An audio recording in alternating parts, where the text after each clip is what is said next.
What up? What up? What up? What up? Don't mind my hair. I washed it and it looks like this. So it looks terrible, but okay. So why do women? For one, can you guys hear me? Can everybody hear me? Okay.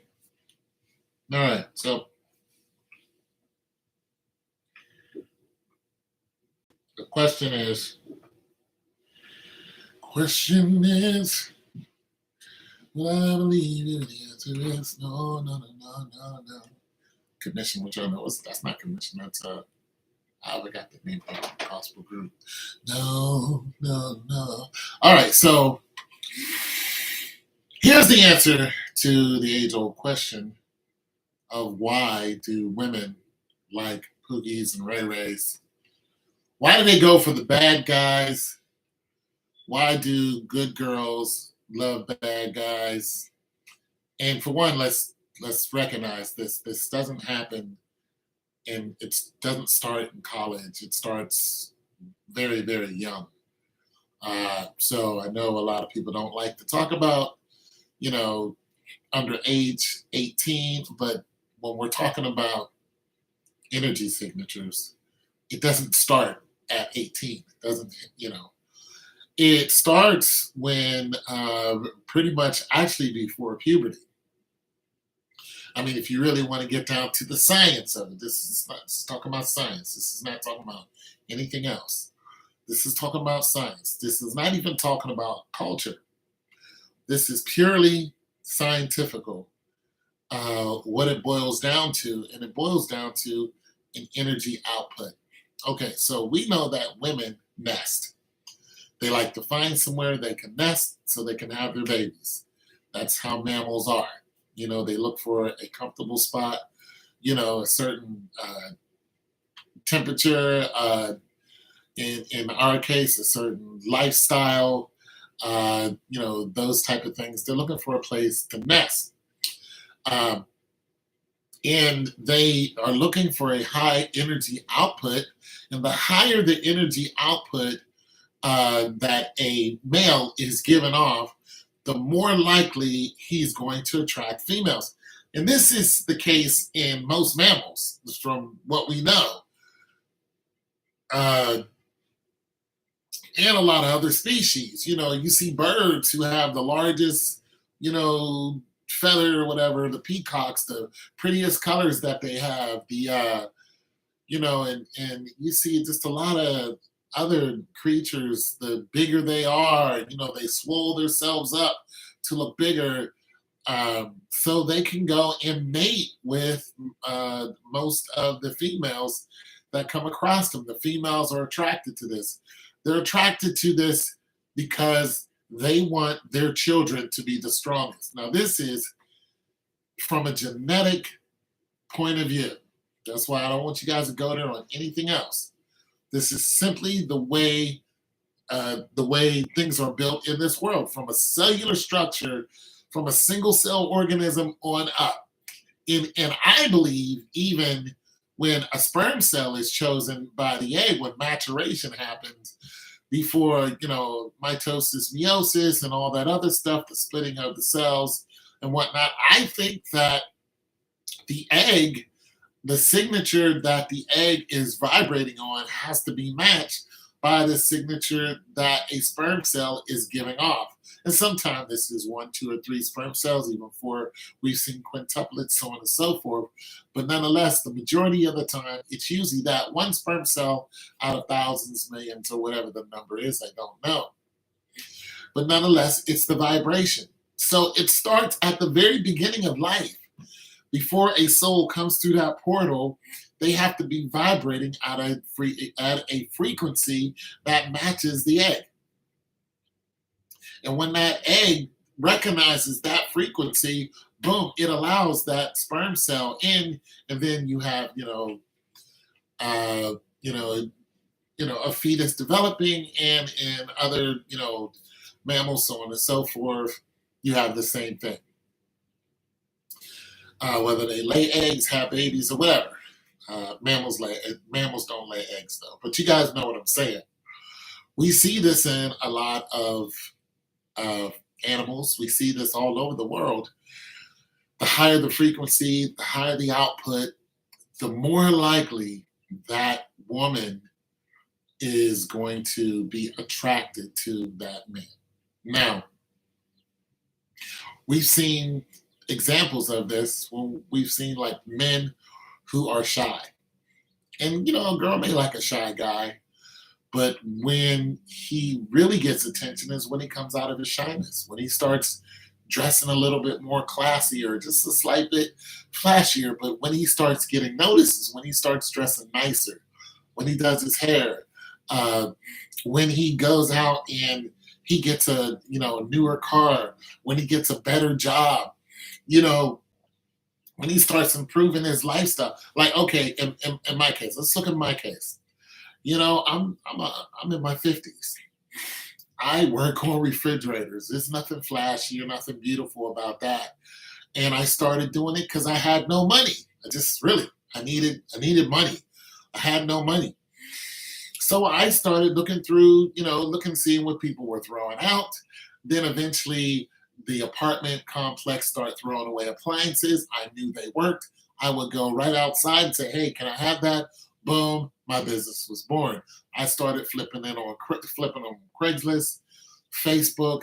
Well, Craigslist at first, and then when I got to Facebook marketing, it just took off from there. Nonetheless, after a while, I was able to go and buy myself a nicer truck, and I bought it. Just boom, just went down, saw it, bought it, came back with it. As soon as I pulled up with that truck, my neighbor who doesn't really like me, she was just like she was mad. She was mad, I could tell. My other neighbor who never spoke to me. I've been here for almost 10 years. I've had that truck for only two. My neighbor never spoke to me. She bring her ass across the parking lot and started talking to me. I'm like, wait, what? You never speak to me? Like, never. She came all the way across the parking lot, boom, started chatting it up. Boom. It was a thing. It was a deal. It was a big deal. So that's what I'm saying. When a guy does stuff, and then there's other people around here that look at me because I have that truck. And it's a nice truck. It's an '07, Avalanche. It's nice. My other neighbor put a dent in it because he was so bad. He went out and just boom, put a big old dent in it. And so and this is why I won't go out and buy another one because I know he'll put a dent in another one. He put a dent in both of my trucks. So I know not to pull up here in another nice truck. My other neighbor, when he saw it, he was pissed off. He didn't like me, but he thought he had the nicest truck on the lot. I pulled up and it was over. He's all huffy. But I'm saying this to say the more energy a man puts out, the more likelihood a woman's going to see it and she's going to be sexually attracted to it. And a lot of times it ends up just with that, just sex. But what it's actually supposed to do, it's supposed to be a kind of a mating ritual. So a guy puts out a high energy signature. The woman is looking for someone, with that high energy signature. And then boom, she signals to him, "Hey, I'm ready to, go ahead and receive." So blah, blah, blah. And things takes place. There's supposed to be marriage and all that stuff happening, but usually doesn't go that far. It's usually the guy, boom, and then the woman peels off. And they're both okay with that. So that's the reason why women are attracted to Pookies and Ray Rays. Listen, what is it? Squeaky wheel gets the grease. That's really what it is. Now, of course, you don't have to go around yelling and whatnot, but if you start dressing cleaner, you lose weight, you're hitting the gym more. You got your pectoralis majors, or what I'm saying. You got that going on. A woman sees strength. She sees you working. You know what I'm saying? And I'm gonna tell you another thing. If a woman sees a lot of women around you, she wants to know what's up. Like I walked into a club once. This one I had dreads down to here. I walked into a club once, and I used to do marketing and promotions, and I recognized one of the, promotional girls, I've worked with before. So I went over and started talking to her, and she was standing next to, this tall, beautiful chick. Now, for a minute or two, nobody said anything to me. They saw me, but they wouldn't even talk to me. But when me and the tall model, this chick was some kind of model chick started talking, we even went and took a seat. These women just walked up to me. It was, I mean, they didn't know if this was my wife, my girlfriend, nothing. One girl actually walked past me and rubbed her hand along my shoulder, right in front of this girl. They had no idea who she was. I mean, she could have been my wife easily. And, these women start making passes at me. And I was like, before, when I walked in here, nobody said anything to me. But they see me with you, and now all of a sudden, all these women want to throw the ass at me. And I mean that. They were coming at me like, I was like, wow, like this is something. So this is why women like Pookies and Ray Rays. It's, and a lot of guys like me, square, you know what I'm saying? A lot of people like me who are, we don't have high energy signatures, when it comes to all that. I don't drive a fancy anything. I don't even want to be fancy. I wear, basic stuff. It's not a big deal. But there's even ways that a square like me can have a high energy signature. So for some of you guys who are upset about this, you just need to know how to raise your energy signature, and the females will come at you. Now, you also got to watch which females that you get coming at you, because just because a female wants you doesn't mean she's worth you, going through all the numbers with. You can attract bad females. You can. And most likely you will. So you got to weed them out. You don't want to just start, trying to maturate with all that. You just don't want to do that. But nonetheless, so for a square like myself, for one, I can cut my hair. I don't because I don't care. But I can cut my hair, hit the barbershop. I can spend, $40 every 2 weeks and tighten my game up. I could do that. Go out here and get a job and work in an office. I used to work in offices, suit and tie. I had women coming up and pretty much throwing it at me. And I kid you not. I kid you not. One example was this guy I knew. I tell this story every now and then. This guy I knew, his name was Jeff. Great guy. But Jeff was about 6'3", had the Billy D Indian hair, just smooth, dark skin, great looking guy. And Jeff was my neighbor. And me and Jeff would work at the state buildings, suit and tie, would walk in there. And Jeff was like, look, I got a job as a temp. We temp a lot down at the state, and I'd be like, Jeff, whatever you do, don't mess with the women. And he'd be like, no, I'm not going to. I'm saying, Jeff, don't mess with the women. Just don't. Go in there, work. Because the game was, if we can stay on as a temp for so long, then hopefully the state will hire you. But that's not how it goes. It took us years to figure that out. But me and him have both come from the House of Representatives, and we lost our job because of term limits.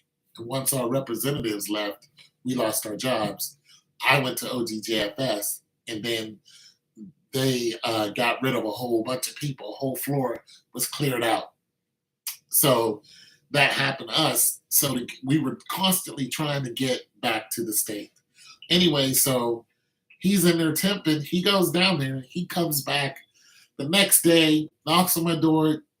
Tone, look at this. He's got car keys in his hands. He's got house keys. He's got phone. Women are throwing him money. He walked in there, and all of those women saw this good-looking man, 6'3". He ain't, buff, but he's a good-looking guy. In a suit and tie, when they saw Jeff, they started throwing it. Listen, and some of them were married. They didn't care. They all wanted to compete for this guy. All on the same floor, all saw him. They were like, I'm getting that. And they just jumped at him. They were like, here, you can have my house keys. You can have my car keys. Just let me know when you're coming over, blah, blah, blah. It was like nothing he's ever seen before. Now, the thing about that, I knew that it was going to happen. I said, Jeff, don't do it. Jeff comes home. He shows me all this. He was like, they gave me money and everything. I said, Jeff, why did you take any of this? Why? Because the goal is to pay your rent. These women aren't going to pay your rent. You know what I mean? They may give you money for a couple times, but come on, it wears out. So I said, Jeff, go back tomorrow and return everything that you received. Money, everything, and tell them you're not interested, you just want to work. Go back and do it. So he did that. He went back and he told him, boom, boom, boom, boom, boom. I also said, Jeff, while you're there, tell them that you're gay. So they'll leave you alone. He went, he handed everything back, and he's like, sorry, ladies, I'm gay. He was fired. Now, you would think that I gave him bad advice, but the truth is Jeff was gay. he been gay. And here's a real kick in the pants. He's married to a woman now. Married to a woman. I don't know what's going on, but I know he's been married. And she's beautiful. Gorgeous woman. I mean, they're a great looking couple. But Jeff always had a high energy signature, even though he didn't make a lot of money. You know what I'm saying? Because he was a good looking guy. He's very, very nice. And once he decided, I'm not messing with men anymore, I'm messing with women, it was only a matter of milliseconds before somebody was going to marry him. It was just that. And in the whole experience with going down to the state, and I've done the same thing. I walked in there, suit and tie, had a woman walk right up to me, looked me up and down, and was talking to me at the same time. You know what women tell us not to do? Like, I'm up here, buddy. Don't look at my breastications. This is what this woman was doing to me. She looked me up and down and was talking to me. She was like, I live down in so-and-so, blah, blah, blah, blah, blah, blah. I wasn't disrespected, but I slowed her down real quick. I said, listen, I'm just a temp. Once she heard that, she turned around, walked away, and never spoke to me again. I said, I'm just a temp. I'm just a temp. She turned around and and that was it. So there are ways for men, and women, but this is about men. No matter what your ethnic background is, but here in America, women go for the high energy signature. Now, of course, some are higher than others. Like, I'm never going to play in the NBA, NFL, soccer, NHL. I'm just not going to do it. I'm way past my prime. It's just not going to happen. However, let's just say that I moved to a major city and they have one of these teams and they're looking for, somebody in a professional realm to help them, with their something. My degree is in healthcare. That's another thing. Getting a degree helps. And even if you're not using it, like I'm not using it, still I have one. So having a degree helps. I know guys who are basically homeless, working for $5 an hour. And, I looked at them differently when they said they had a degree. I was like, okay, but let's just say that I worked for the NFL in some kind of healthcare way or whatever. A woman go, okay, you don't play for them, but you work for them. She would recognize that I'm making money, is what I'm saying. She'd be like, okay, I see you. You know what I mean? I also used to work for a car company. I used to work, pick everybody up in the morning, go out, we would all work, and I'd give everybody a ride home. And when I was giving everybody a ride home, I had 2 vehicles. And I was giving everybody a ride home one day, and one of the girls who I was giving a ride home, there was like 8 of us in the car, and she was like, Tone, I see you. And I already knew what that meant, She's like, I see you. Because I drove a decent truck. I was hustling. I was just on my game. So she chose me out of, the other people that were there simply because she saw my truck, and this was a different truck that I had. She saw my truck. She saw, people handing me money because they needed a ride there. So it was $4, $2 there, $2 back.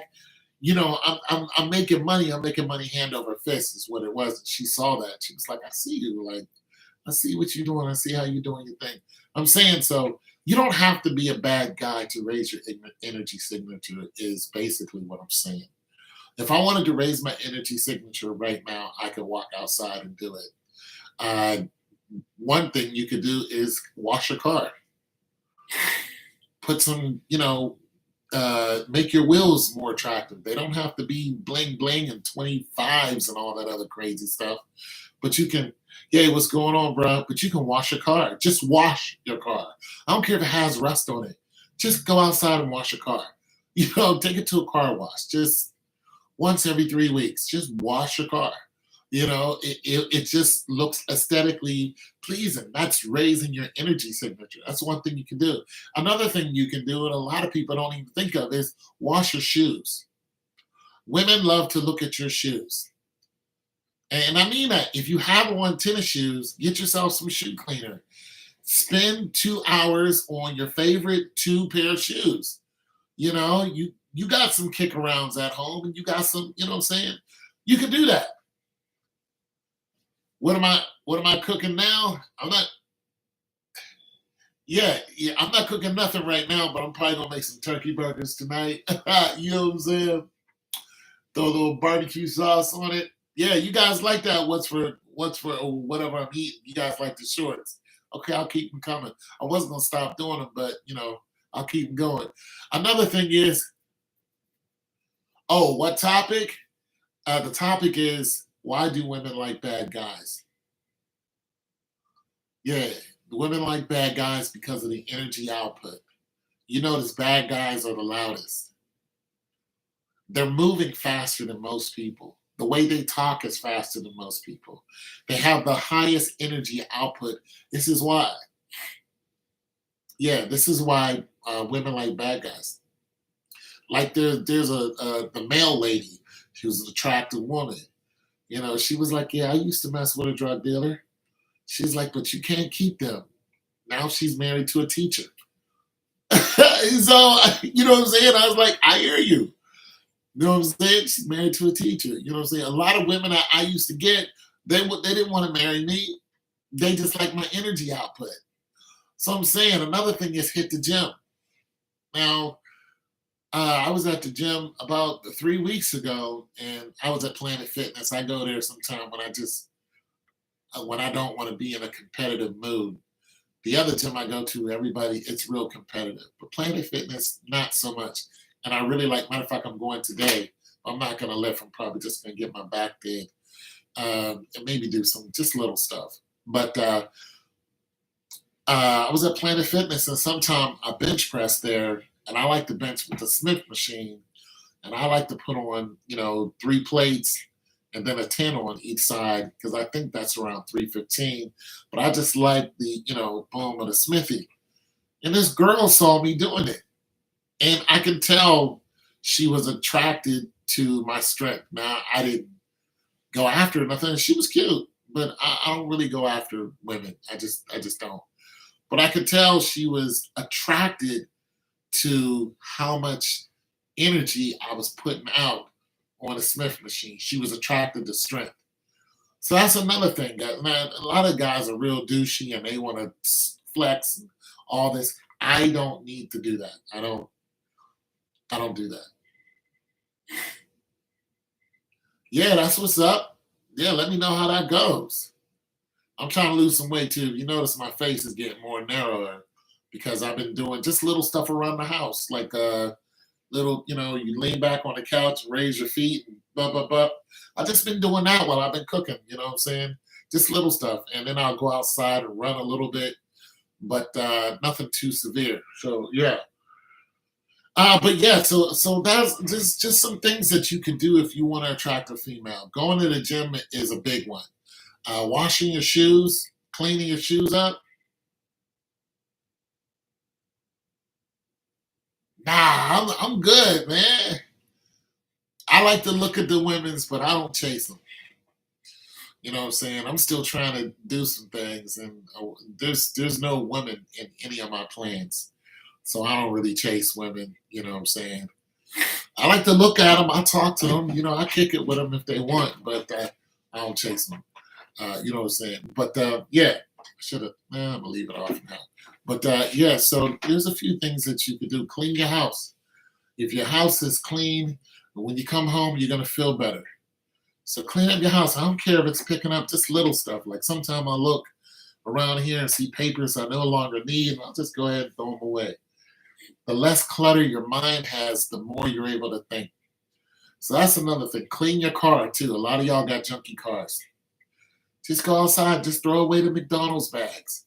You'll feel better when you do. Just boom, I'm gonna just throw away this Burger King bag, McDonald's left over there for 5 weeks. Just throw away just little stuff will start making you feel better. And when you start feeling better, it'll raise your energy signature. Another thing is go for a walk.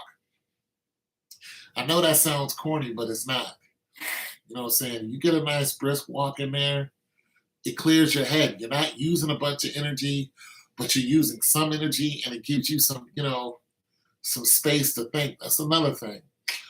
Regular calisthenics, some push-ups, sit-ups, little stuff like that you could do at home. Doesn't cost you nothing. Start doing those because when you look in the mirror and you start seeing yourself developing, you feeling better.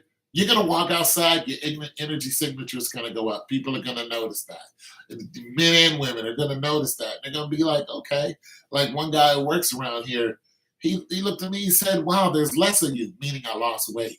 I was like, yeah, I've been doing a little something.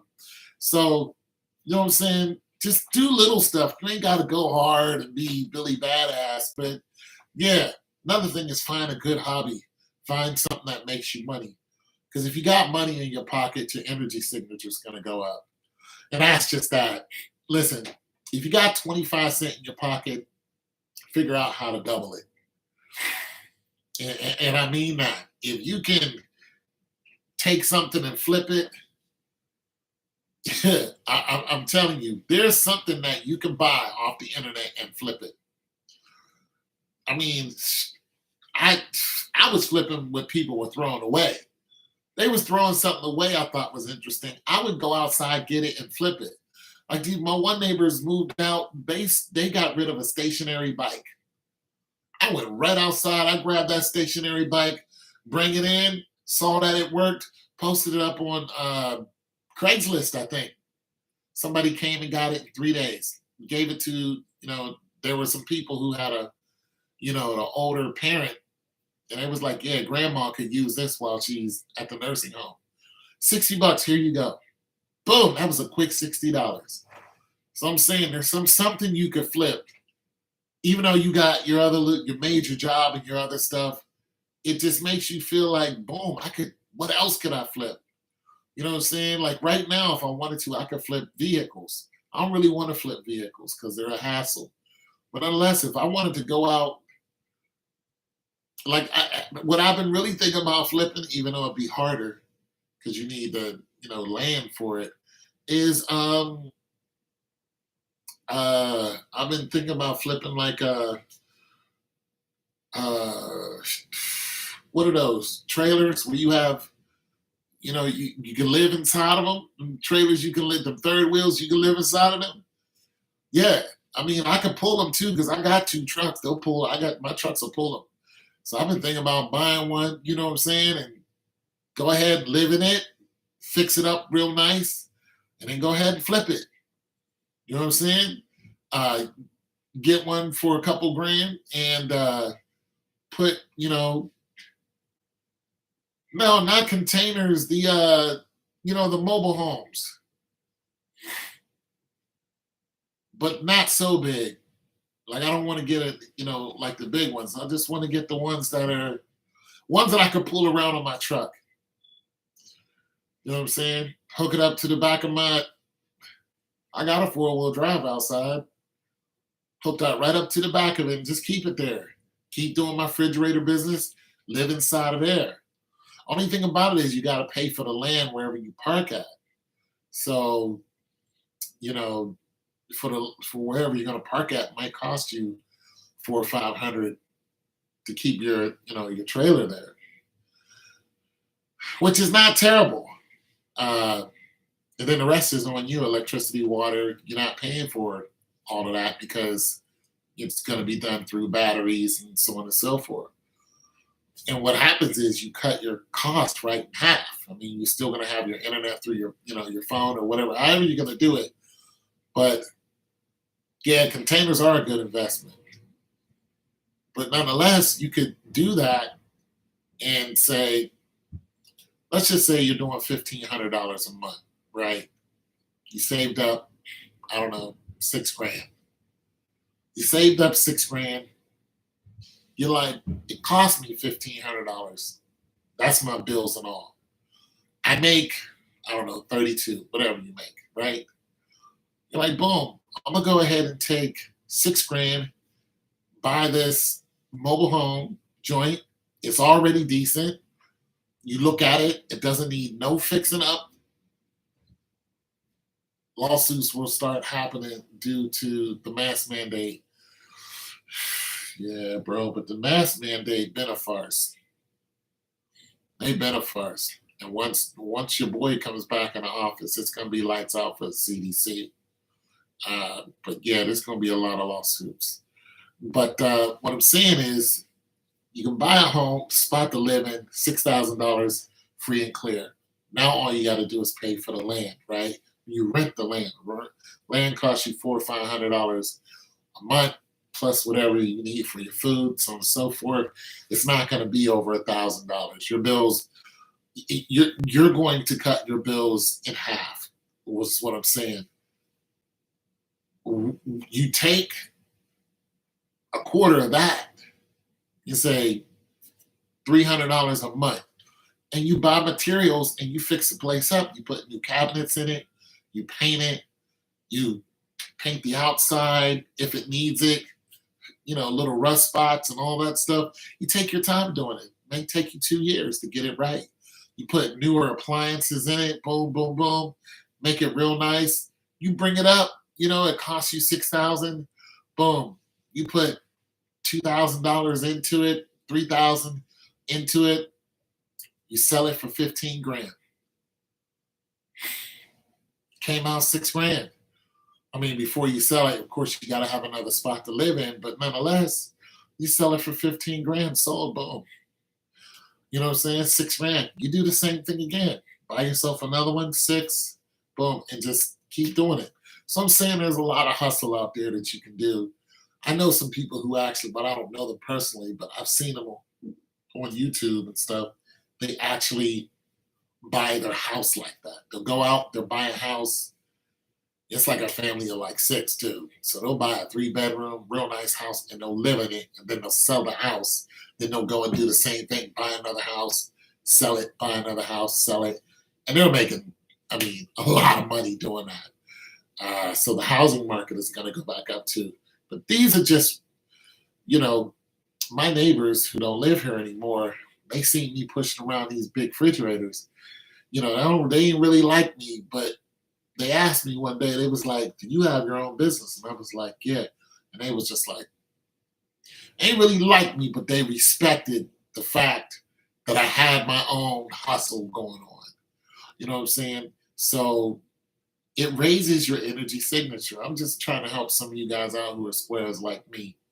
If you ain't doing nothing, then you're always going to have a low energy signature. And the female that you want, she'll never look at you. But if you raise your energy signature, the female that you might not even get the female that you want. That might be a blessing. What I'm saying is there are women who are going to look at you when you start dressing different, when you start making more money, when you're about your money, when you're not out there trying to chase these women down. When you don't care about them, that's for one thing. They're curious. When you just on your own square. So do that right there. Like, don't be about chasing the females and getting all dressed up for them, because I'm telling you, you're wasting your time. You're gonna get a superficial woman, and she's gonna bring you problems once the glitter is all gone. It's just gonna be a headache and a half. You want to get yourself a woman with some substance, but you gotta have substance to attract substance. You got to have a decent conversation to get a decent conversation. And that's just the truth. If you ain't got nothing in your head worth talking about, if you can't spit no facts about anything, you know, it's just a waste of time. You can get a pretty girl with a big booty, but that's all she's going to be worth. You know what I'm saying? But you can get a smart girl and pretty and big booty. Now that's the girl that you want. Most women aren't attracted to bad guys, but most women are. Well, yes, they are. They respect them and fear them. That's why they. No, they're attracted to him. They're attracted to him by nature. It's not a genetic thing. Well, it's a genetic thing. Actually, it is handed down through our genes. It's an energy signature. They look for the highest energy signature and they gravitate towards it. That's just off of just natural selection type of thing. However, we are not just animals. We are able to think our way through some things. That's fine. We're able to bring some facts, because I can, we can get into some facts, my brother. But yeah, we can get into some facts. I mean, if you want to, but yeah, they're attracted to high energy signature. Okay, here's a fact. Here's a fact. Most women are attracted to pretty much men who make more money than the average man. That's not a fact. It's why when you hear all these podcasts talking about, they're talking about the above average earning man. This is why Kevin Samuels keeps talking about a guy who makes 100,000. What percent of men make 100,000? And I'm not going to Kevin Samuels up this joint, but what percent of men make 100,000? You start looking at 10% of men who make $100,000. A lot of women are attracted to those men because of their income. Now, it all depends on where you live, because I also seen I'll read that in a minute, a YouTube video where a girl said $100,000 is not a lot of money. She said if you're living in LA, $100,000 is not a lot of money. So there's that. Okay, so let's get through some of these, because I know plenty of women, but you don't know the majority of women. For one, let's just take America. You don't know the majority of women. And if you really want to get into it, you can start looking up the statistics, and it'll tell you exactly what I'm saying. For one, you'll find out that 72% of Black women are not married. They're not married. Then when you start let's get into some numbers. There are 2 million more females than there are males. There are 22 million Black males. We're just talking about Black males. So when you start getting into the number of, 70%, okay, there are 13% of the populace, of America's populace are Black women. That's 13%. 70% of them are living alone. So when you start getting into the numbers, you'll see who these women are actually choosing and who they're choosing to stay with. All right, so you can start getting through those numbers and say, okay, why are 70% of those women alone? And then look at the ones who are actually married, and you'll find out that the guys who are making more money, who have a higher energy signature, are the ones who are usually getting married. So I'll read some of your comments, because plenty of women that told me that off experience, those are the ones We're talking about the United States. Up to age around 30, a woman wants a man she can. Okay, so even when you start talking about age group, because what you're talking about is a woman, is a mature woman. But you have to understand what I'm talking about is when a female is able to recognize a man as a potential suitor. When does that happen? When it starts. When a female starts chasing a potential suitor, how old is she? Usually, when that start is right before she hits puberty. And then when she hits puberty, she really starts looking for them. She may not actively run after them, but she's looking. Now, that continues all the way up until they're pretty much gone.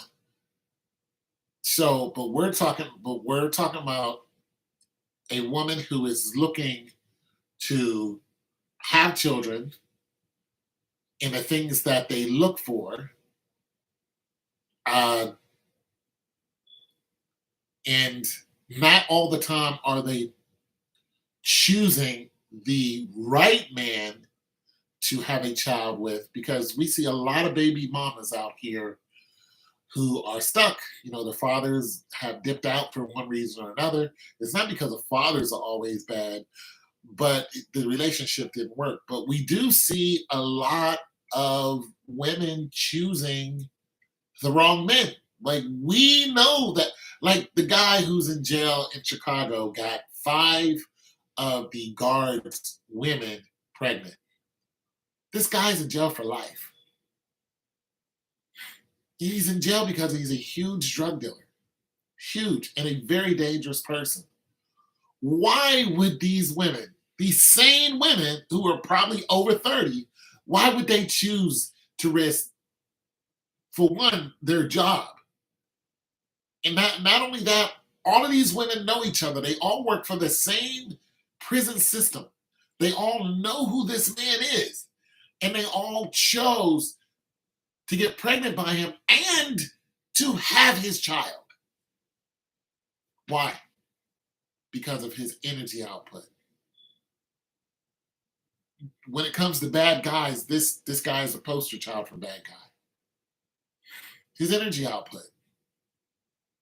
Okay, so I'm gonna read some of your comment. If there is nothing she can change about you, she don't want you. Nice guy. A lot of women are attracted to businessmen, but a lot of those numbers are fabricated, and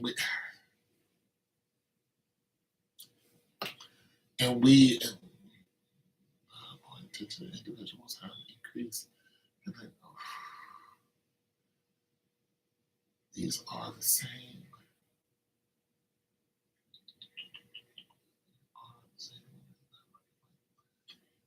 Well, yeah, they're the same women that are complaining that they can't find a man. But what I'm saying is there are a lot of women who are making bad choices and are choosing the wrong guy, but they don't even understand why they're choosing them. They're saying, I was young.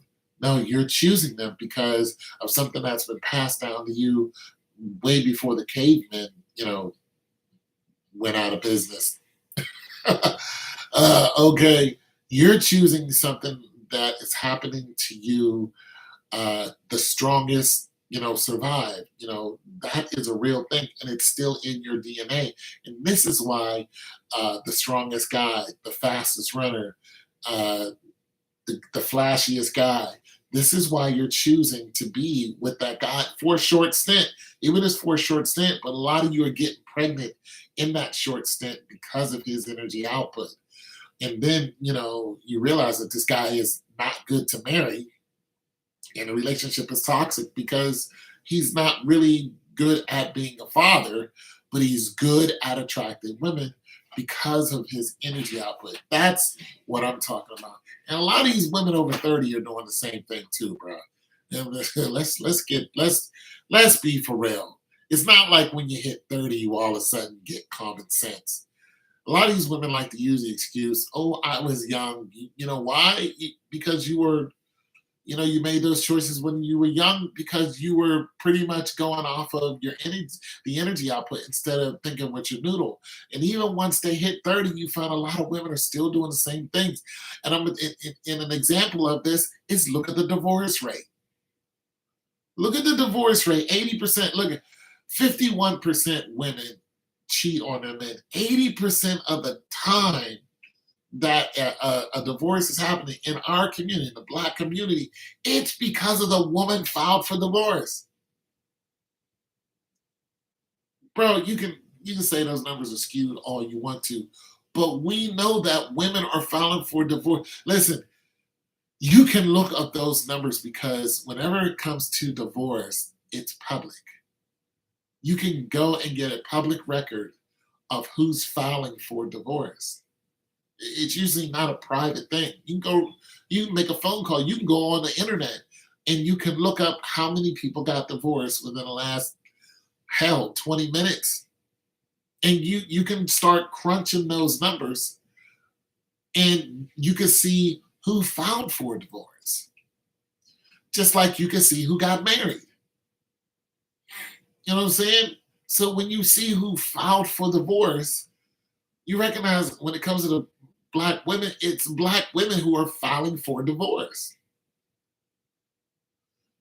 And a lot of them are making bad decisions and they're cheating on their spouse. One woman left her dude because he was boring. He had a low energy output. She couldn't take it. She left him. She's like, I gotta go. He was like, why? She couldn't explain it. She went out, she started going to the club, she got ran through by a bunch of these guys who had no love for her, and then she said she wanted him back because boring was good. She went through a hoe phase. Around 30, they start getting common sense. Around 30, they do. Around 30, they do. They attempt to get some monicum of common sense. But nonetheless, we're still finding a lot of them are leaving their husbands. These are not girls who are married and they're 18 married. These are 30, 40, 50 somethings divorcing their husbands, going out and having flings, getting, trains ran on them and asking to get trains ran on them. That's what they're doing now. It's so-called women empowerment. Women being liberated. Oh, we're empowered. We're empowered to be, slutty. And it's okay to be a slut now. Amber Rose said it's okay to be a slut. So that's what these women are doing. They're just like, my husband, he's boring. He takes care of the house. He takes care of the kids. He got a good job. He's got insurance. He covers everything. He's protective, everything. But when it comes to the bedroom, I need more excitement. So I'm going to leave all of that behind. And I'm going to go out here and let JoJo and Ron Ron just run a train on me for about a good year. And then when they're done, I'm going to go and beg my husband to come back to me. Your husband's going to be with somebody else. You see the video where the woman, the YouTube video, the woman basically, I don't know what she did to her husband, but we do, as a white woman, but we do know she divorced him. When she divorced him, he said, okay, it is what it is. Well, she came to her damn senses. I don't know how long, it took her, but she came to his house. Now, mind you, you divorced me, which means you take everything. You're taking the house, you're taking half my pension, my sanity, you're taking my money, whatever's in my bank account, my stocks. You take all of this. It's not like you divorce, you go your way and you don't get anything. No, divorce court is ugly, and the man pays for the divorce lawyer. So he's out another $100,000. So besides my stocks, my pension, and all that, I'm still paying cash. No, plus my kids get taken away. This chick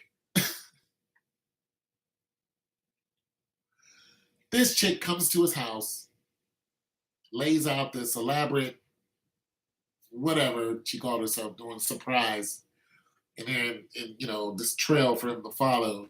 Then there's a box at the end of it, and he follows it, and she jumps out the box. Surprise!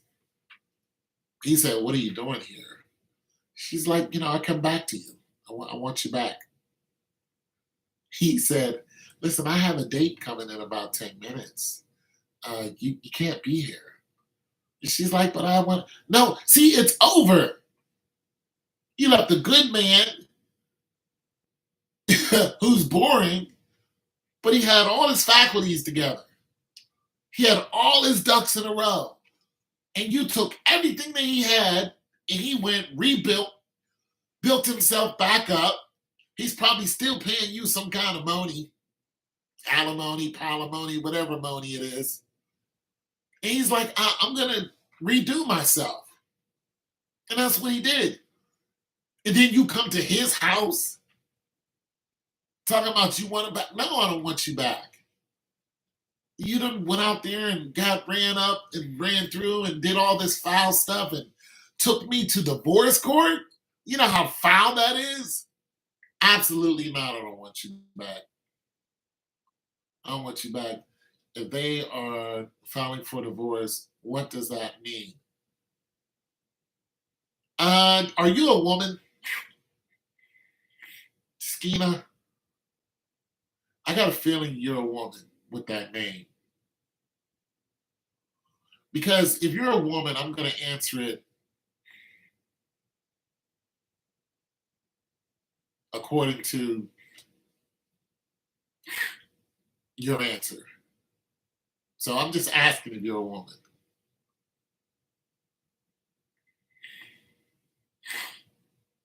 Because I'm probably going to ask you some more questions. But if you're not, that's cool. If you're a guy, that's cool. But I'm just curious to if you're a woman.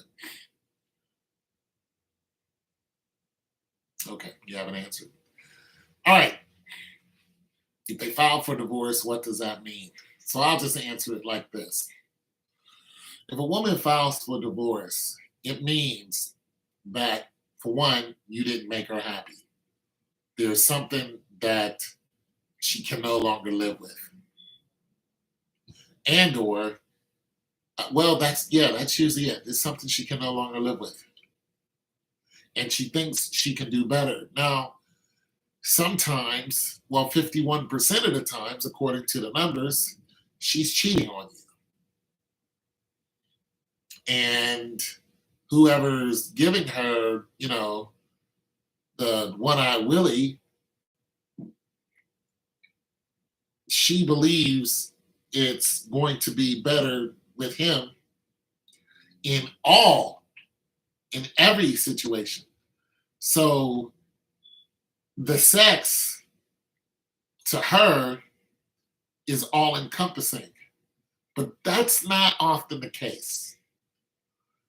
A guy can take you back to high school. He can start knocking you off in the back of a Chevy. If that's what you want. He can drag you into an alley and have his way with you. If that turns you on, you know what I'm saying? Some stranger, doing you in the back of an alley or, whatever it is. If that's getting you going, but it's not all encompassing. After your 20 minutes of ecstasy, it's pretty much lights out.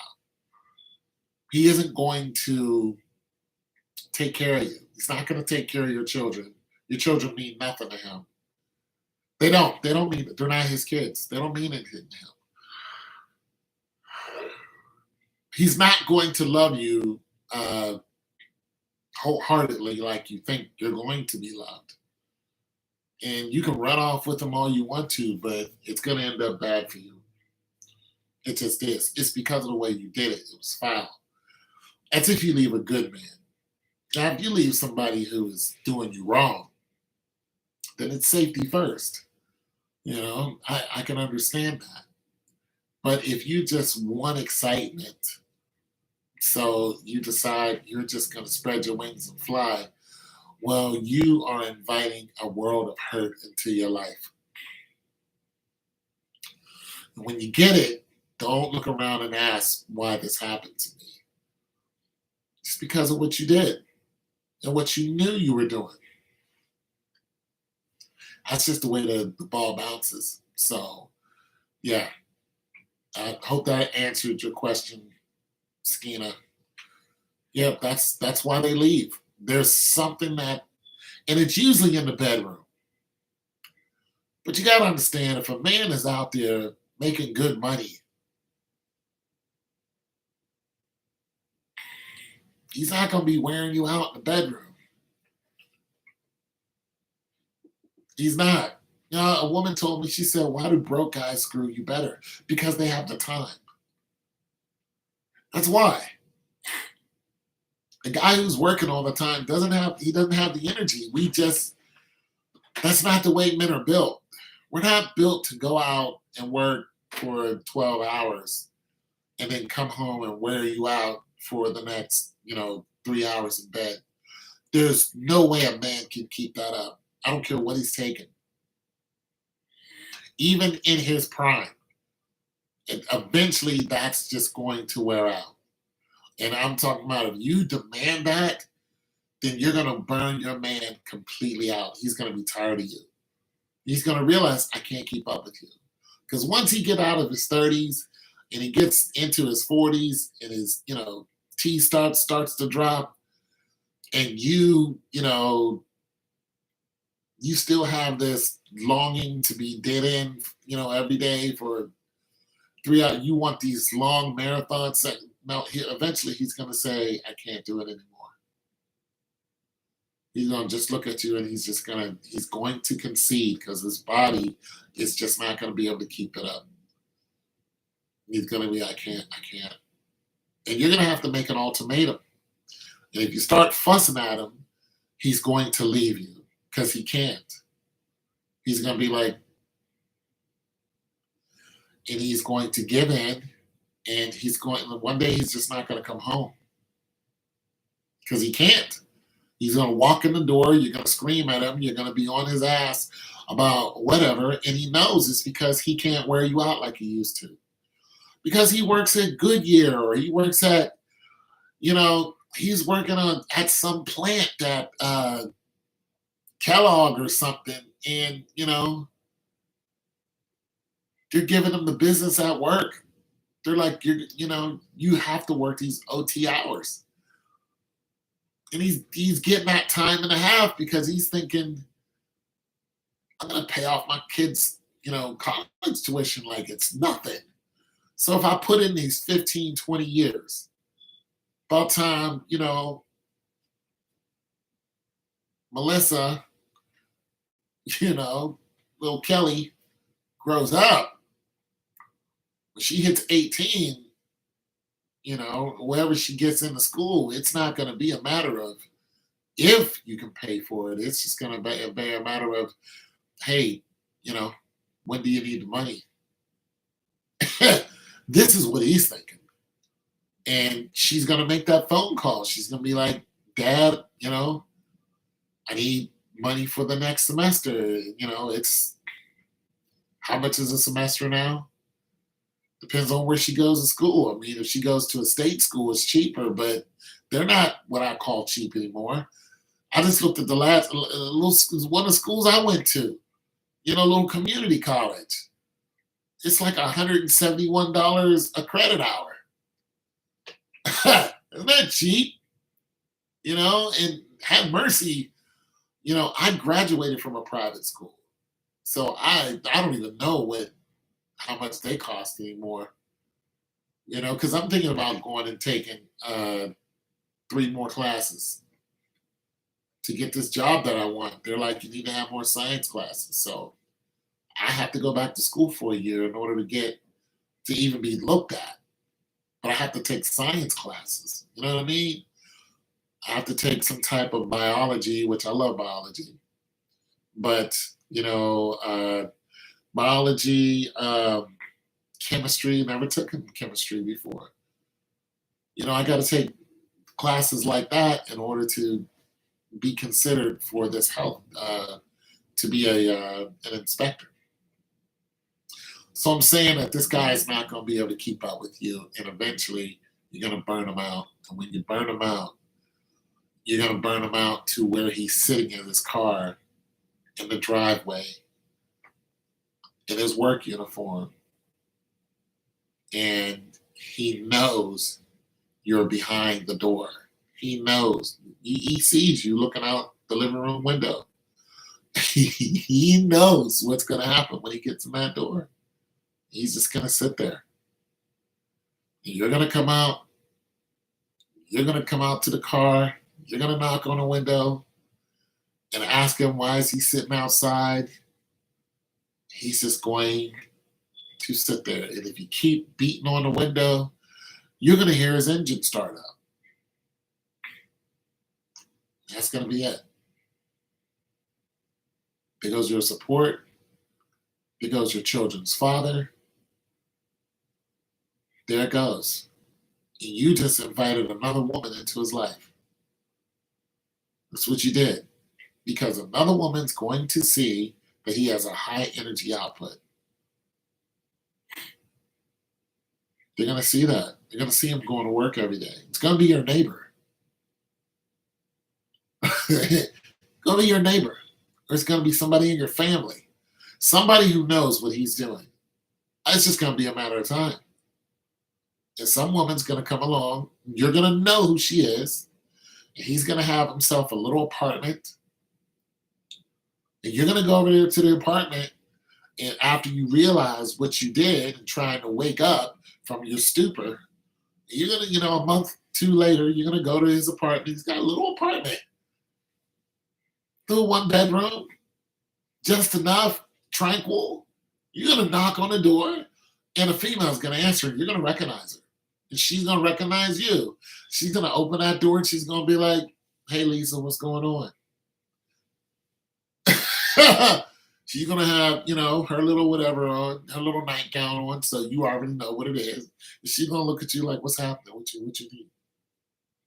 And you're going to be mad, but you can't be mad at nobody but yourself. I'm just saying these things happen all the time.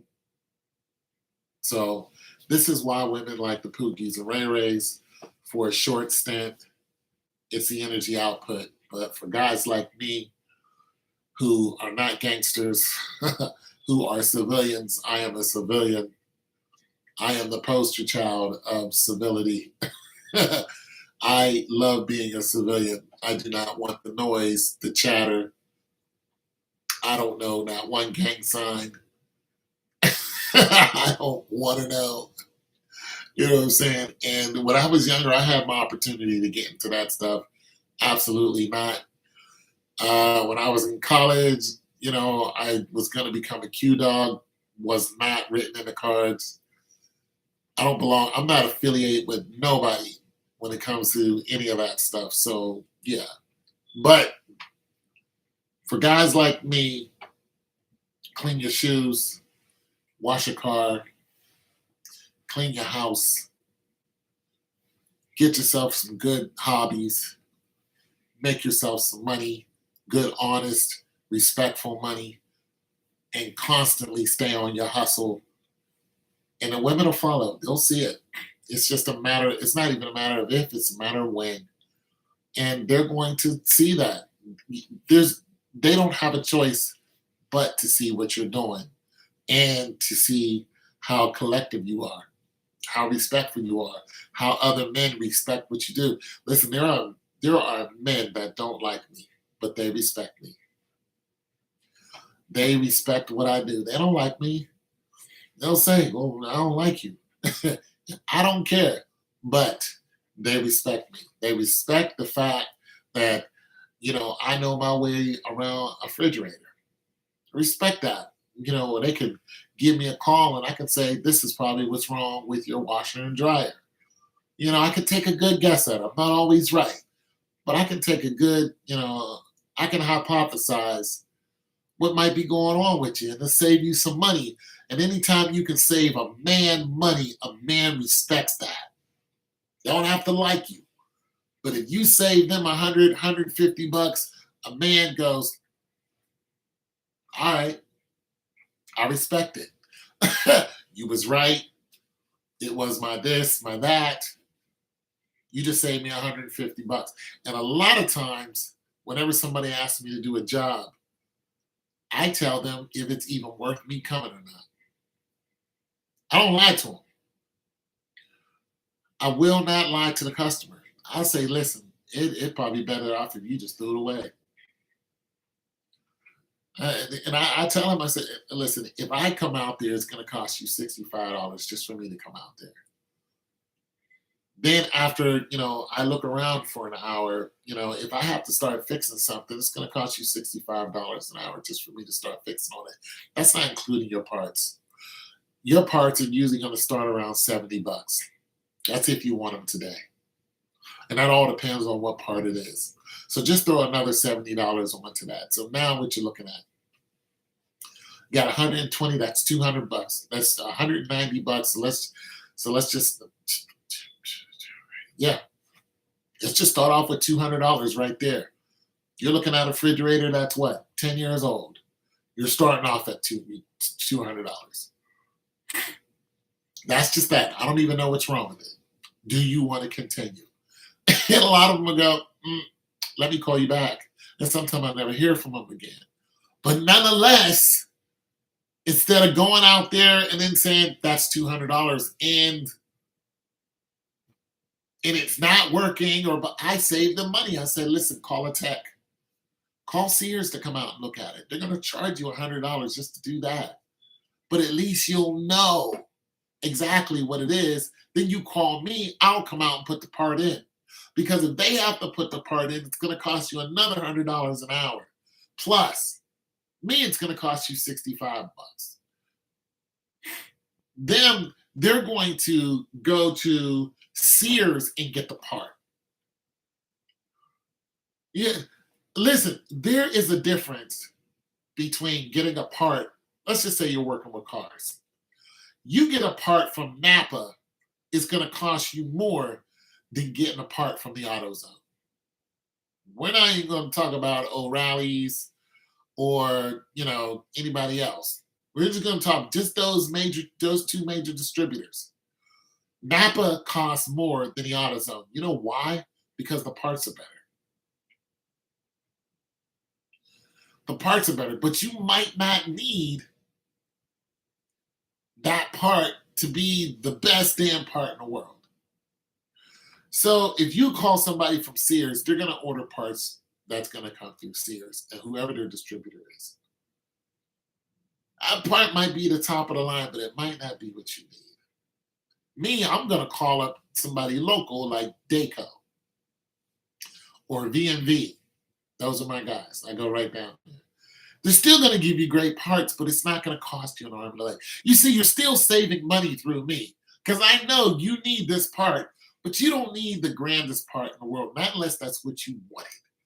If you just bought a $2,500 refrigerator and it goes out on you in 2 years, let's say it's a Samsung. They're known for doing this. That fridge goes out on you in 2 years. And let's just say that it's freezing. You got a 3-door and it's a bottom freezer. Your bottom freezer is freezing up on you. You call Sears out to look at that. They're going to run all kind of tests. Probably going to take them 2 hours to figure it out. It's going to cost you about $130. Then they're going to tell you what's wrong with it. I probably already know what's wrong with it. You got 3 things that are usually wrong with it. You guys don't really care to hear them, but nonetheless, what I'm saying is I'm going to save the customer money. And because I put all of my effort into customer service, I get customers that call me back years later. I just got a phone call. Just talked to the guy yesterday. I talked to him yesterday. I talked to him this morning.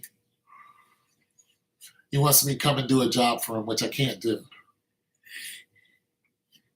No. That's a good guess. But if you really want to know, if your refrigerator is freezing, let's say it's a 3-door or it's a 2-door French door, but let's just say it's a 3-door, right? It's a 3-door bottom freezer. If your refrigerator is freezing over, your compressor's still working. Your compressor's still putting out the liquid still running through the system, so your compressor's working. If it's freezing up on you, it's either your thermostat, which is $35 plus tax. Your no, it's usually your thermistor, which can be around $20 to $30, or it's yeah, your heating element. Well, not your cooling element, your actually heating element. So the things that the rod in there that heats up on a timer, whenever frost builds up on your coils, frost builds up, and then that timer kicks on, and it heats it up so it all melts and and it goes away. One of those systems is not working. That's usually what it is. It can get worse. It can be your motherboard or one of your motherboards. You have a main motherboard and then you have a smaller motherboard. It's a different name for it. But nonetheless, uh, if one of those are gone out, then that's a $255 problem. That's just for the part. That's just for the part. $255. That's just for the part for a motherboard. That's just to be honest. But yeah, it's usually one of those three, and sometime you can get them in a whole packet together. If you change the heating element, they might send you a thermostat and a thermistor, and then sometimes you have to buy them separately. But usually you're looking at about $40 for the parts each if they sell them separately. So if the customer is willing to wait, I get it offline. I say, if you're willing to wait about 3 days, they're like, nah, my food's getting. I'm like, okay, well, I'll be right back. And I'll bring them a receipt and I'll buy all three of them and then I'll replace all three of them. And most of the time that works. Sometimes it's actually the housing that holds the electronic. If that's not getting a charge, but you have to check that first. So you have to pull out your heating element and then test it to make sure that you're getting a signal coming through there to see how much power you got coming through there. If you're not getting enough power, it's not the heating element, it's something else. And then that's when you really get into a lot of time because you have to find out why this housing isn't getting enough power. So then you have to open up the back of the refrigerator where the control boards are, and you have to find the one that's going to your heating element and or whatever else you think is bad. So now you have to spend time just testing it, and that's why I say call a tech because they're going to have all those numbers. I don't have all those numbers. I know what to do. I just don't have all the numbers to make sure that these numbers are right. Because now you're getting into testing them, and you have to boom, boom, boom here, and you have to take one of these, and you have to start testing your motherboard. And your motherboard is going to look like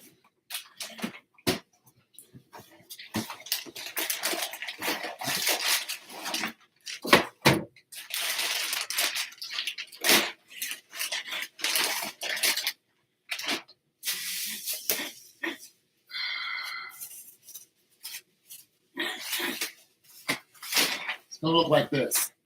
This is a motherboard. What is an inverter? Depends on what you're inverting. It's usually some type of. Okay, so I don't think this is a Samsung, but it might. No, this is not a Samsung. This is a. I forgot what brand motherboard this is, but it's to a not a Whirlpool, got the name on top of my head. But anyways, so if this was a Samsung, it would have another smaller motherboard that would sit up right here. So there'd be two of them. And this one up here would have a red light that's continually on. And if that red light goes off or starts blinking, you would have to count how many times that red light is blinking. And that red light will tell you, because there'll be a diagram at the bottom of the refrigerator saying if it's blinking 3 times, this is what's wrong with it. So sometimes you're not getting enough energy. You're not getting 110, or not 110, but you're not getting 120. And I've had at least 5 customers. As a matter of fact, my last customer had a refrigerator that went out on her and she didn't know why. And I said, okay, I'll bring you another refrigerator. So I brought her a refrigerator. She bought it from me. And when I put that refrigerator in her house, it needed to replace in 2 days. She said it doesn't work. I come over there. I come over there and I said, I think your heating element went out on you because there was frost on the back of it. So I take it out. I bring her another refrigerator. The same thing happens. I said, I can't bring you any more refrigerators. I get the first one that she blew out that I got it. I take it to my house instead of to the storage unit, put it in my house, and then I start testing it, turning it on. And when I took the back off, she blew out the heating element. It looked like there was a fire in there. I've never seen that before. This tells me that her house is wired wrong. So I tested her house. So I went and I said, something's wrong with your electricity. So I looked at the way it was all set up. Her washer and dryer sit here. Her kitchen is right here. All the electricity from her washer and dryer and everything in her kitchen all runs on one switch. I said, what's probably happened is you're getting a power surge. I said, so I can't bring you any more refrigerators because this is the third one you blew out. You blew out yours and then you blew out 2 of mine. She said, this is the 4th one. I was like, oh no, I can't bring it back. So I fixed mine. I bought, a new heating element, put it in, and then I showed her a video of it. And she said, can you bring it back because I don't have another refrigerator? And I said, yeah, but I can't. I'm not, if you blow this one out, I'm not doing anything. Like, I'm not coming back. And I'm not giving you your money back. She's like, that's fine. So I bring it back. Mind you, this is a over 200-pound refrigerator I'm bringing in and out of the house. All of them are big. So I get it back into her house. And she says, well, because I told her, I said, you need a power strip. And you need one that will pop when there's too much electricity going into it. Don't get one of these cheap power strips. Get a nice $30, $40 power strip that when a surge of energy goes in there, it pops and shuts things off. That's what you want. So that's what she did, because she said, I'm not even going to plug it in until I get a power strip. And I haven't heard from her since. It's most likely she went and got a power strip and our refrigerator is doing fine. But her house is rigged wrong. And her house was putting out 124. That's great. I went to this one lady's house, got her refrigerator, and she got mad at me because the fridge wouldn't work right. She went through 2 refrigerators. The same thing happened to her, except she was only putting out 114. Those refrigerators need 120 at least. I've been to a couple of houses where these people don't know that they don't have enough electricity to power one of these refrigerators. And then when it goes out on them, they get mad at me. I mean, don't get mad at me. Your house is rigged the wrong way. So, yeah. But I'm saying stuff, because I know stuff like this, I get respect from people. They may not like me, but they're like, I respect it. I respect the hustle. I respect the fact that you know what some of these things are. You know what I'm saying? So, and a lot of the customers I deal with call me even a year or 2 later. Like the guy I talked to today, I haven't talked to him in over a year. I sold him a stove.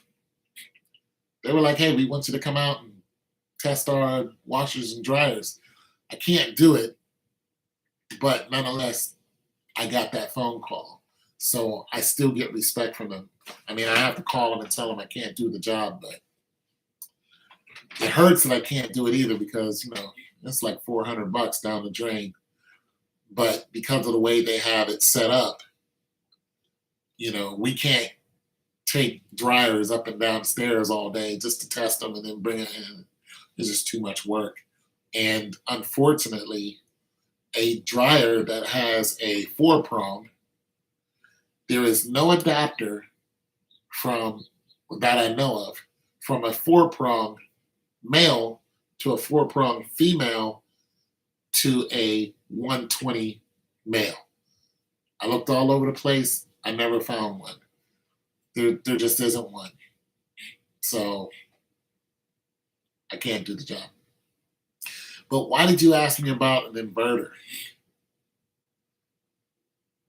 Using an inverter is something to, transform electricity from one capable aspect to another. It inverts electricity. So it depends on how you're trying to manipulate the electricity, what you're trying to get it to conform to. So yeah, I know you guys don't like to hear much about refrigerator talk, but I'm just saying this is one of the ways I gained respect off of people who don't know me and don't really like me. Uh, you know, I've been into houses that are $1 million in neighborhoods I didn't even know existed simply because I'm selling them a refrigerator or washer and dryer, or they need me to look at something. And those people usually call me back because I'm not expensive and, I show up on time. That's another thing, guys. Show up on time. If you're going to start getting out here and working with customers, show up on time. I actually show up early. Sometimes, I'll be sitting outside waiting on them. And I've seen some beautiful, beautiful homes. Gotta be million, million and a half. Just beautiful homes. And yeah, they respect the hustle. I don't need to change my hair. They don't care. They want to know, does it work? I had one refrigerator I had to replace 4 times. I took them 4 different refrigerators, 3 different refrigerators, and on the fourth one that I took them worked. They were trying to have an extra refrigerator in their garage. Well, all the refrigerators I kept selling them were all new. They were all like 2 and 3 years old. So they were newer refrigerators. The problem with that is they're extra sensitive. So they were stainless steel top freezers. Well, Frigidaire stainless steel top freezers, single door, they're very sensitive to the outside. So every time you open your garage, that thermostat is going to read the outside, and it's going to either shut it off or turn it on more. It's gonna do something, but it's all going to adjust to the outside. Now, if you take it on the inside, there's not a lot of temperature drops inside the house. So the fridge is gonna, run, cut off when it's supposed to, because there's just not a lot of temperature variation. Well, what was happening is as soon as we plugged it in, it would take no time, and the refrigerator would pop the circuit breaker. And I didn't even know it was going on. I was just like I don't know why it's popping the circuit breaker, but it just stunned all of us. We were trying to figure it out, so I bring them another one. Same thing would happen. So what I finally did was I bring them one that was like 10 years old. You know what I'm saying? I bring them that one, plugged it in, kicked right on. I ain't heard from them since. I was just saying that it depends on what you're doing. Sometimes you might not need the newest, latest, greatest, because it's going to be more bells and whistles to it, and it might not work for whatever you think you need it for. A lot of times, I would sell people the big French door, the side by side, the big white ones that were 10 years old or more. People were during CV, with all that food shortage people thought they were going to have. Oh, people were doing bad. I was doing good. My business went through the roof. because people wanted extra refrigerators. So I would buy those for, $100 and sell them for 300. And they were coming to my house like I was a local drug dealer. I had refrigerators all on my back porch until, people told me I couldn't do it anymore. So yeah, I'm just saying, you know, it's just the way people, the way people look at you can change when you do something respectful and when you have knowledge that people just don't have. Some people don't have the time to look and see what's wrong with the refrigerator, to look and see what's wrong with their dryer. But nonetheless, we all got refrigerators, washers, and dryers. And sometimes they just want an answer. It's kind of like Ask a Nurse, the Ask a Nurse program at the hospital. It's like, I don't want to go to the hospital, but I do want to know what's this, this little I got going on here. So you call the Ask a Nurse hotline and say, hey, this is what I got going on. And they say, this is what it could be. You might want to get some over the counter, this, that, and the third. But they just saved you a hospital bill. The nurse just saved you a hospital. That's kind of what happens in my case sometimes. Sometimes people will send me, over Facebook, they'll send me a shout out and say, hey, I bought something from you 4 years ago. And I was wondering if you had, this or what's going on with that. And I'll answer them instead of charging them. I'll say, okay, this is what I think is going on. Why is there water leaking in their refrigerator, in their expensive fridge? Like, why is there a puddle of water where the lettuce, And the simple answer is, it's a design flaw. And there's frost buildup in your 3-door, but it's in the top. So there's frost buildup, and what happened is it clogged up a hole, the drainage hole where that tube is clogged up with ice. And because it's clogged up with ice, the water has nowhere else to go.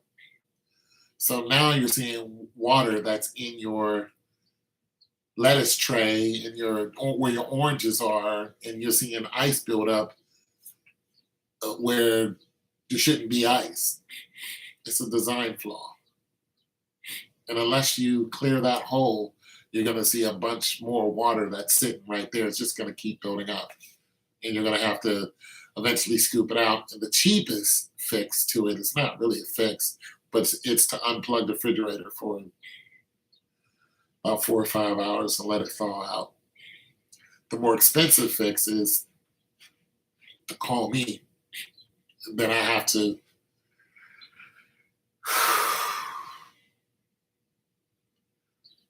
take everything off of your shelves. I have to take all your shelves out. I have to pull out a drill and take out the whole back panel and look back there, and wherever that ice is there, I have to melt it, use it with a hair dryer. And then I have to run tests and find out which one of these elements is not working. Then replace it and hope that it didn't trigger something else not to work. So about $350. You'll be in the weeds for about $350.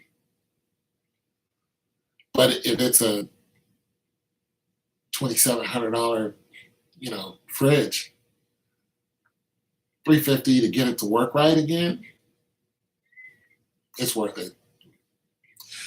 But the problem is, a lot of people think the warranty is going to cover it. And your warranty is not going to cover it. And then sometimes people don't want to pay that much. And so, I say, get somebody else up here, or you can scrap your refrigerator. And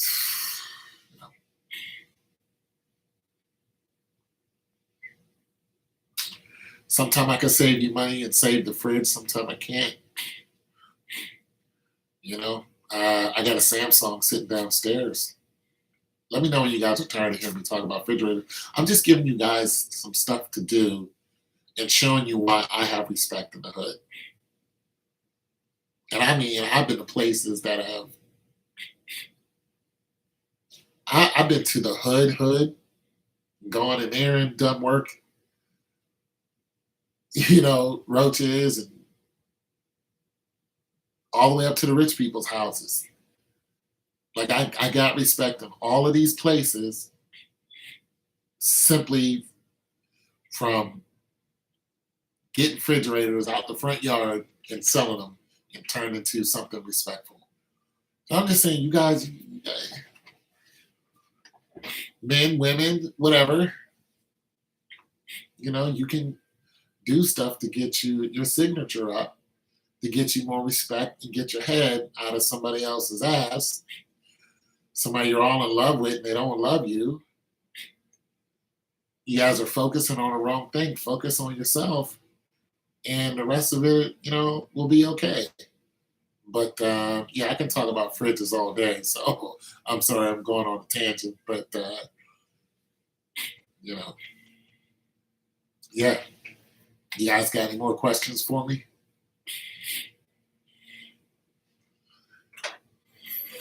Nobody? No questions? I think there's three of you here according to this. But yeah, I mean, if you got any questions about, you know, if one of your appliances is not working, I'll answer the best I can. Because somebody knows somebody who has an appliance that's not working. Some don't work right. Your dryer doesn't cut off, doesn't cut on, it doesn't get cool. You know, those are all timer issues, except for it doesn't get cool. I can tell you that right now. If your dryer is not getting cool, it's your heating element. It's just a little wiry thing in the back about that big. You just got to take off the back panel. You'll see it. Take two screws off, disconnect it, unplug it first. Take the panel off. You'll see it right there. Disconnect it. Take the two screws off, disconnect it, and put in a new one. You can go and get yourself. I don't know how much they cost, but they're less than $100. Put in another one. Boom. You're working just fine. Also, a lot of you, what you don't know is sometimes your dryer is not working, not because something's wrong with it. It's because it's not ventilated. So where your dryer vents to the outside, if dirt is blocking that hole where it is, then there's dirt coming in. And there's probably, the silver, whatever that is. You guys need to check that out. So just randomly, just go and take it apart, unscrew it, and if there's dirt that comes in, is a good reason why that's why your dryer's not working. And also make sure you keep the lint trap clean. And there's another thing that most people don't do. I need to do this myself. Is take off the back where the lint trap is. Take off the back and pull all that lint out of there, because if you don't, eventually you can cause a fire. So I've had a couple, ladies who saw what I do and they say, "Hey, this is what's going on," and I would go over to their house, and that was really what was happening. There was nothing wrong with their dryer. My dryer's not getting. I'm like, well, this is why. And you go and you pull off the thing, and all this dirt comes down, and then you take off the whole thing, and you have to empty that whole hose out. There's just a bunch of dirt that comes through there. That's because it wasn't getting any air, it wasn't venting the proper way. And then you have to stick something through that hole in order to remove all that dirt from there. Well, the reason why that was happening is because we have groundhogs. So groundhogs go and build a hole there, and they kick all that dirt in, and it comes right through the dryer, the holes where the dryer is, and it stops your dryer from getting warm. And then you have to, keep drying clothes like 5, 6 times to get them dry. That's what's happening. So I saved her what, a couple $100. She would have probably went out and bought. She's one of those people who would have went out and bought a new dryer. So yeah, there's that. Well, like I said, if you guys got any questions before I go,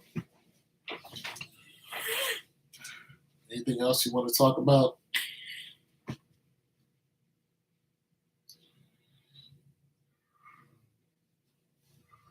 Yeah, I can answer for you.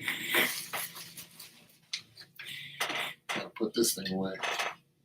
Oh, I wanted to say another thing. This is not to a Samsung. I forgot which brand this is to. But I guarantee one of you are going to run into this problem if you don't already have it. This is a motherboard to, I forgot what brand it is. A Kenmore. There it is. A Kenmore Elite. I think they're actually made by Whirlpool now. So here, let me shine some light on this. I don't know how good you guys can see this. See this button right here? This button can save you some money. Hear that? That is a button. That is a reset button. If you have a Kenmore Elite and it's not working right, you have to take off the back panel. There's a metal panel that's going to cover this. And you have to push this button. And it has 3 cycles that it goes through. So you push it once, it's going to go beep. The fridge is going to start cycling. It's going to start blowing air, yada, yada, yada. Let it do its thing. When it's finished, you're going to push it again twice. Beep, beep. Then a third time. Beep, beep, beep. Those are cycles that it runs through. It resets the refrigerator. It resets it. Now, Samsung does not have this. Samsung has I forgot what there's another motherboard. It's a smaller one. It sits up here, and it has the red light. And if that red light's blinking, it tells you what's going on with the fridge. So a continuous red light is good. And it also has I got my Samsung one downstairs. But it'll also have it's not a button, but it's a green light that will come on. And it's like sitting over here somewhere. And when the refrigerator comes on, that green light will flash. That's in the Samsung. So this can save you some money if you know that this button's sitting there. A lot of people don't know that this is there. They buy these nice refrigerators. And I'm talking about on a 3-door and a side-by-side. Push that button, let it run through a cycle, and your fridge is probably going to be okay. If you still have problems after you did that, then you're going to need to call somebody. So just want to let you guys know that. It'll save you a lot of money.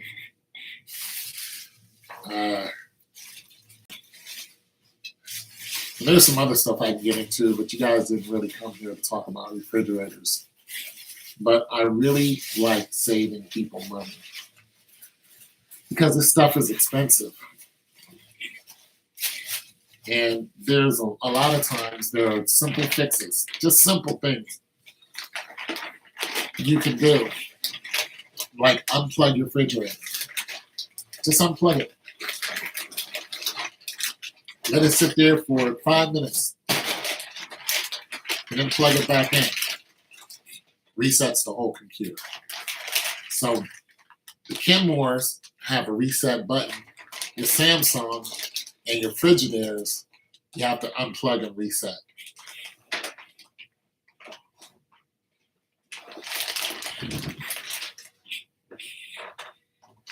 Get money.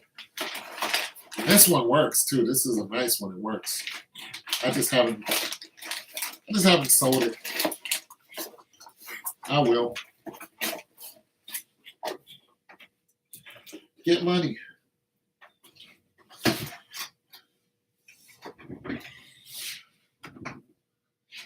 So yeah, just things to do to get respect in the hood. Everybody thinks the maintenance man don't make no money. Shit. Don't believe that.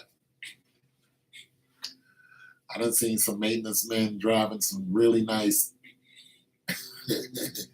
Like these people around here, they didn't think I was making any money. They didn't think I was doing anything. They just thought I was some hobo toting around these big old refrigerators. Okay. You think that if you want to, just because I ain't flashy, you know what I'm saying? Nah. Refrigerators are money. Even if you, okay, so here's another hustle. If you're into the appliance game, you can, if you go on like Facebook, Craigslist, there's a lot of people who don't want their appliances no more. And sometimes the appliance still works. So you can take that appliance, and you can resell that appliance. But a lot of times the appliance doesn't work and they don't know why. So one guy had a Frigidaire, top freezer. Excuse my nose. Hold on a second. I don't want that to be irritating anymore.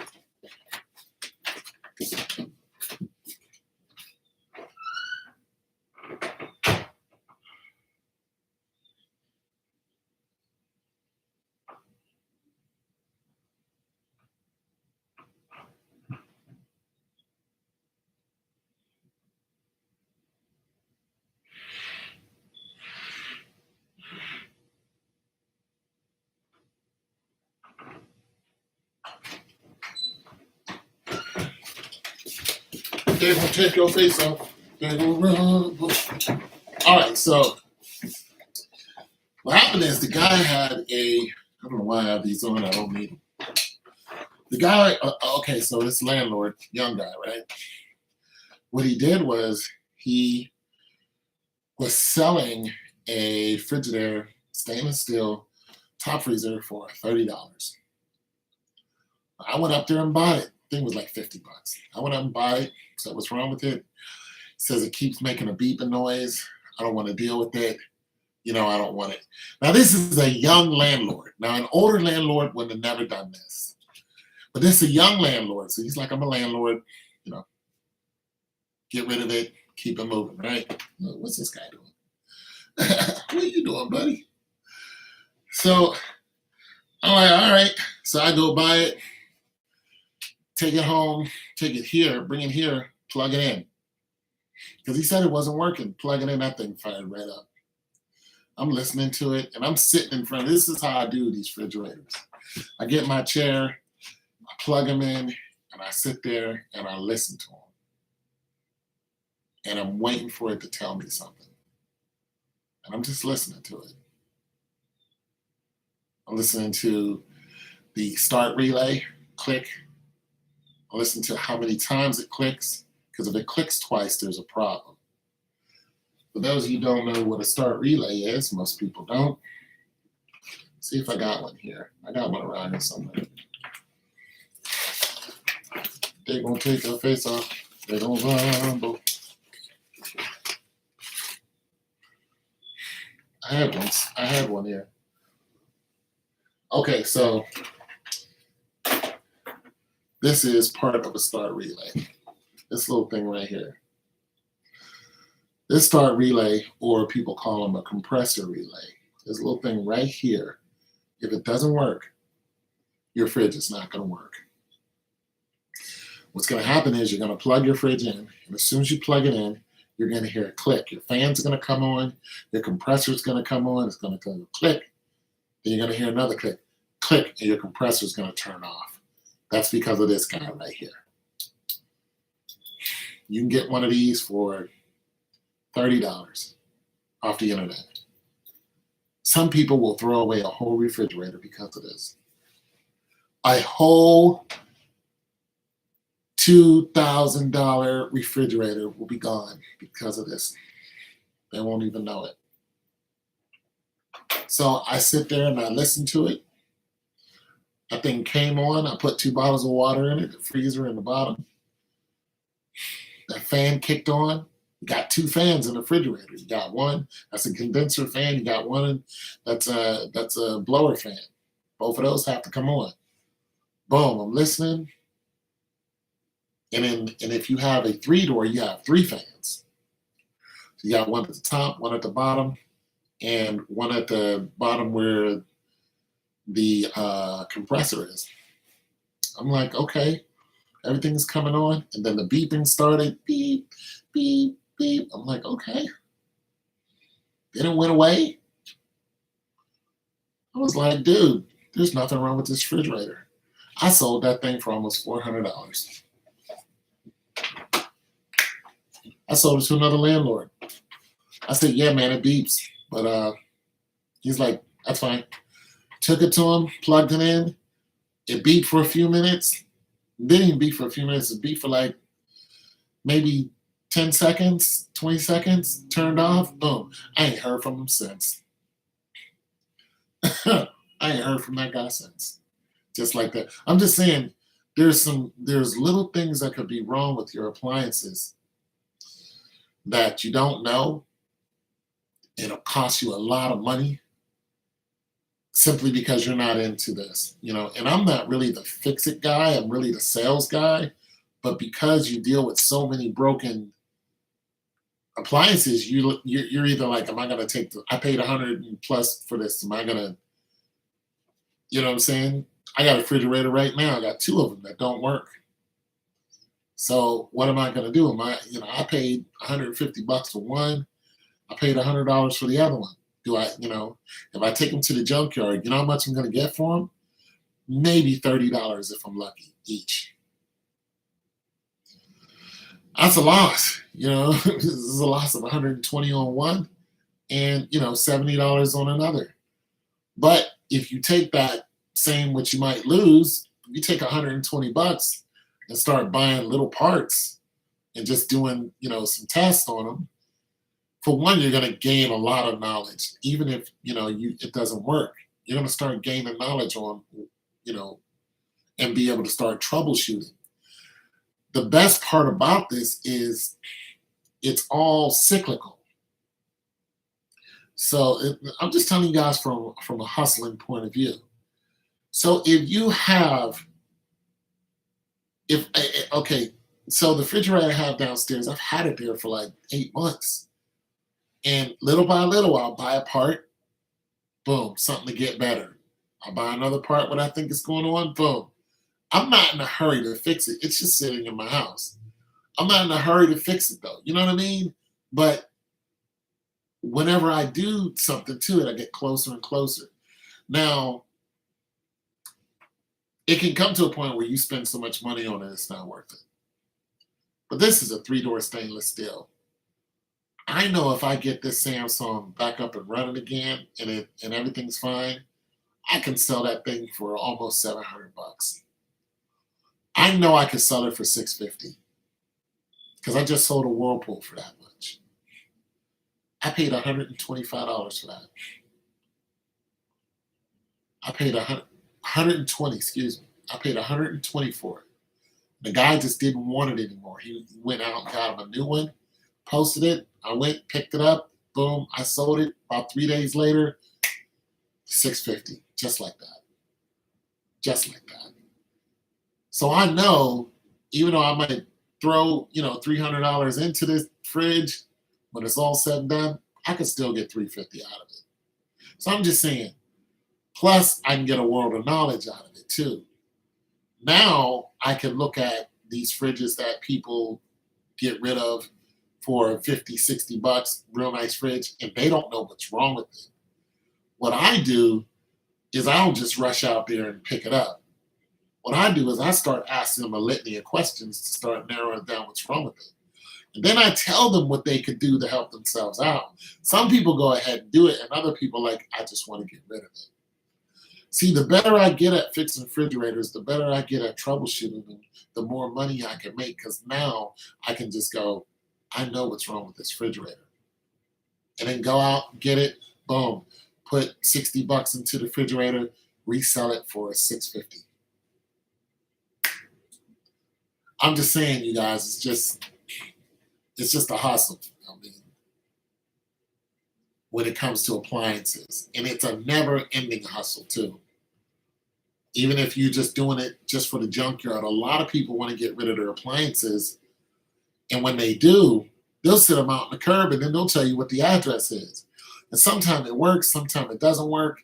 Well, hell, if it's somewhere near you, and you have a trailer, you can just go up, pick the appliances up, take them to the junkyard. You got $40 in your pocket. So the hustle is constant. And then when people see, like there are guys who see what I do, then they're like, hey, can I have your number?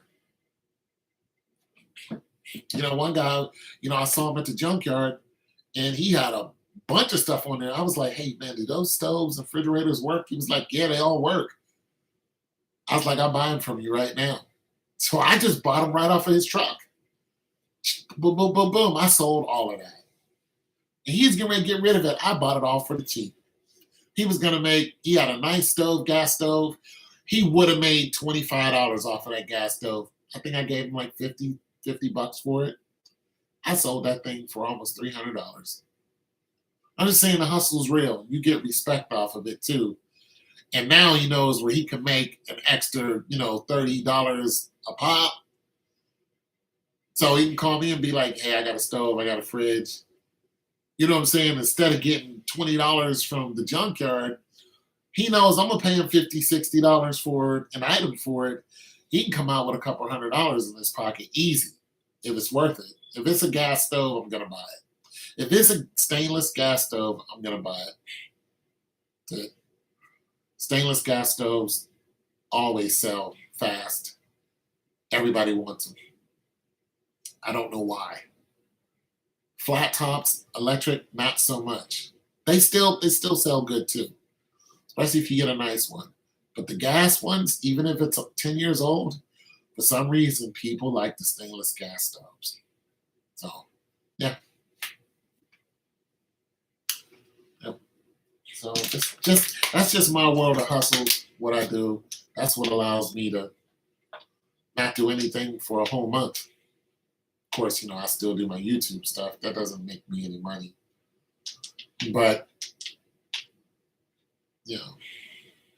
if I don't want to do anything, or if I'm injured, that's another thing. You get injured doing what I do.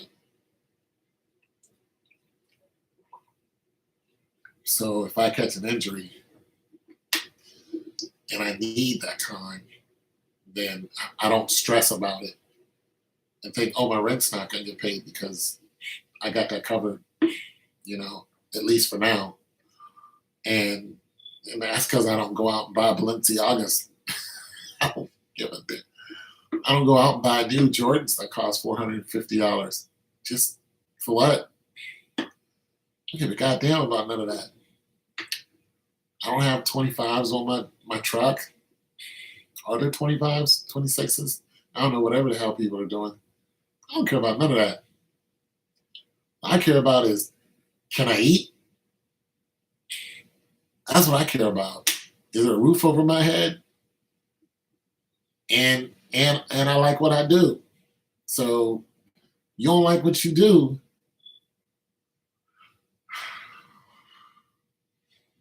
get something that you like. You know what I'm saying? If you sitting there beating off all day, you're not going to make no money.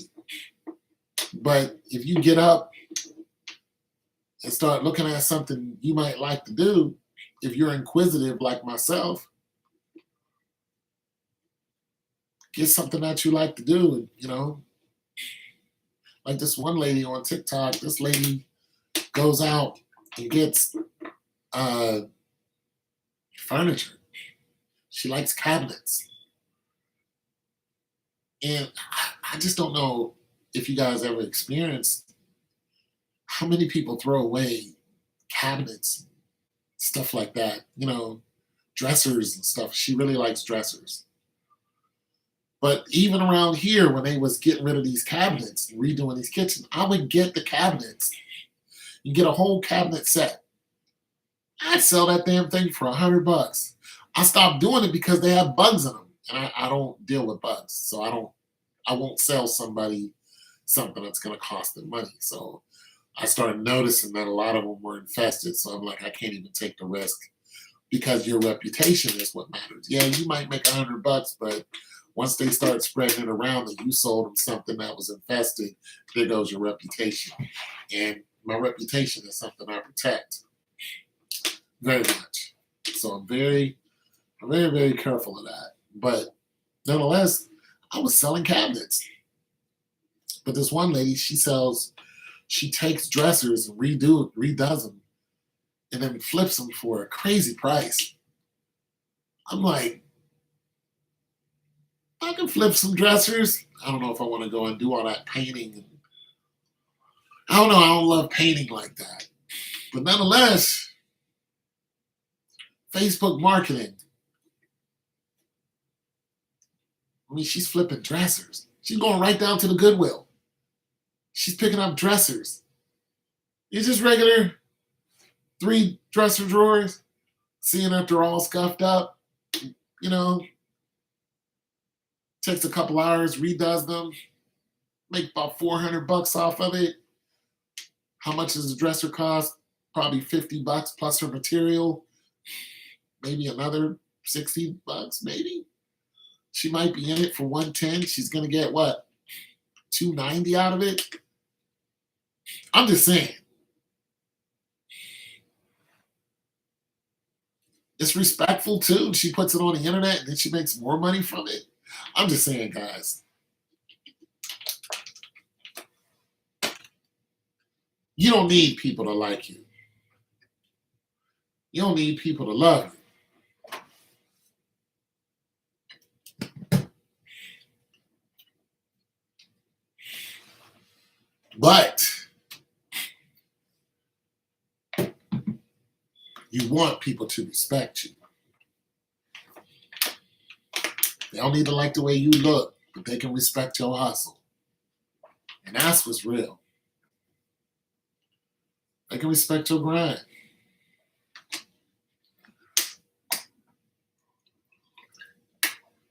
All right, so I know if Polo, no, he's probably been gone. He doesn't stay around that long. He wanted to talk about the mask mandate. I can come back on and talk about that later. But just wanted to get this out for my guys who are struggling to find a woman. You know, I'm an average. That's another thing. Don't be afraid to be average.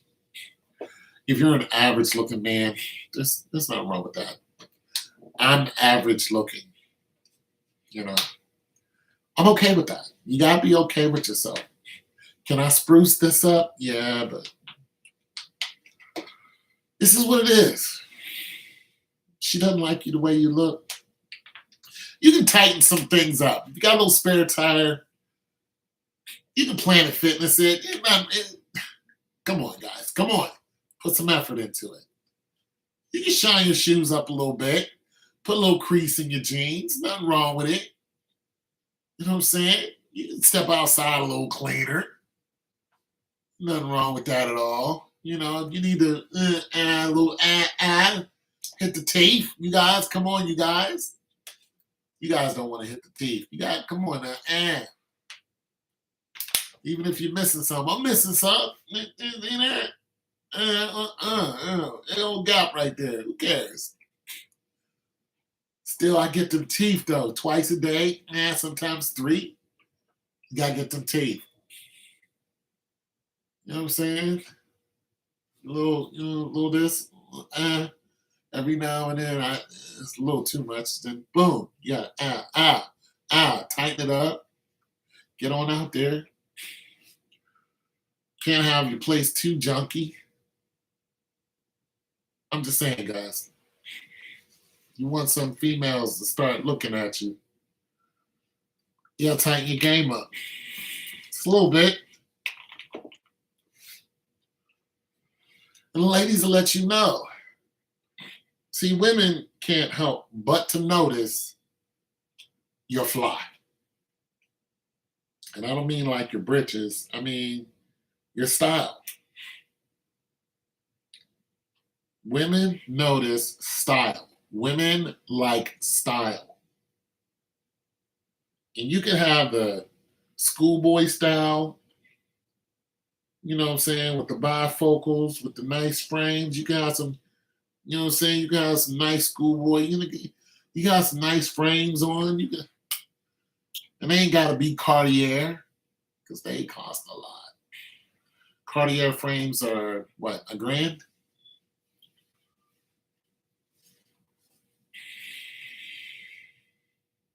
I think you're just showing off, but you don't really need a grand. You can get some nice frames for 50 bucks, 50, 60 bucks. Guys, you can tighten up your game. 200 bucks, you can tighten up your game. That's a haircut, a gym membership, nice little button down, nice pair of slacks, a nice pair of clean shoes. You can do that. If you step out the house like that at least once a week, some woman's going to say something to you. I'm just saying it will happen. Some woman will say something to you. I know this one guy, and I don't know if I don't think he's homeless, but you never see him with a car. What he does is he'll dress up real nice and he'll just walk around. He knows some woman's gonna look at him. Now I don't know if a woman picks him up, but he does this often. You'll see him; he'll be clean and you know what I'm saying. He'll have a little bounce to him, and he'll just be walking around. You know what I'm saying, in his own zone. He'll be clean, nice shoes, everything. I'm like, I don't know what you're doing, but yeah, brother, get clean. You know what I'm saying? Y'all gotta get clean every now and then. That includes me. I don't be wanting to, but every now and then you just gotta get clean. You just gotta do it because it brings, a little bit of shine to you. And you don't necessarily have to go anywhere. Like you don't have to go to the club and show out for church and all this nonsense. You're gonna go to church because you need the Lord. That's it. You run up in church, go up there to see Jesus. Don't go up there to see Miss Hattie and trying to get up under her dress. Because you're going there for the wrong reason. But I'm saying, get clean every now and then. Just be you. Another thing is get yourself a nice watch. And I don't mean an AP watch. I noticed that, like, I had went, I don't even know if I got that watch. I think it was a Calvin Klein watch. It's a Kenneth Cole watch. And I paid 40 bucks for that watch. Wasn't much at all. But it was nice, had a leather band to it. I got something like, I still have it here somewhere. I just never wear it. I usually wear this watch. It's a G-Shock. Cost me $150. I hardly ever wear this now, but because I can't get the timing right. I need to look up how to do it. But yeah, I usually rock this because I'm always banging around something metal. You wear them nice watches, you're going to crack them. This one, boom, it's made for that. But nonetheless, so I went out on a date with this young lady, She saw my Kenneth Cole. She was like, nice watch. That told me, for one, she liked the watch. For two, women look at your everything. And I had a little brown jacket on, nice little brown hat, slacks. I had the earth tone colors going on. So, I was in there. But nonetheless, it showed me what women look at. So guys, get yourself a nice watch. You can get them for the cheap. You ain't gotta. All my watches are 150 and under. Now my next watch, I told myself I was going to get myself one. My next watch I'm going to get It's either a Movado or an Oris. Movado 450, Oris 650. Can I go and get them now? Sure, I could. I can pick them up right now. The thing is, I don't have a need to, because I don't go nowhere.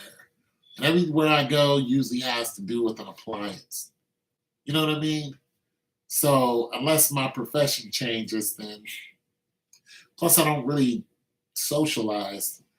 If I started socializing again, I'll probably just go ahead and snag. I'll probably get the Oris because it's not as flashy as a Movado. I really like the Movado. It's classy, but I'm not a flashy dude. I like to have stuff on that you know it's quality and it's gonna last a long time. That's what I aim for. Like I wear New Balance shoes. You know what I'm saying? But I don't wear the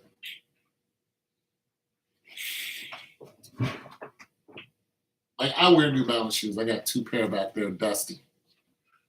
Let me show you the one pair I wear. I'm getting ready to buy a new pair of these. These dusties right here. Now, usually, I say just clean them up, but I wore the sole off of them. These right here, you know how much these cost? Just somebody, you guys ain't saying too much, but somebody take a guess on how much these cost right here. These are the 90s, the 990s. Take a good guess. How much do you think these jokers right here cost? And I still wear them whenever I need to get out there in the dirt somewhere and kick around because they're mad comfortable.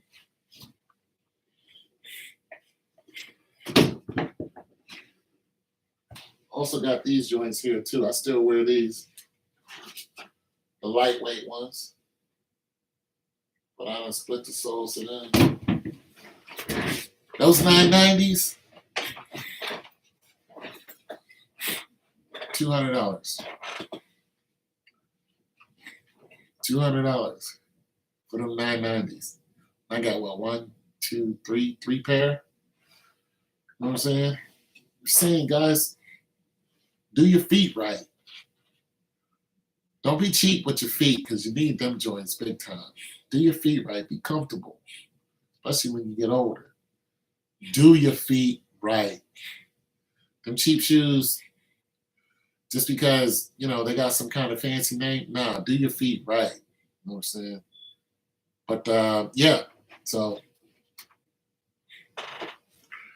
I have quality stuff. A lot of it's dirty, but it's still doing what I need it to do.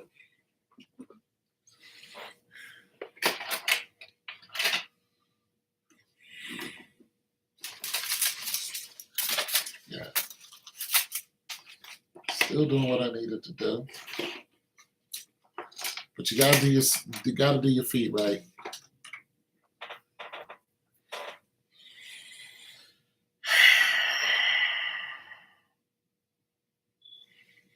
Another thing is your money. I mess around with the stock market. I win some, I lose some. But you guys got to start looking at your future.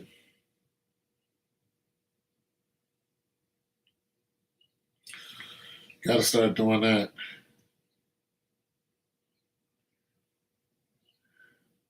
I mess around with Bitcoin, but I only got $100 in the Bitcoin. I don't trust Bitcoin. So that's another thing. But if you want to raise your energy, you want to raise your signature, you guys. That's what you got to do.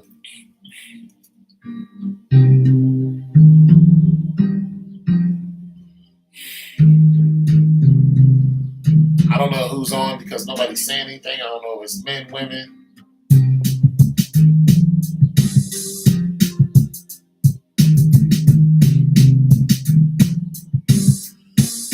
I'm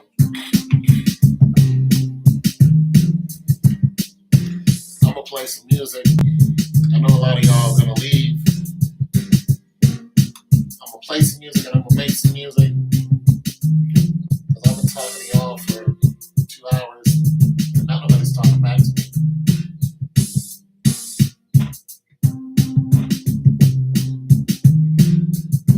But if you ladies out there like Pookies and Ray Rays,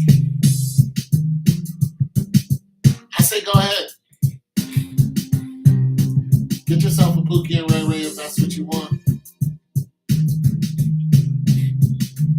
But when you wind up, 6 feet under or in the grave, or in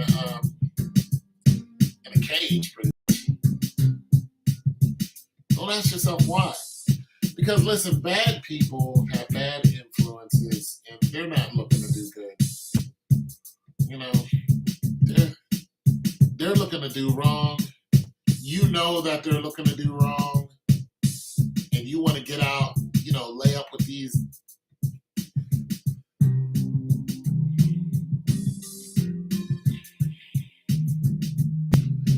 You go ahead and take that risk if you want to. You go ahead and leave a good man for them.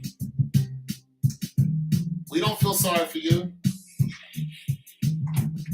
That goes the same for men and women. If you go ahead and leave a good woman, listen, I haven't been attracted to bad women because they have an energy that is just unfamiliar to you. And then it's like electricity. Like it makes you want to, just be different, do more. You want to, and then you're looking at your woman like, why don't we do this? Then you try to make your woman do something she's not. She's like, I'm not going to do that. And it's not like something crazy. It's just that the problem with relationships is we get too stale sometimes. We're used to each other, so we don't think that we have to do the most. And then when something new comes along, and you're just like, damn, honey, you know what I'm saying? She went the extra mile and did this. That makes you want to leave your main thing, but your main thing is stable. Oh, TNA, she ain't gonna be there for you. She don't want to listen to you cry. Your main girl will listen to you cry and will listen to you. You cry around your main girl and she just like, I'm still here. Yeah, get them tears out, wipe your nose, clean your face up, get back out there. It happened, nothing we can do about it, or we gonna do something about it. But, the girl with the TNA, she ain't down for you. She ain't. She's just there for the fun. Your main girl, though, she down for the cause. That's different. So you might want to keep it in your pants and say, you know what, I can't do it with you. I'm going to stay here with my main chick to get that good loving because, she loves you. Like, the other girl likes you. Your main girl loves you. You like, you know what, I'm going to stay with her. Because she, you know what I'm saying, she snore, but so do I. Sometimes you gotta sleep in the extra room because, she getting it in. You know what I'm saying? She tired. And you had the day off. She didn't. You know you ain't getting no sleep because she gonna be up sawing logs and counting pigs or whatever the euphemism is. And you just gotta let her have that. Like, yeah, baby, go get that. Get that sleep. And you just be in the other room or in the living room or whatever the case may be. And when she come out of it, and when she come out of that deep sleep, that REM sleep, that good sleep, come out like, What happened? You'd be like, shoot, you got it in. You know what I'm saying? She'll clean it up and then y'all get some vittles. Get something to eat and it's all good. She might need to do that for about 2 days, depending on what shift it is. Women drive trucks now. Women working on the docks now. You know what I'm saying? Women working on the docks now. I wish I would get one of these UPS chicks. I treat her so good. I wish I would. The FedEx is right behind my house. Let me get one of these box slinging FedEx because I treat her so good. I would treat her so good. Let me get one of these FedEx swinging, box weighing, tape measuring. I treat that girl like she'd be like, you too good to me. I'll be like, girl, you better get on up in here and get some of these biscuits. She gets on biscuits up in there with chicken and bacon. I have her right. Yeah, I had that girl right. She wouldn't even believe it. I get at them feet. Give me them feet, girl. Get on. Get her a big old screen. Get her this big screen right here. Get her one of them, 84-inch big screens. She come in the house. She can watch her game because I don't watch the game. I'll hook her up. I'll be like, what you want to watch? There you go. Boom.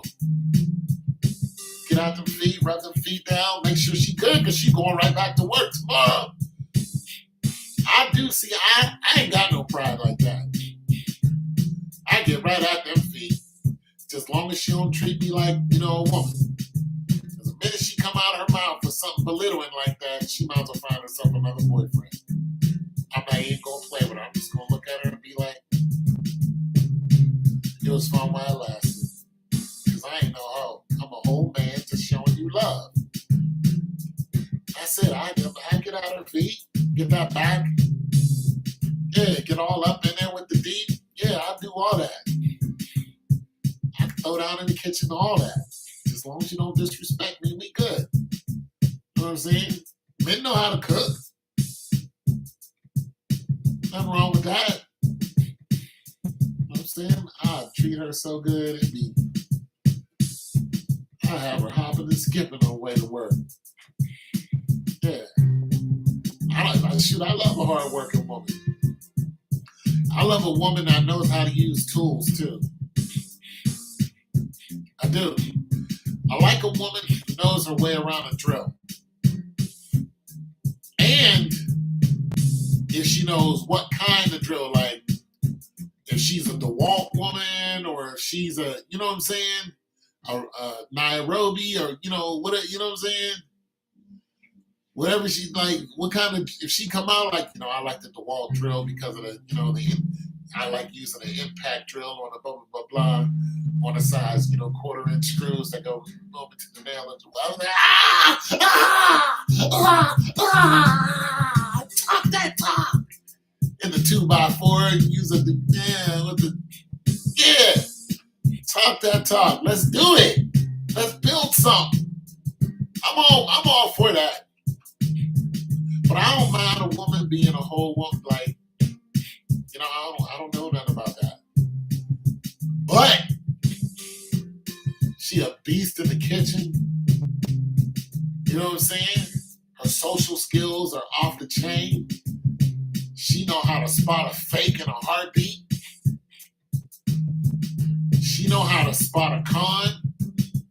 She can smell a fake chick or a fake dude from a mile away. You can't get over on her at the, you try to roll up on her at the gas station and she puts you in check. Real nice. Like, I had a woman put me in check before. She is fine in I met her at Value City. I saw her. I was just like, yo, I get to know you.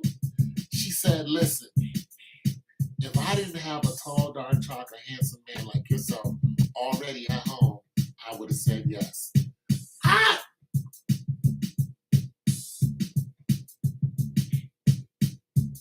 like, that had to be the sweetest rejection I ever heard in my life. I'll never forget it. Listen, that was almost 15 years ago.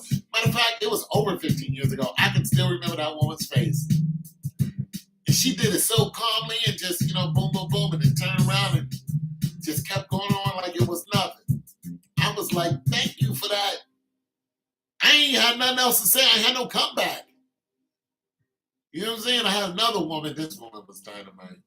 I mean, I had to hit on her. I saw her at the Best Buy.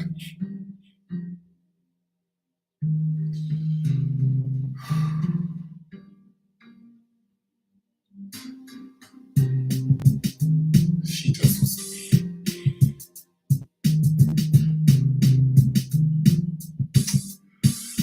Damn. I was like, yo, you are so beautiful.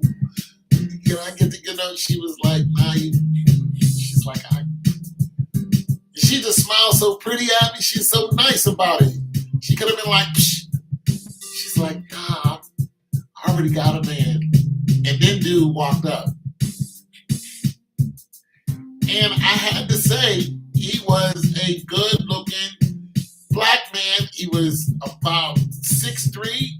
He had muscles for days. And I couldn't be mad. I was like, I ain't mad. But him and I look similar. So if she wasn't dating him, I already knew I would have had a chance. And I was like, okay, I ain't mad about that. You know what I'm saying? But he was huge. And he saw me looking at her and her looking at me, and he just smiled and put his hand around her and kept going. I was like, that was a cool move, because he could have easily, would you looking at my woman? But he was like, nah, they wasn't even on that. He took his girl, jumped in a real nice whip and took her big ass home. Oh my God. Bro, you gotta marry that. You cannot have that walking around. And, oh my God. She was stunning. I'm just saying, fellas.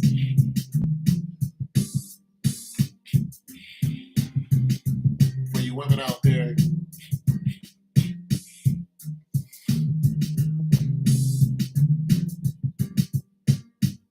I've been meeting a lot of women who've been playing a lot of games, though.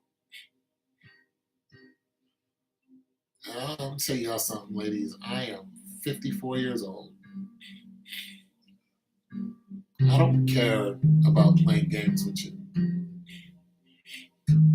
Like, I'm not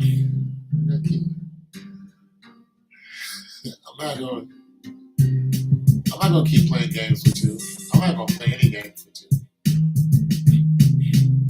Especially if you're in my age group, you 45 and up, you want to play girl games. I'm just not desperate. I'm just not. I'm just not. I don't even do that with a fresh 22-year-old. She played one game too many. I will ignore her so quick. And I've done it before. Girl I really paid attention to. Next time she saw me, I just walked past her like I ain't know her. I don't have time to keep asking you for the same thing and then you want to play games. No. There's billions of you. Why would I be stuck on one? Like, no. You showing me no? No. I care less. I care less about you. You play games with me, you might as well just write me off because I don't care about you. You come at me straight, we can talk. So a lot of y'all women playing the coochie game, y'all can. There's so many of you. Yeah, you're just not special. I don't care what Steve Harvey tells you. He's gonna tell you you're so valuable because of your coochie. No, you're not. You are only as valuable as the man is willing to pay for it. That's it. If he's not willing to deal with your crap, then you are not valuable to him. I don't care how pretty you are. And I've seen some stunning, out of this world women. But if she's a pain in the ass, she is not worth the time of day. And I'm serious. Listen, I've been in a few different countries, and there's beautiful women everywhere you go. You don't believe me? Go to Spain. The woman gets to acting up here, get on an airplane. She thinks she's all of that. Just go to Spain. Just go to Madrid. Go to Zaragoza. Just do it. Just touch down. Just go to the airport. Hang out in the airport. When you come back here, I promise you're not going to pay her any mind. When you touch down in America and she calls you, you're not even going to answer the phone. Just go to Spain. Just one time. Just do it. Just touch down. Right there in Zaragoza.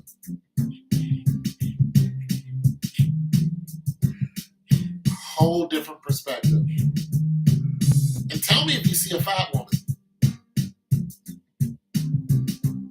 Because I'd be surprised. Like their whole culture is around, I mean, they sleep. They take siestas and, fitness and go to Brazil. I got a brother who hangs out in Brazil all the time. He's always showing me videos of beautiful women. All the time. I ain't never been to Brazil, but I might go there one of these days just to hang out with them. And if you don't want to do that, go to Germany. Go to Oktoberfest. I'm just telling you, there's so much beauty in this world. And you're going to see women that are going to make you stop dead in your tracks. They're going to make you stop cold. And I mean stop. And you're just going to stare at them. And they're used to it. And the women, the European women who are... Europe is a whole different type of beauty. And you can get the prettiest, stunning woman who won't even, like she knows she's pretty, but she won't even care. It's not like when you're pretty over here, you're cocky as hell because everything is supposed to go your way. Over there is totally different. Totally different. Like over here, if a pretty girl is on a train or a bus and an average man goes and sits beside her, she automatically thinks he's going to hit on me. He care less about you. He just wants to sit down. I was on a train in France. And there was enough open seats everywhere. And this gorgeous looking 20-something, young, gorgeous girl was on there. I was like, she's really pretty. This guy sat beside her. She didn't even flinch. He didn't say nothing to her. And he could have sat anywhere. It's different. They're not cocky about being beautiful. And the whole time he didn't say nothing to her. He just sat down. And he got up and then he went on about his way. Not one word said to her. Over here, you can't do that. Pretty girls always think that somebody wants to sleep with them when it's not even the case. I'm just saying, when you had enough of American women, just get on a plane. Get on a boat. Get on a boat. Say, you know what?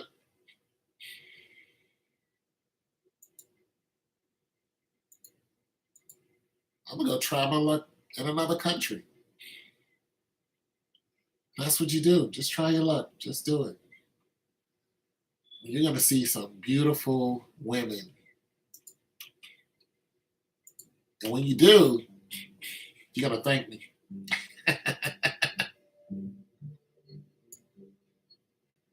You come back here and these women still acting snobby, you just won't care anymore. See, it's hard to get an American because of all the status stuff that's in their head. They have all this bullcrap in their head. Women think that they're queens of, they believe that a man should, we got to do the goddamn thing for you. There are 10 million single women in Russia. 10 million single Russian women. 10 million women who will not find a man. Why? Because their men are dying early. A lot of them from smoking and drinking. Russians love to drink. 10 million beautiful women. You don't have to put up with any American woman's bullcrap. I'm sorry, you are a waste of time. But if you get a good American woman, you're in there. But if you get these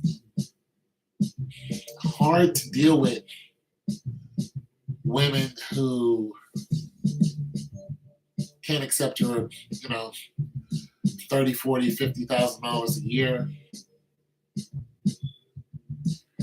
treat yourself to a round trip ticket somewhere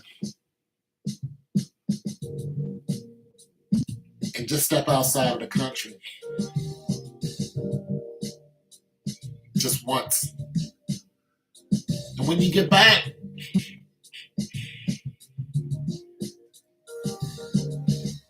develop yourself financially, get yourself together to where you can take that trip more often. And to where if you wanted to be with somebody over there, you can either move there or you can bring them back here, but I suggest you move there. Because the cost of living is less. Over here, the cost of living is ridiculous, especially with inflation. So average people like me, I'm not going to get a beauty queen. I'm not even sure if I want one. But nonetheless, I don't make a lot of money. I just hold on to the money that I make. But because I don't make a lot of money,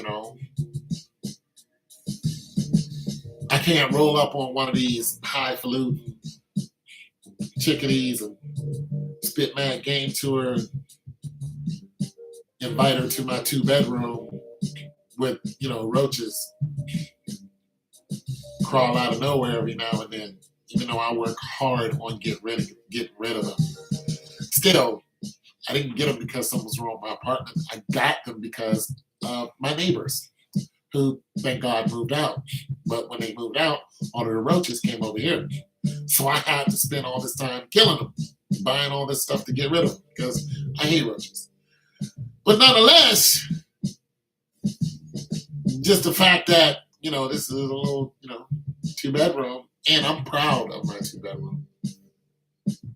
But still, today's women don't want to move into a 2-bedroom townhouse. They want to move into a 4-bedroom house on the lake. I can't afford that. They want a $350,000 house in a gated community. I don't have $350,000. I can't do that. I wouldn't even try. I don't know who has that kind of money. Now I may be able to put you in a $150,000, maybe 200,000. What's that? Let's see, 1,000. So maybe $1,200 a month. Then you got your bills on top of that. Oh, that'd be pushing it for me. That'd be pushing it. Plus your electric, gas, water. I bring it up to about 17. All your insurances, homeowners insurance, car insurance, medical. Oh, that's pushing $2,000, ain't it? That'd be tough for me. That'd be tough for me. I'll have to get another hustle. That's what? That's a what? That's a what? A 3-bedroom? About $2,000 a month. That's all included. That's all your bills. $2,000 a month. So your mortgage is around 12, somewhere around there. If it doesn't fluctuate like it did back in 2008, where your mortgage was 700, then it shot up 15. Prime lending. That's why those people went to jail. Subprime lending. But I'm saying, I don't know if I could do 2,000 a month. I would have to get another hustle, but nonetheless, I could do it by myself for a short while. But with somebody's help, I could do it definitely. So I'm saying, you guys realize where you're at. Because if you listen to these American women, broke dudes don't deserve no kitty. I'm going to tell you something. You leave the country and you will not hear any girl outside of the country saying that. You're not going to go to Japan and hear people say that. Visit Japan. Just go. Just go visit Japan. Go to Brazil. You know what I'm saying? Go to Africa. You're not going to hear Africans saying broke boys don't deserve. You're not going to hear that because there's so many women who they're not rich. They would love to be married. Go to Europe, same thing. They're going to be like, are you doing something? Yes. Well, let's go. I'm with it. Let's do it. Over here, average over here is a bad thing. One girl said, if you're not making $500,000, then you're broke. Don't listen to these toxic shows that have these goofy girls saying stupid stuff like that, who are making millions of dollars on OnlyFans. Because those girls are not working. OnlyFans is not working. You look at his face. How much money you think I'm going to make off of OnlyFans? A big old goose egg. I don't have tits. I'm not going to make any money off of OnlyFans. What do I have to do? I have to go and sling appliances to get $1. If I want to go to Boston Market and get, a quarter dark with 2 sides, it's going to cost me $12. I got to go and sling a 250-pound refrigerator just to earn money to do that. I can't jump on to some website and show my torso and, sell pictures of that and get money for it. I can't do it. I'm not sexy. I'm not a Jonas brother. I'm not. I'm not Legends of the Fall Brad Pitt. It's just not going to happen. I don't have abs. I got like one ab. I'm an average guy. I'm average. That's it. I'm overweight. I'm average. I'm not going to fight that. I'm not going to get lipo and then all of a sudden 50 pounds less and now I'm not average. I'm still going to be average. I'm not going to get my nose done and then I'm not going to put on skin lightener, get a haircut. I'm still going to be average. I'm average is what it is. And it's okay. Don't let these people break you down and think that average is bad, because it's not. Don't let these goofy girls tell you you're less than, because you go out here and you sling burgers. Don't let them do it.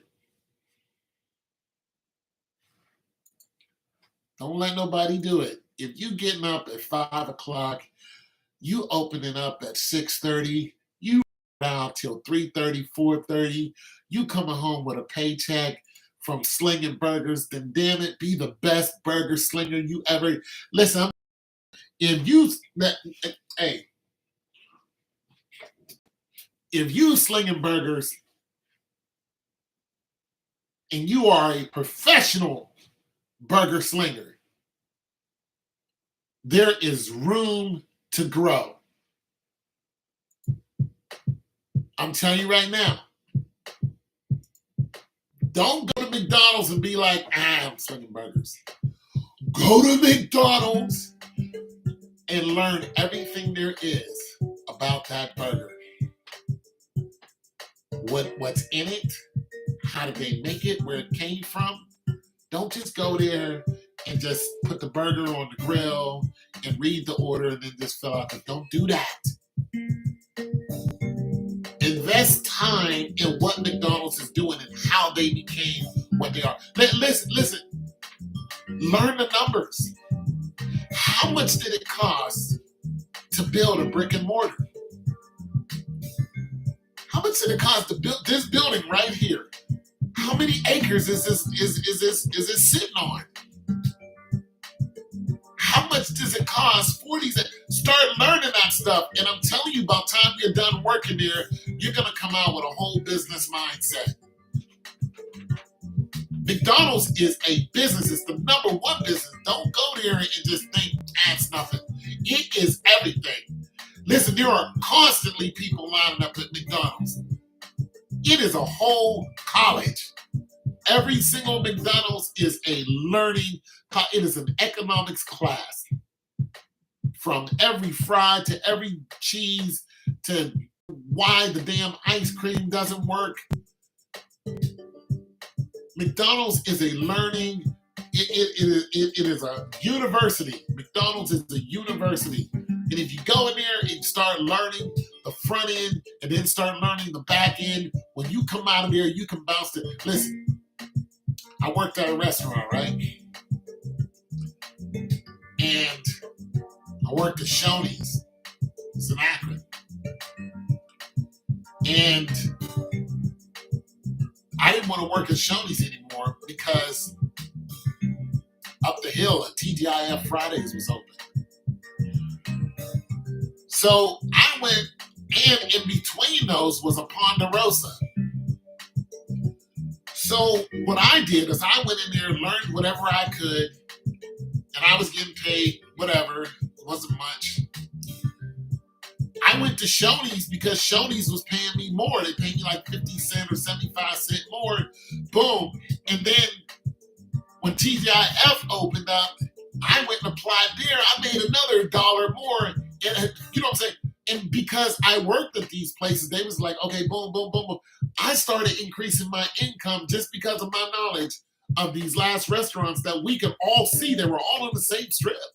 And you think they got mad at me because I went from, no, they were just like, you're bringing knowledge. Now, they didn't end up being assholes, but nonetheless, the point is if you take as much as you can from the job that you're working, and you realize that there is a ladder to this, you don't have to stay at that job.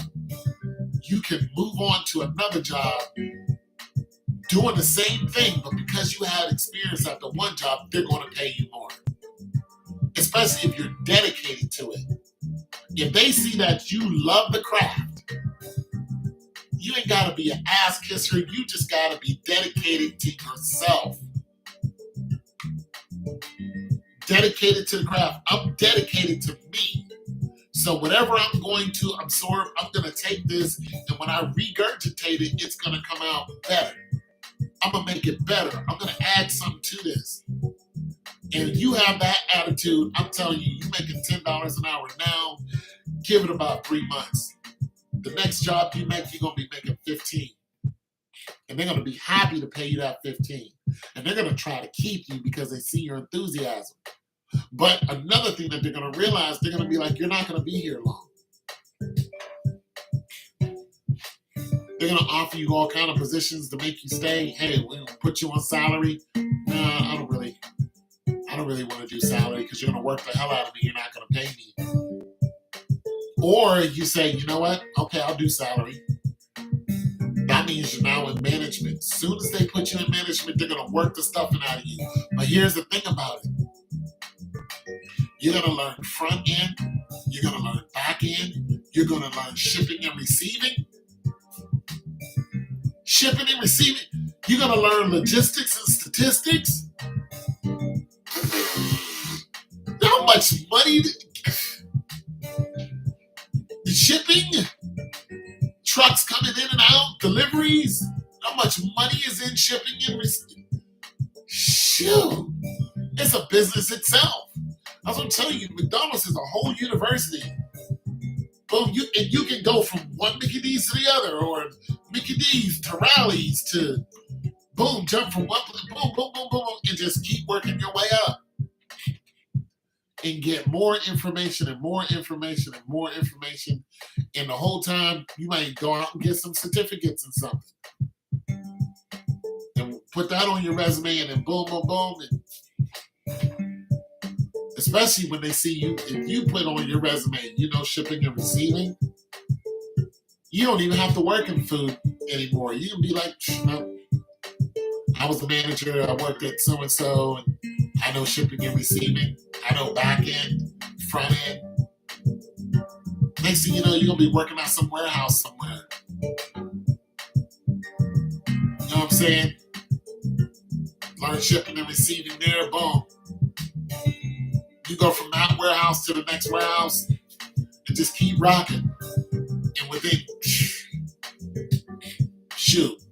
5 to 10 years, you went from making $10 an hour to almost 60 or more.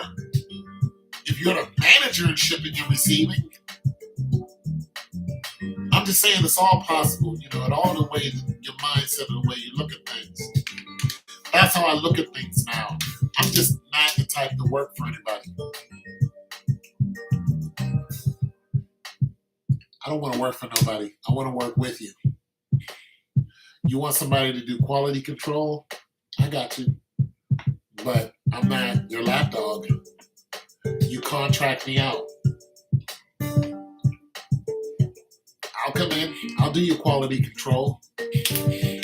I'll let you know what is and what's not. I'll show you how to save a couple dollars. I'll look at your product. I'll look at your people and say, you need to get rid of this, this, this, and this. Him, and her. It'll cut your costs down. Change your hours. Like one company wanted to hire me to come in and do the quality control. I turned them down. They wanted to pay me $13 an hour. This was 10 years ago. The money wasn't a problem. The problem is that they were working. They were working 12-hour shifts, and they were running them consecutively. And what had happened was it was burning out every guy that came in there. I said, what happened to your, this was my decision. When you go to an interview, make sure you ask questions. I looked at their setup. I was like, the money's nice.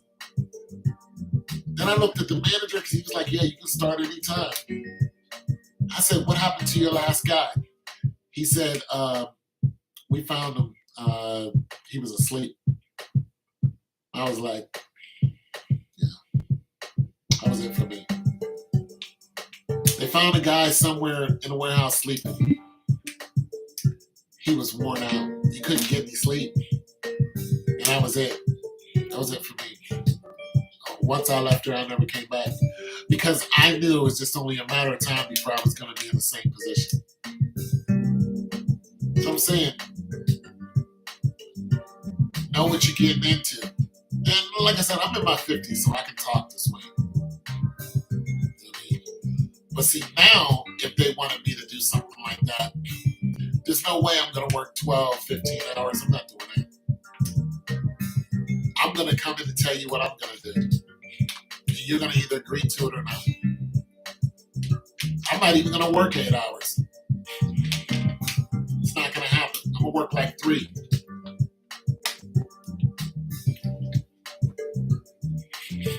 I'm going to come in. I'm going to inspect your stuff. I'm going to take inventory. I'm going to show you what's what. You know what I'm saying? And then, I'm going to give you the report. I'm going to go home and send you the report. And you're going to take all this information. You're going to make changes. And then your business is going to run better. That's what I do. Quality control. I'll come in and inspect and change the quality. You might have to lose a couple $1,000s. You might have to invest it. But that's what I do. So I'd rather be a contract worker. If someone can enter contract, I'll be like, that's fine. That's cool with me. I'll just go on vacation. That happened to me before. I had some people, they were like, we're going to let you go. I was like, okay. They let me go. I went on welfare. What I did was I applied for unemployment. I applied for unemployment. I had a girlfriend living in England. I sent her out an email. She sent me a plane ticket. I went to stay with her in England, and then we went to France from England. Don't get off my back. You know what I'm saying? They thought that was hurting me. You wouldn't hurt me. You just told me to go on vacation. That's exactly what I did. I had another contractor do the same thing. Her guy was harassing me because he was a racist punk. So I was like, all right, cool. Then I called the company. I said, listen, do you have any more work? She's like, nope, I don't have no more work for you. She's just like, I just kind of crushed your dreams, didn't I? I said, no, you just told me to work for another company. I'm a contractor. And I told her, I said, you just told me to work for somebody else. That's the last conversation we had. I just went and signed up for other companies and did contracts through them. You can't fire me. You can't fire me. I'm a contractor. All you can do is say, we don't want you to work for this company. Fine. There are thousands of you out there. I just go work for one of you. Boom, that's how you do it. I like this song.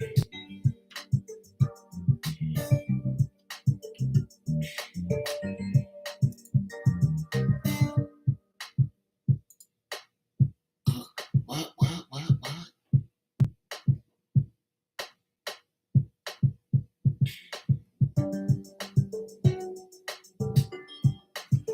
Yeah.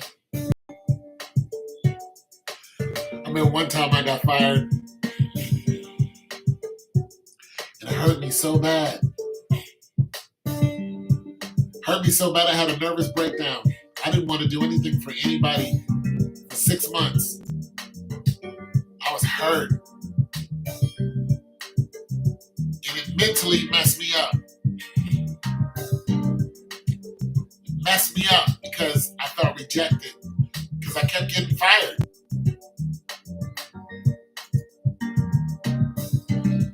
And now, I just don't ever want to be in a position where I can get fired.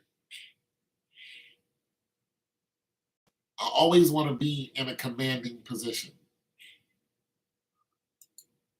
I don't want to be in a position where somebody can make me weak, where you can take my money away from me.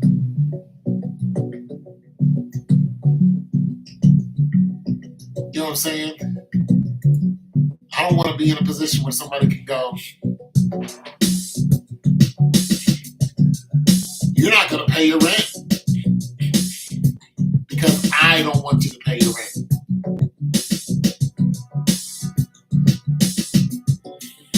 What?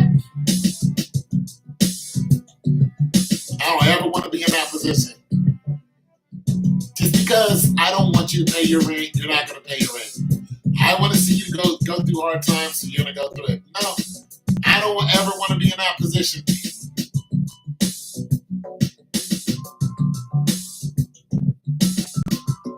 I don't ever want to be in that position. This is why you just don't go spending your money everywhere, trying to get the latest and greatest. This is why you got to keep yourself some emergency money. Your emergency money should be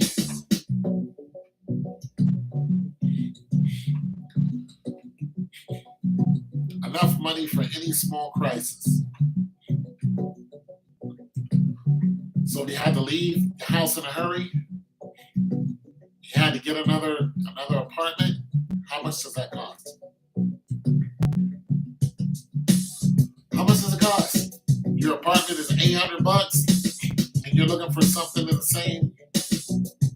You gotta go and you gotta get another apartment for $800. Well, you gotta have up front first month and then, second month, your deposit. So that's $1,600 right there. That's 16. You gotta get your lights transferred over, your gas.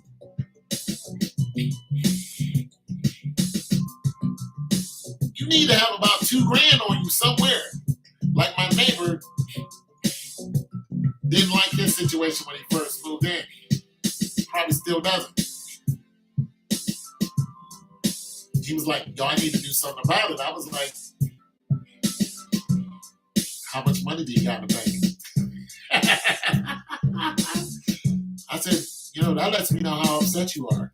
He's like, ooh, I can't really do that right now because, I just paid my rent. So, I'm in. I said, well, then you're not that angry. You ain't that angry. You can't do nothing about it. So how angry are you? He had to eat it. He got to eat that. Now, if he had about 5 G's in the bank, he could have been like, I'm out. I'm breaking my lease. I'm gone. And dipped. Covered the cost like it was nothing and kept rocking. He didn't have it.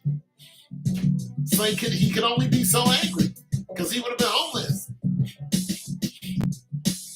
How angry are you? That depends on how much money you got. How much emergency money do you got? Ask yourself that. Some of y'all counting your pennies right now.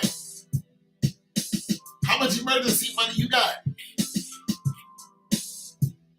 How much, if your car broke down right now, cost you $700. Let's say you blew a rod. No, don't say that. That's more than 700. Let's say you blew an axle. Front axle. You hit a curb. Swerve, boom, hit the curb, bang that axle out. Now you got to get it towed. How much it costs to get it towed? You're looking at $120, $150 to get it towed. Not unless you got AAA. That's $150 right there. And where are you going to get it towed to? Home? So now you got to Uber to work. $30 each way to work and back. Not unless you had insurance and you had full coverage. And your insurance is going to get you a rental. So now you got your rental until your car gets fixed. But you still got to make the copay. So your copay is going to be $750. Cost you $3,000 to fix it. copay $750. Do you have it? Do you have it? Do you have $750 right now? Let's go. $750. Let's go. Life demands it. Do you have it? Because if you don't have it, you better go and get it. Because life comes at you fast.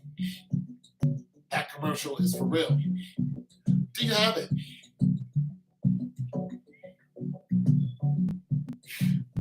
One of your kin goes to jail. They got to a scrap. Somebody disrespected their woman. Slapped the dude in the mouth. They got into it. Boom. Old boy presses charges against your kinsman.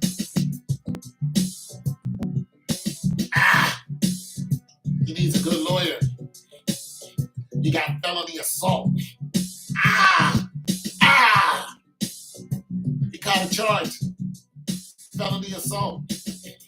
Cops over indicted him. Old boy pressed charges. Now what? He ain't got no money. This girl is, she's working her little 9 to 5. She ain't got a lot of bread. They calling on you. They need 5 G's up front. That's not for bail, that's for the lawyer. The bail is set at $30,000. A surety bond. So you got to pay 10% of that. So $3,000 right there just to get him out. That's just to get him out. Do you have it? If he can get out and fight his case from the outside, it's better than fighting it from the inside. It's hard to fight a case from the inside. Do you have it? What do you do?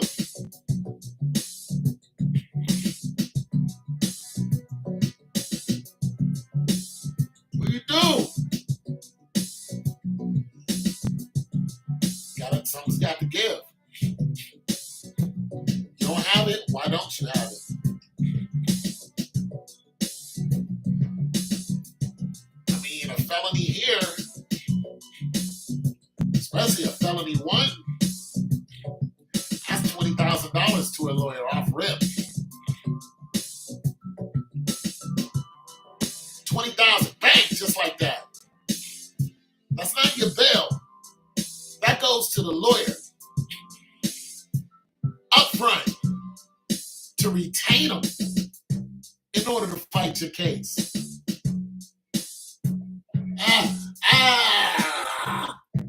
Do you have 20 G's? No, you ain't got it. I know I ain't got 20 G's. I'm just saying, life comes at you fast. How much emergency money do you got? And is it easily accessible? Is it? Do you need new tires? How much are your new tires on your car? How much are your new tires? Let's talk about it. How much are your new tires? You probably don't even know. Because you bought tires, came with your car. You ain't replaced them yet. You have no idea how much a pair of Michelins cost all the way around your car. You have no idea how much some Tiger Paws. Talk about it. How much is some year-round radios? How much are year-round radios for your car? Pair of Tiger Paws. Year round. High mileage.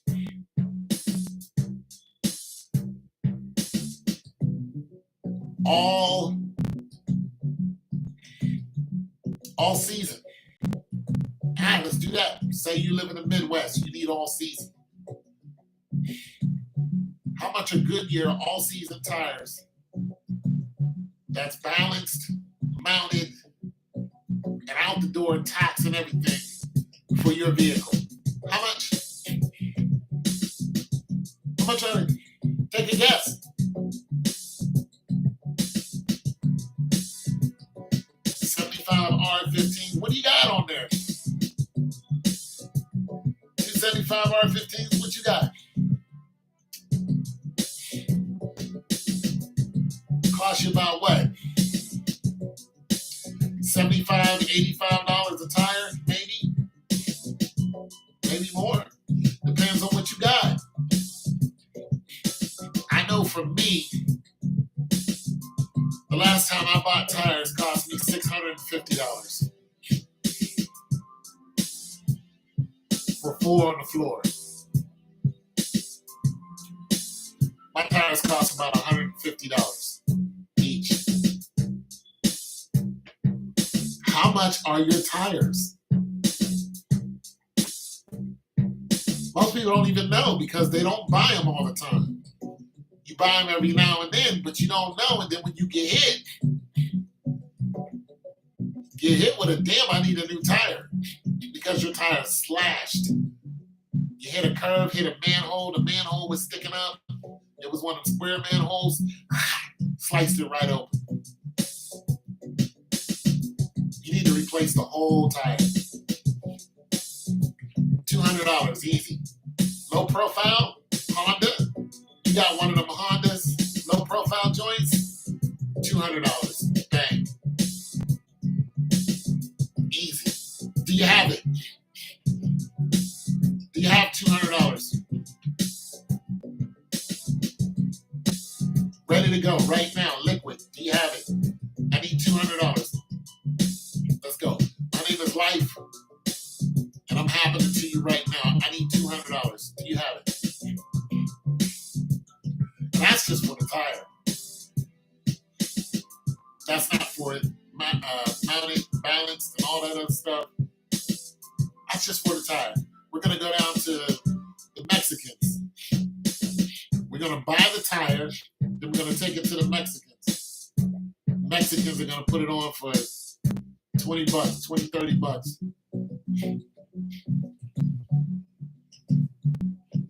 I'm just saying, y'all.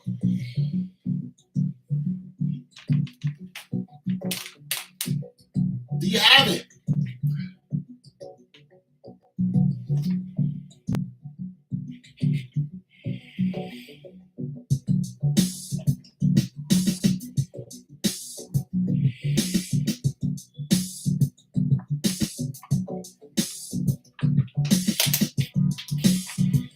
Do you have it? Stray dog bites a little girl. Gotta take her right to the hospital. Bitch a little 10-year-old girl. Bam! Where did the dog come from? We don't know. Came out of nowhere. Doesn't have no collar, no nothing. You don't know if it's a rabbit dog or anything. You have no idea. Thanks for the like. You have no idea if it's a rabbit dog or anything. All you know is some German Shepherd came out of nowhere and bang, he was angry as hell. Bitch a little girl on her leg. She screamed. You came outside, chased the dog away. Now she's bleeding. She's got puncture wounds on her leg. You snatch her up. You jump in the car. Boom. You take her down to Mercy Hospital. And boom. She's in emergency. They go ahead and patch her up, give her shots. You know, yada, yada, yada, do the whole thing. You have a job, so you have insurance. So your insurance covers it, but you got to pay for the copay. Do you have it?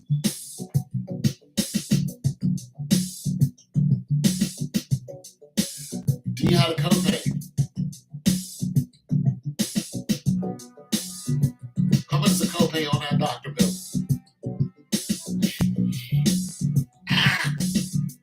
Doctors, how much copay on that? You gotta break out the ICD-10 coding. ICD-10 coding. Find out exactly what you get billed for. And here's the thing about it. They're gonna bill your insurance. When they find out you have insurance, They're going to bill your insurance. Let's say she needed painkillers, and she will. Let's say she needed painkillers. Let's say they gave her ibuprofen. Yeah. Let's say they gave her Percocets. I don't know if they would or not. This is hypothetical. Let's say they had Percocets, Darvocets, something with codeine in it. They gave her a prescription. They probably wouldn't unless she had an operation, but just for the conversation. They gave her some Perc 30s, right?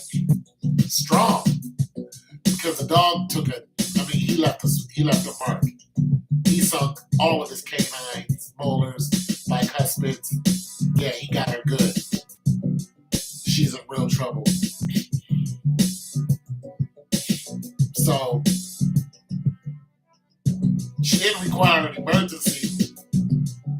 She didn't require an operation per se, but she came close to it. He didn't get any major arteries or anything. She wasn't going to bleed out, but she definitely was bleeding, so she was in trouble. And,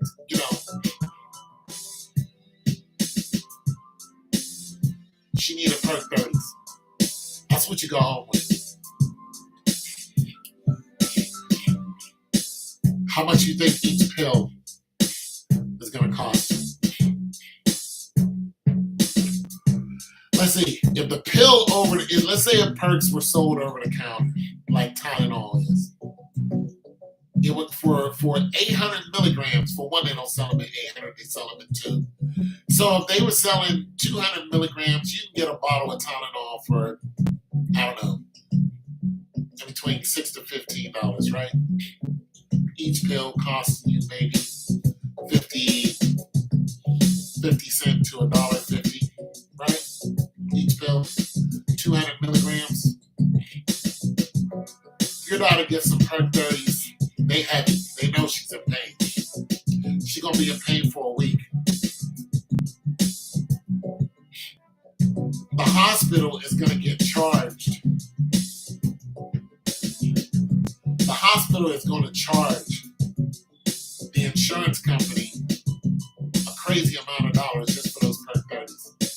And we're not even talking about the procedures they took for the gauze, the alcohol, if they had to put her on an IV just to knock her out or anything, or stabilize her because she was panicking.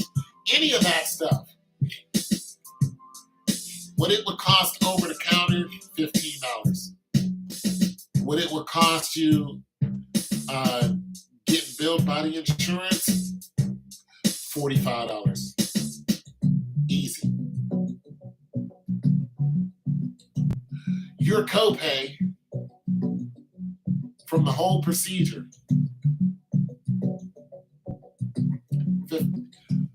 let's say the whole procedure costs $20,000. $20,000. What's your copay?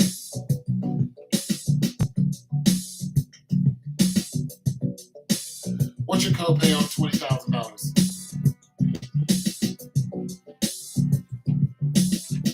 $3,500. Do you have it? Do you have it? Life comes at you fast. Dog came out of nowhere. Your kid was just playing in the yard, minding their own business. Do you have it? $3,500. Do you have it right now? My name is Life. I want $3,500. Do you have it? No? You don't?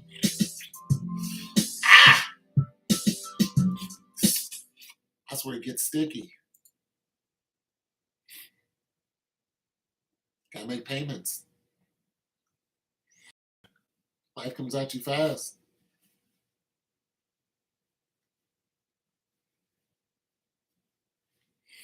What are you gonna do? That's why when you get money, you gotta save it. Just a little bit. You can save a tenth of it.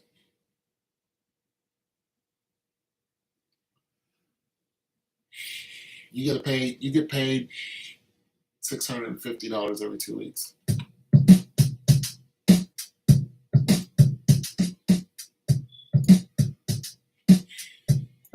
Everything that's after taxes.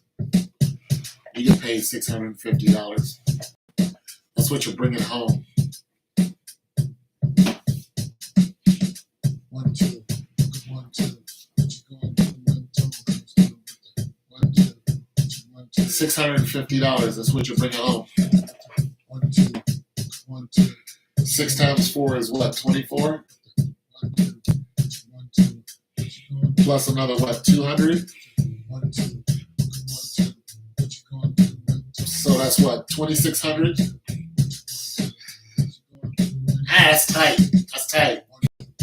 That's tight right there, ain't it? 2,600? Is that right? That's tight. That's tight right there. That's tight. That's tight. That's tight.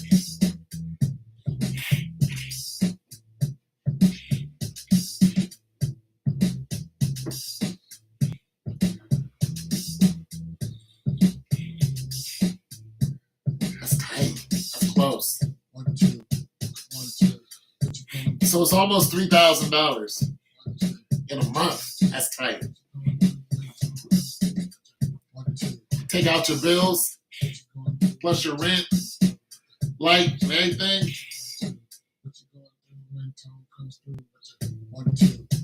Maybe close to 2,000. Let's just say 1,800. That's going to leave you $800 left. That's $800. What you gonna save? That's not including the fact that you need gas to go back to work or snacks or anything. That's $800 you got to deal with. How are you gonna save? That's rough. That's rough. That's rough right there.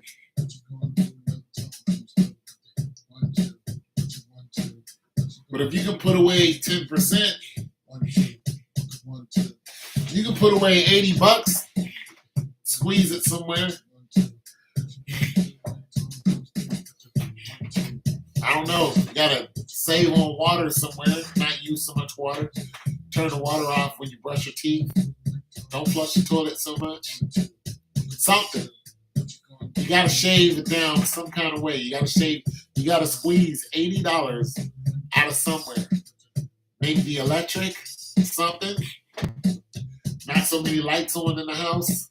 What are you gonna do? You gotta squeeze $80. You gotta get $80 out of that somewhere and save it.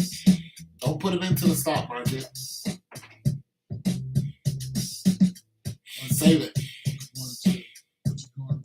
until you get to. Just save it for a whole year. You can do that for a year. What's 8 times 12? What is 8 times 12? I don't know what it is. 64? Something like that? Well, 70. I don't know. What is 8 times 12? 64, something like that?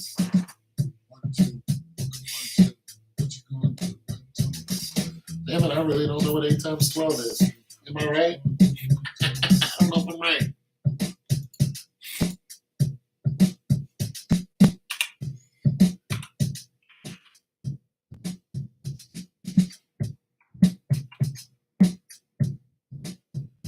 $96. Tell them that good at math. So you got 96. That's $960 in that 1 year. You see what I mean?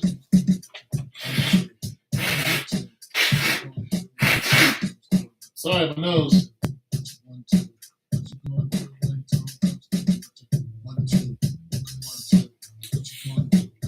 That's $960.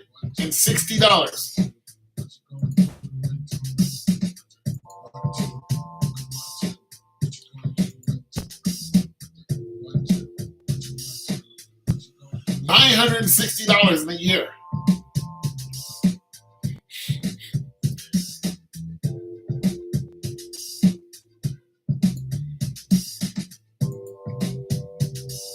$960. Put it all into a savings. Now your savings isn't saving you anything. It isn't making money, in other words. Your savings account is making 0.001%. That's why nobody really keeps a lot of money in their savings in hopes that it grows. This is why money market, methods are the big rave now, because you used to make 4% off of a savings account. You no longer do that. But you know what you can make 4% off of? A CD. So let's just say you did that for 2 years. What's that, $1,800?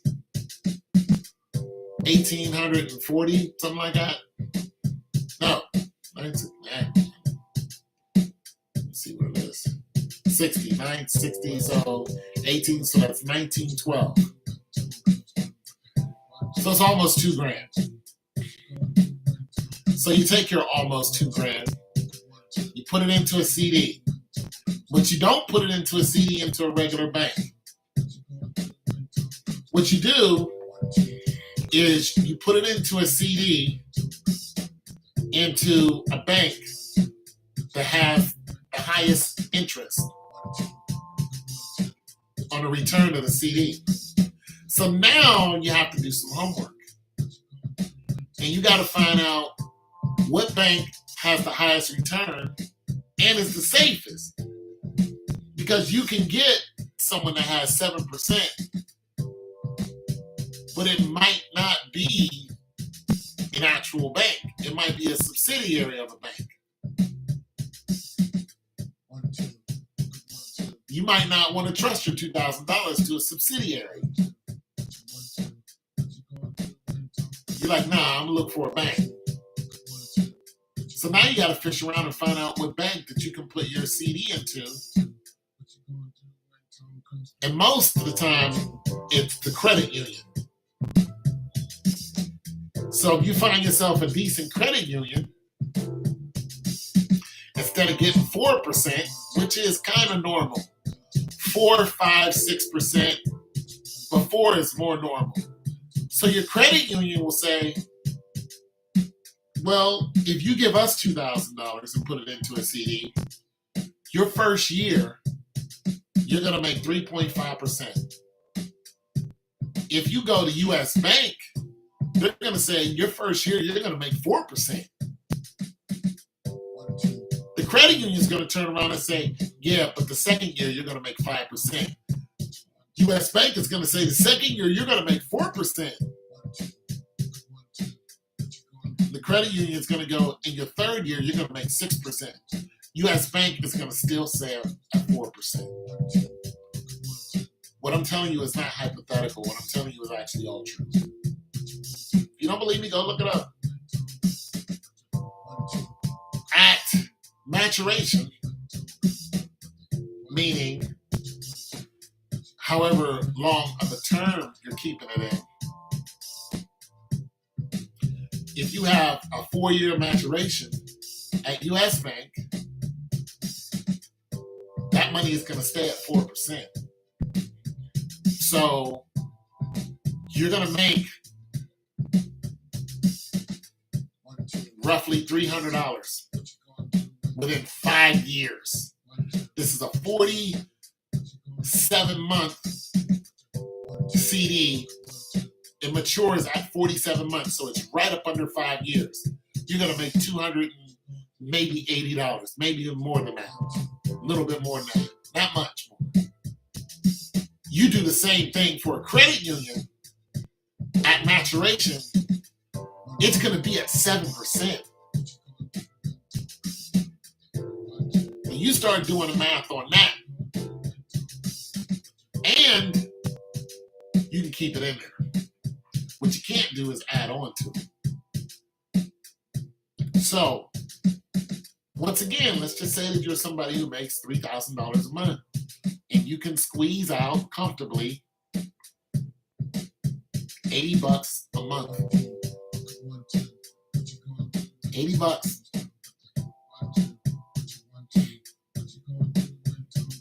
You do this for 5 years. Even if your money is growing, you don't need to put in 80 bucks anymore. You got a better job. Now you can put in 110, 120, but whatever. Let's just stay at 80 bucks because you're comfortable there. You stay at 80 bucks. You do this for the next 5 to 10 years. And you let that money sit there making 7%. Every year, at the end of every year, you put the money that you save from your savings, you transfer that money into a CD. And you can do that with a click of a button. Every year, you're physically putting that 80 bucks in there. Boom, you watch it hit $960. Once it hits $960, you get a CD. Or you wait until it hits $2,000. So every 2 years, you wait till you hit $1,800 and almost $1,900. Boom, you get a CD. Every 2 years, you get a CD. Bang, bang, bang, bang. Mind you, this is money that you don't need.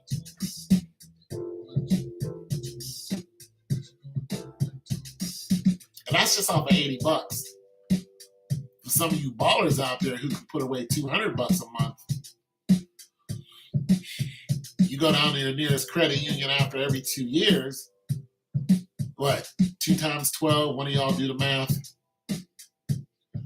2 times 12, and then that times 2. So you're going to do that every 2 years. 7% at maturation on a 4-year, well, almost 5 on a 5-year CD. 7% of what? Let me see what that number is. I'm just saying, if you put away $200 times, that's 24, and then you take 24, this is after a year, you take 24 times 2, so you're going to get 48. It's 2 years. It's almost 5 G's in 2 years. And then you're going to take that and times 7%.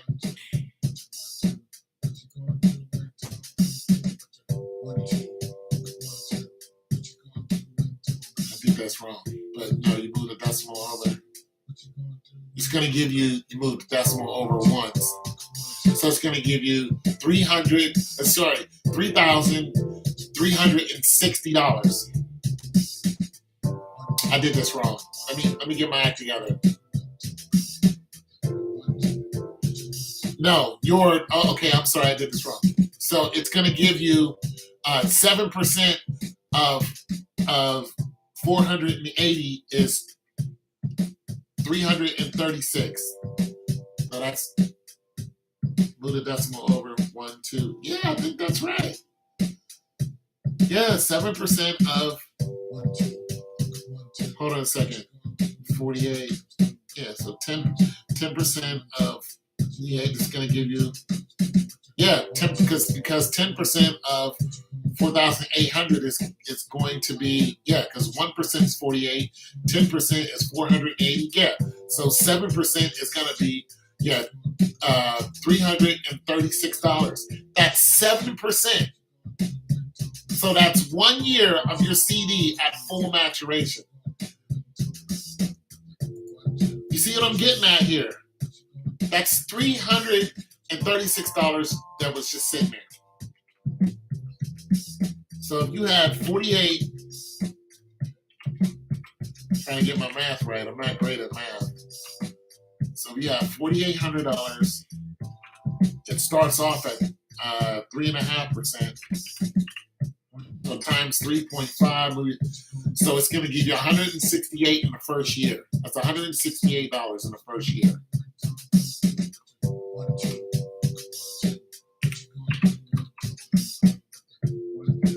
The next year, so your first year you'll get $168. Not a big deal, right? Your second year, so now you have. Oh, I just okay. I'm sorry. Hold on. Plus 168, right? Plus.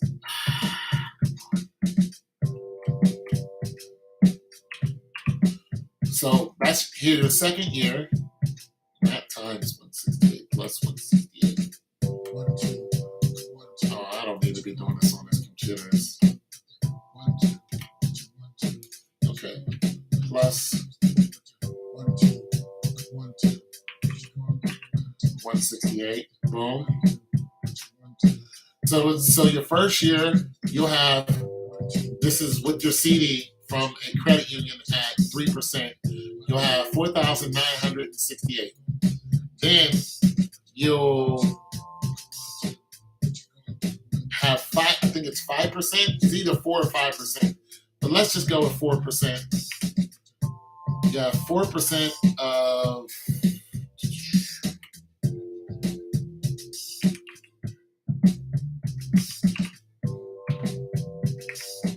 times 4.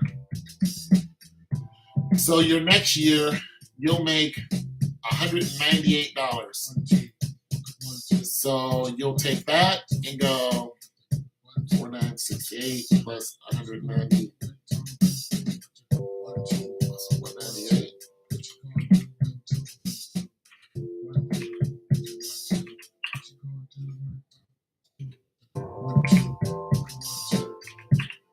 We'll say 199 actually.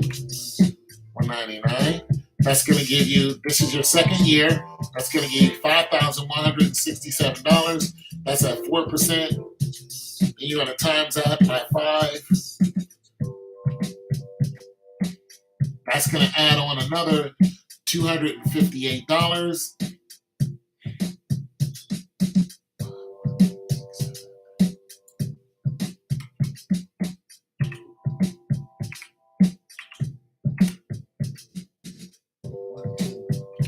Plus your $258.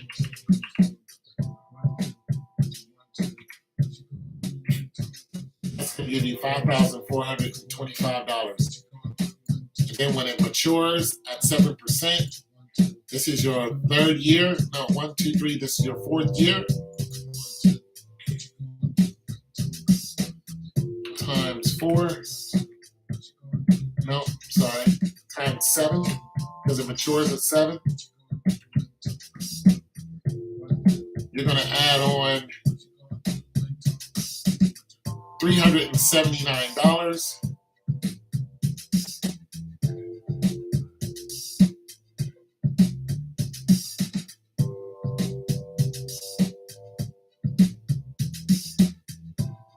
Yeah. So you added on, so you made $379 for that year because it matured at 7%, and then you add those two together.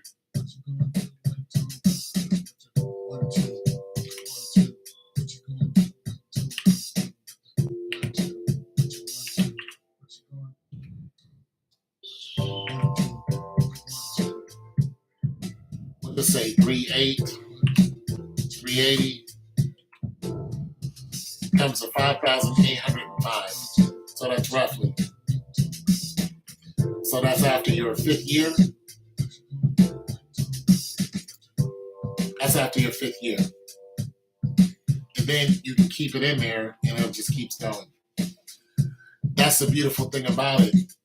After it matures at 4 years, you can just keep your CD in there and it keeps making 7% each year.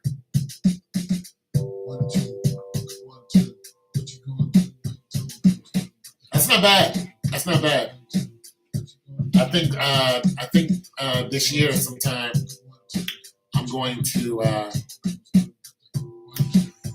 think I'm going to do that. I think I'm just going to, hustle up a couple grand and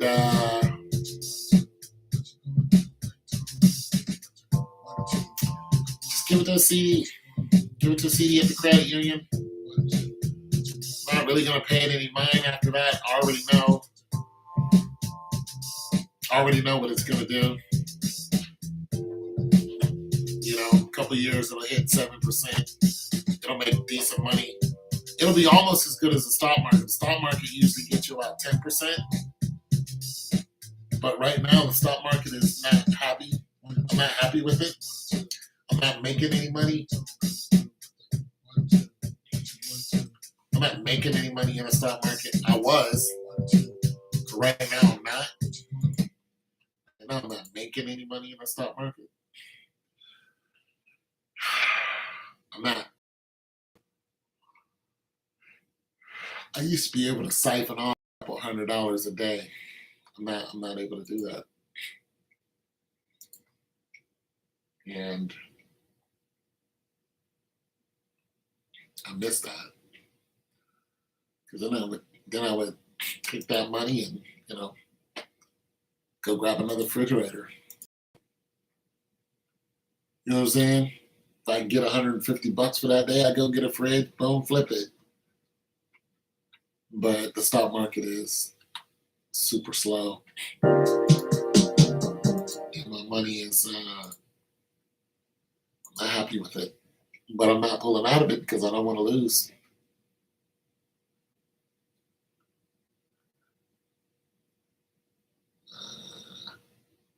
But if I can take $2,000, drop it into the market,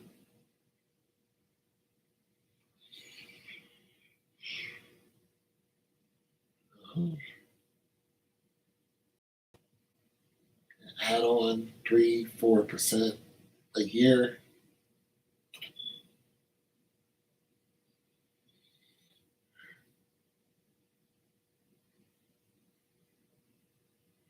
$10%. So yeah, you'd be looking at $2,000. You can at 4% or at $2,000 at 5% is,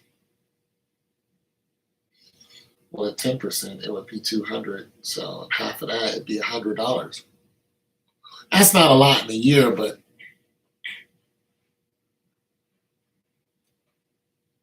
it's not taking any losses. And if you just put it in there and forget about it, then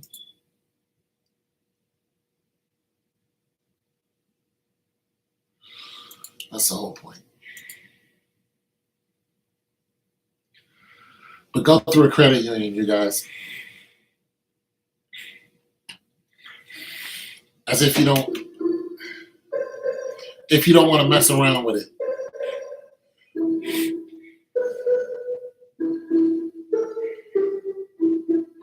What up, Mr. Brown? Yeah, take $2,000, toss it in there.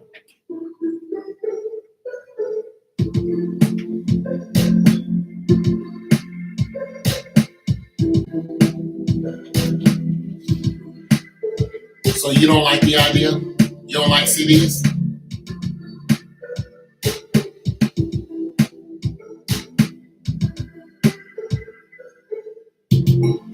Okay. I mean, what?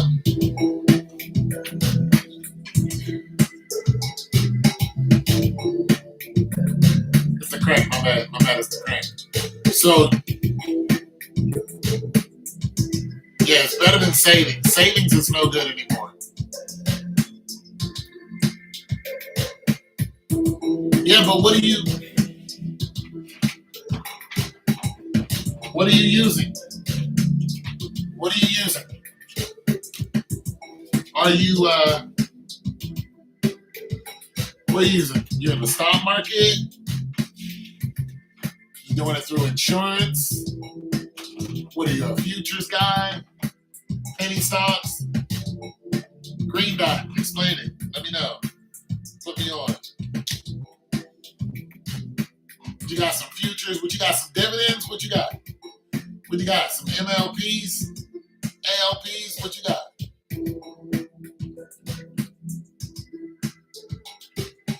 Okay. You went through an investment company. Yeah, but all right, so that investment company, are they What am,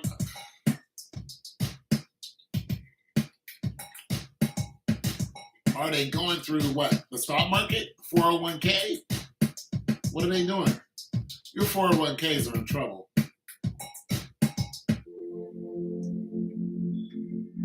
I don't trust 401ks now. Hell, I even heard that one guy was saying that because of the inflation, that 401ks and IRAs. And I have an IRA. I might have to get out of it. That's what I'm thinking about doing. Taking my money right out the IRA. I like the idea. I have a Roth. So I might have to pay the penalty and get up out of there and go ahead and put it into a CD. I'm really thinking about doing that because I don't like what it's doing. It's been losing money. I'm like,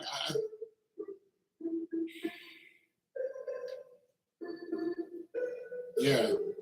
Even though one of the companies I invested in yesterday went up 6%, but still it lost. I mean, it went up 6% today. Yesterday, it came down. It dropped 0.5% today. So yesterday was a nice gain, but it's just gonna drop down 6% tomorrow. I'm just getting tired of that. Yeah, I watch my stocks. I watch my stocks and I watch meme stocks. I like keeping my eyes on what stocks will jump up 15, 20%. Helps me kind of gauge what's going to go up and down. But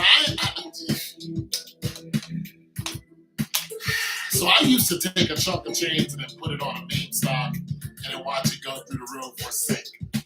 I don't do that anymore because I lost too much money.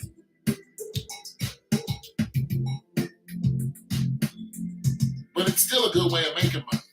If you got the money to play, once I get below a certain number, I don't play around anymore. And my business has slowed down. I lost one of my contractors. And I'm not really upset that I lost them because they made a bad deal with me. You don't do stocks? Okay. Yeah, they made a bad deal with me, so I'm not. It's kind of a blessing, but nonetheless. Or they used to keep me flush with refrigerators. But they made a bad deal and then they decided not to call me back. I'm like, how do you make a bad deal and you don't call me back?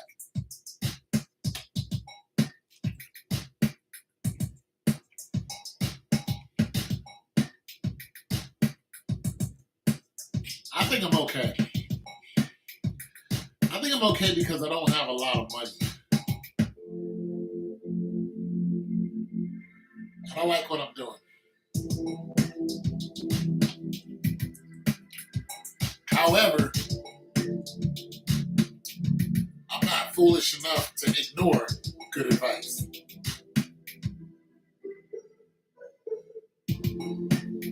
Look, the female. Yeah, I don't know where you're going with that.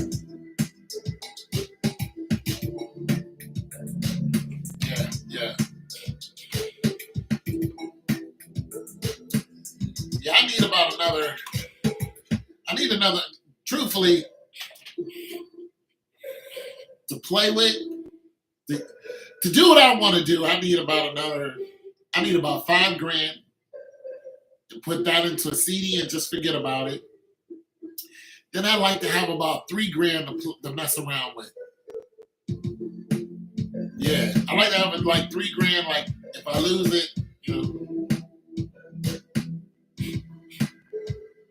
that way I can, put it into like GameStop or something just to see what it's going to do for that day. You know what I'm saying? Stuff like that. We'll put it into Moderna. Every now and then, Moderna will catch a flyer. And when the summertime comes, there's this car wash app that I watch, or stock that I watch. That's going to go up like crazy. Grocery store near you. What about a grocery store near me? What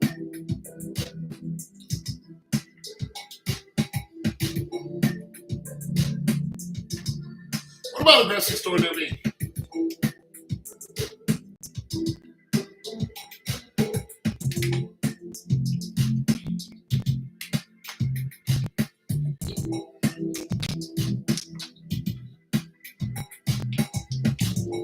That bass ain't bassing though. I need that bass to be a little bassier. That bass, you ain't bassing. Hey, fried chicken. Hey. Come on, get your get your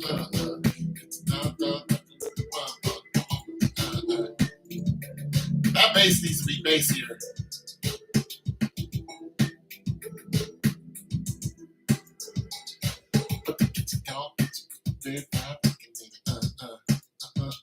Yeah. Okay, got a little something to it.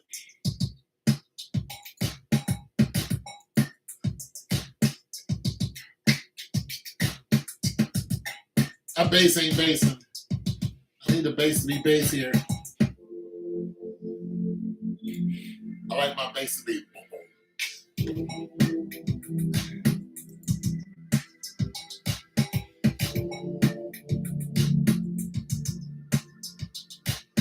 Grocery stores? Like which ones? Giant Eagles? Kroger's? They're dividend stocks, aren't they? Those are dividend stocks. What do they offer? What, 3%?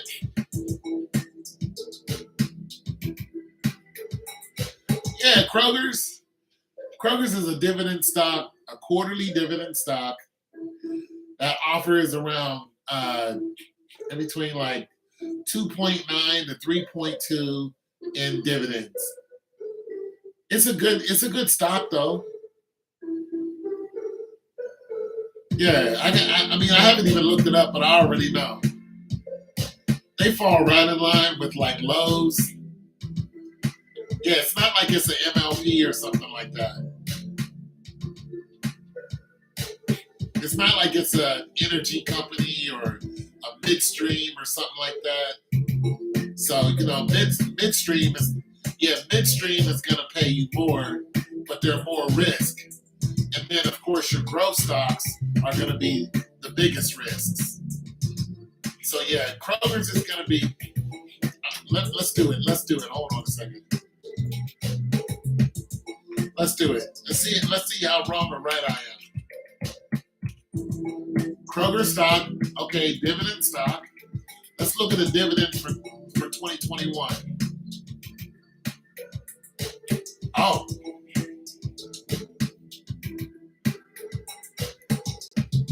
Total dividend paid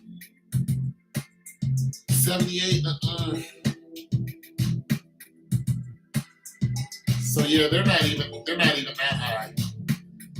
They're 1.8. They're even lower. So a bank. Let's see. Okay, yeah, Kroger's is even lower. Yeah, but they are quarterly, like I said, but they're lower than what I thought. So let's just say that. Let's look at Chase Bank.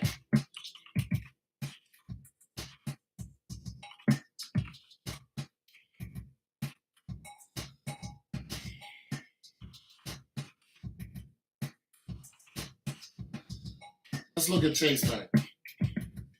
Chase Bank, 2.6, 3.2. See what I mean? They're higher. 2.8%. Yeah. Kroger's is not that high. But Kroger's is probably doing better.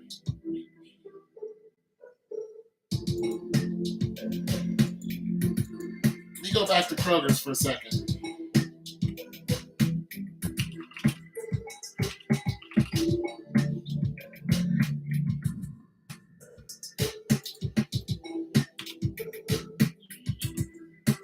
All right, so can't read your comments right now, so hold on a second. You got me all off into this. Okay, so Kroger stock is down today, but that's not a big deal. Last 5 days it's still down, but it's not down that much. For the last month, it's up. Last month is up. Last 6 months, it's up. Last 6 months is up 18%. No, I'm wrong. Last 6 months, it's up 46%. That can't be right.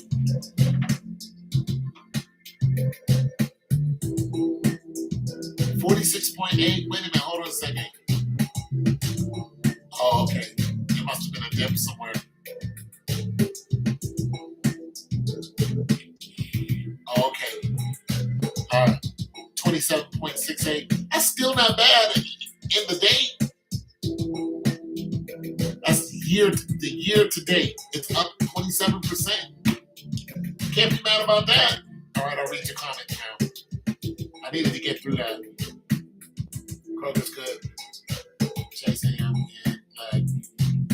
Yeah, that's not bad. Year to date, 26, 27%. That's a decent, chunk of change. Well, it depends on what you put into it. If you had $2,000 into that, if you're looking at 20% on $2,000, you'd be looking at what, $400. So, and then 7%. So you're looking at almost $500. That's not terrible. Off of 2,000. So if you had $5,000, I mean, yeah, you double that, and then, yeah. So, yeah, I forgot my numbers just that quick. But nonetheless, I can figure out what 20% of $5,000 is. But nonetheless, I'm saying it's nice. It's not bad at all. Kroger's not a bad investment right now. It's growing actually. So it's down a little bit today, but it was only down 0.9%. That's not a big deal at all. Yeah, it's only down 0.9. I might have to get me some Krogers. They don't pay a lot in dividends, but I like their for the last 5 days they've been going down though. So, but nonetheless, it's still not much. I'm gonna see what they're gonna do. I'm gonna follow them. I'm gonna see what Kroger's is gonna do next month. If I like it, I give them a couple $100.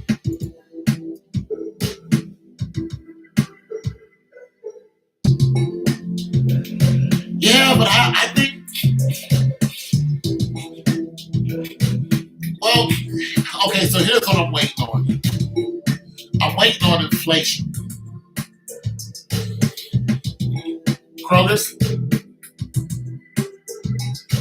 Oh, what Dollar Tree? Ain't no such thing as Dollar Tree anymore. It ain't the dollar store no more. It's the $1.25 store. Ain't no dollar store. Oh, Aldi's? Yeah, Aldi's is your local. I tell you what,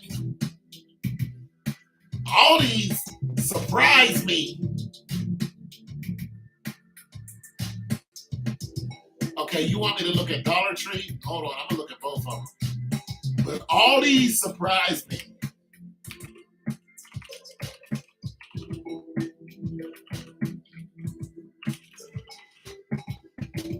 Dollar Tree stocks are up.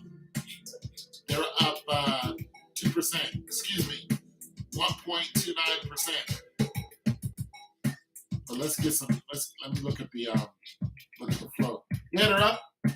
Dollar Tree's up.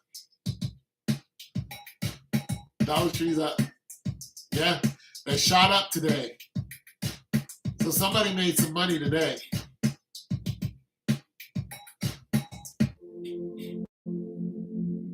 Somebody made some money today. And for the last 5 days, Dollar Tree has gone up 0.24%, which is still growing. For this month, the Dollar Tree has gone up 12%. Ever since they raised the price to $1.25, 12%. It's crazy. Look. The last 6 months, the Dollar Tree is.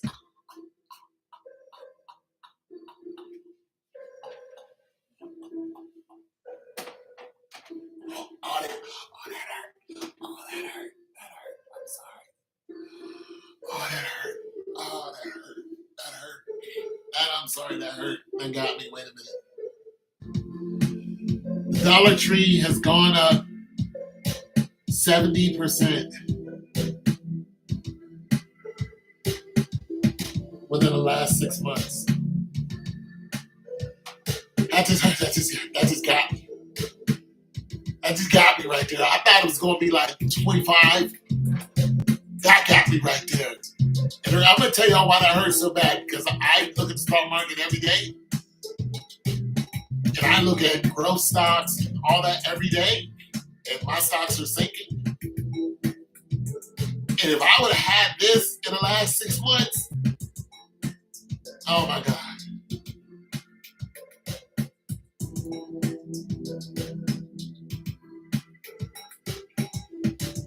It just can't be real. It can't be. So, okay. Now, for the last year, it's only up 23%, which means it took a dip somewhere. It took a serious dip, and now it's good. It's still worth watching. It's still worth. Hold on, I'll read your comments in a minute. It's still worth watching. You got me messed up. You got me messed. Oh, I ain't got no money. I'm mad. I'll look at all these in a minute. I'm mad at myself. I'm mad. 200 buy-in. Yeah, bad boys. Oh, man. I'm mad about it. I'm mad when I miss money. Oh, my goodness. Woo! There's good and bad to it, though. Because if I would have got into it a year ago, this light is doing stuff. If I would have got into it a year ago, I would have actually lost money. Hold on, am I looking at that right? Okay, for the last 6 months, so okay, it's gone up. Today it shot up almost 2%. For the last 6 months, it's gone like this, but then it took a dip. So I think what happened is when they changed the price of it to $1.25. For one, do you guys know why they changed the price? Is it like the dollar store? One of these dollar places changed the price. So the reason why the price was changed is because of thieves.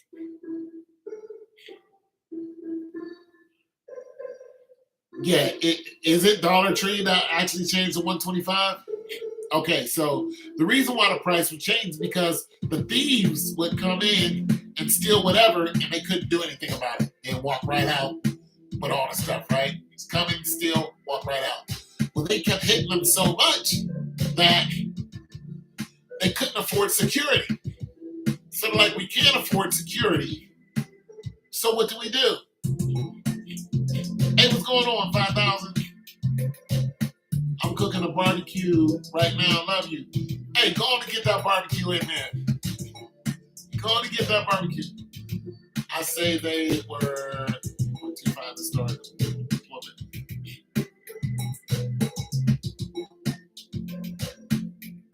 Who's starting employment at $7.25. Hell, I think Target is starting off at like $30 an hour. I mean, it's crazy. Look, in some places, Target is like $30 an hour. $30 an hour. Like, I'm about to go and work at Target part-time. I'm about to roll up in there. Like, you know what? I'll give you guys 15 hours a week. What's up? Let's go. Let's go. 15 hours a week for $30. I'm in.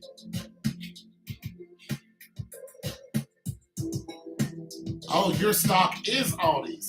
Ooh, look at y'all.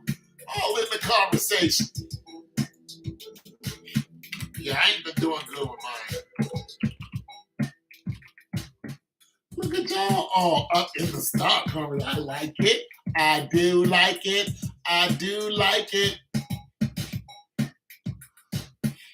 Yeah. Okay, you need to act right. I like it. I like when folks is engaged.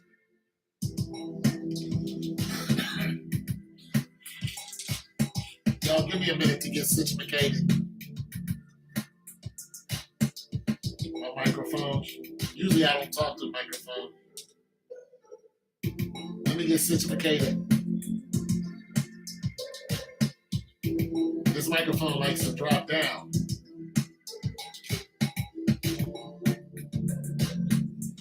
I swear I'm going to get a new. I swear I'm going to get a new microphone. All right. Hold on a second. 10 years. Stop. Oh, y'all stop watching for now? Hold on a second. Let me see what my...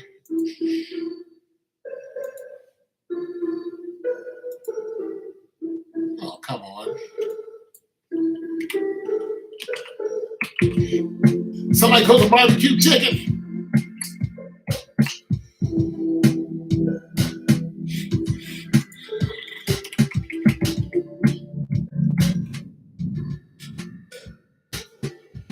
Is it going to give me a...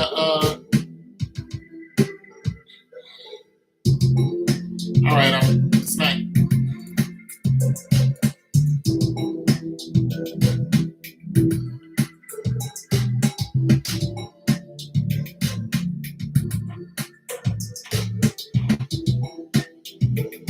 Hold on a second, you guys. I guess I could look it up on my phone. What website is this? This is Google. Oh, it's NASDAQ.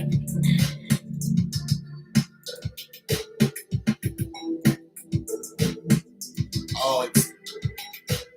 Just give me a...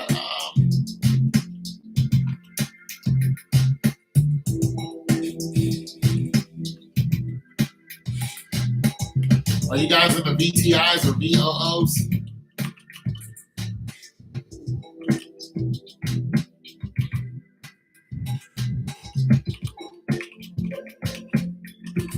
You guys do any international?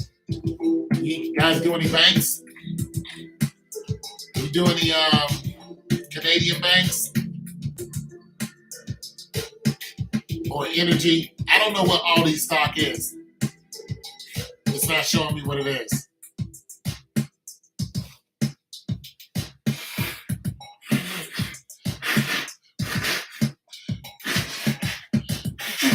Sorry, my nose. I don't know what Aldi stock is. Yeah, I don't know what their stock is, you guys. You put $400 into Newport cigarettes? Oh, okay. And you've been doing beautiful for the last 10 years? Oh, we'll talk about it. Talk that dirty talk right there. You're talking dirty, girl. You talk that dirty, girl. So, what is that? JR Newport is what? Are they part of JR Reynolds? I knew that. I used to work for JR Reynolds. I used to do promotions for them. Matter of fact, they got one coming up right now because of NASCAR. Yeah, I used to go out and work the NASCAR and do marketing promotions for them, hand out cigarettes. So let's look at Newport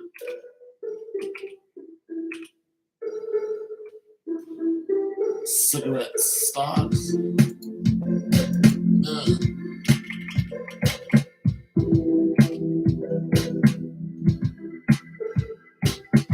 my bad, I was jamming. My bad. Day range, 52-week range, volume 74, average volume, performance outlook. Yeah, but Newport price of stock. It's not giving me a NASDAQ readout. Okay, so is it Philip Morris? Is that the stock that you have? You have Philip Morris stock?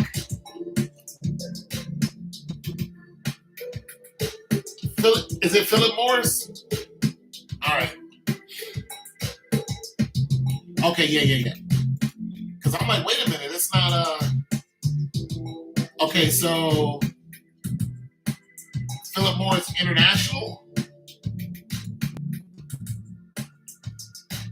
Okay, so Philip Morris is on the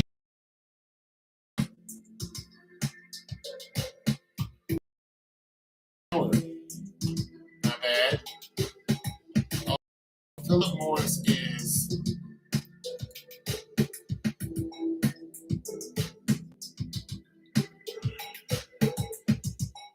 0.46.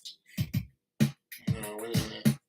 That's on the after hours volume. Oh, this breaks it the freak down. International stock rise today. Underperformance stock. This has a whole. This isn't just giving me a regular. Okay, so I think your stock price is $102. I think that's what your stock price is. Okay, let me look at your chart. $103. Philip Morris, your stock is. I think your share price is $103. That's what I think it is. And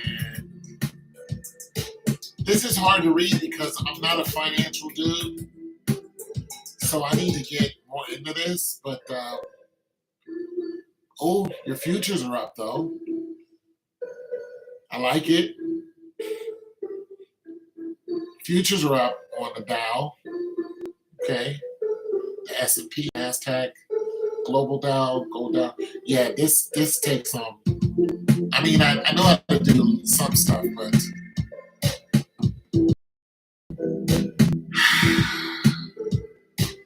okay, so I think you're up 0.46%. And on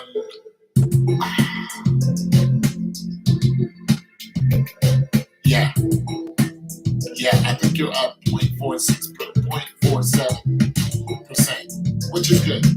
But what it isn't telling me is I wanted to know what your day. Okay, your performance for the day is for last 5 days is 1.3%, 1.83%. Your monthly 12.9. Get busy. Your third month 1.54. Your year is 8.47. That's your year to date, and then your whole year is 9.41. So that's where you're at. That's not bad.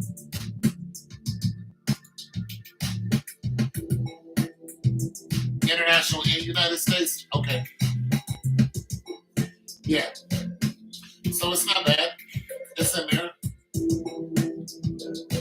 Well, I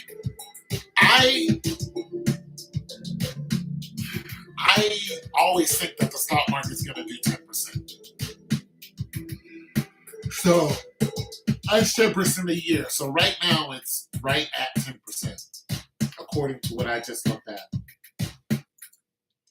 That is the jam. I ain't heard that in a long time. Do, do, do, do, do, do, do. Heard that in a long time.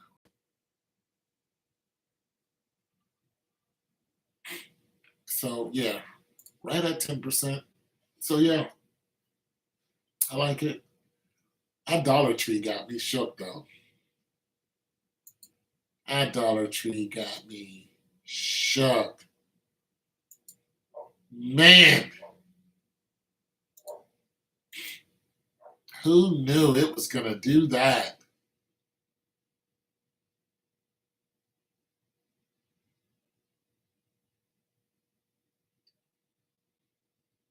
I just been over here running my mouth. I'm having a good time though.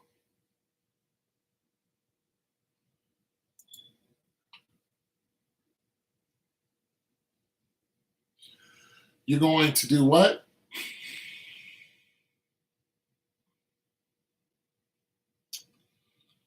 What are you gonna do, Erica? Oh, that's too slow. Put people to sleep.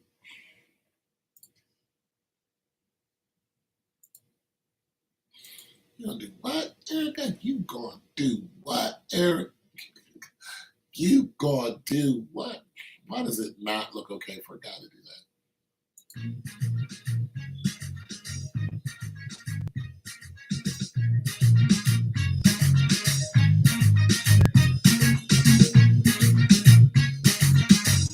That'll get annoying. You're going to put some money on the. Oh, yeah. I mean, if it's on Cash App. So, okay, how are you investing? What is your I don't know what the acronym for it is. What's your platform? Let's just say that. What are you doing it through?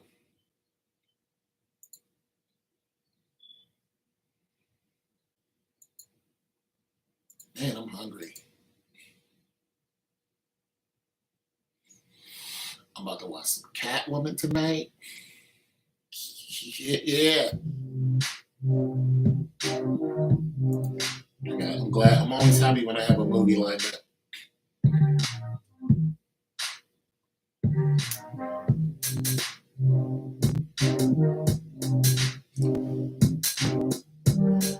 Your checking account?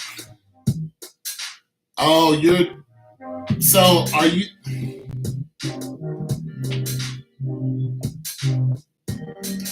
are you doing it through an IRA?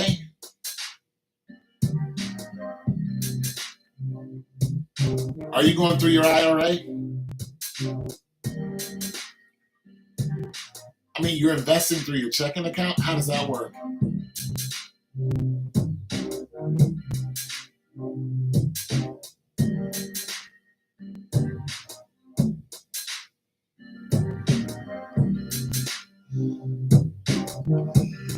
Yeah, you're going through your IRA.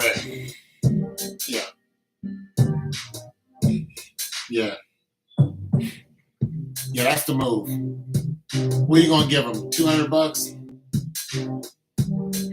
You going to test it out first, or you just going to dive in and say, here's $3,000, go for it? Or are you going to, we'll talk? Oh, we will? What are you going to do, call me?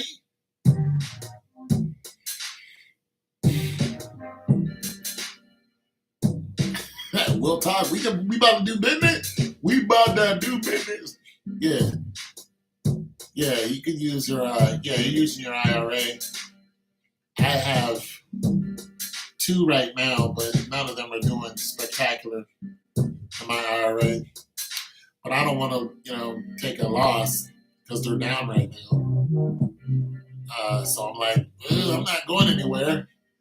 So that's why I have to go out here and get another job. And then whatever money I make on my little part time, I'm about to do something. Because I can sit here all day and do nothing. I got to do something. Yeah, that's what I'm saying. I was kind of being sarcastic with the $200, but it's kind of metaphorically like, what are you gonna do? Put a small amount on it, and then seeing it jumps 5% tomorrow.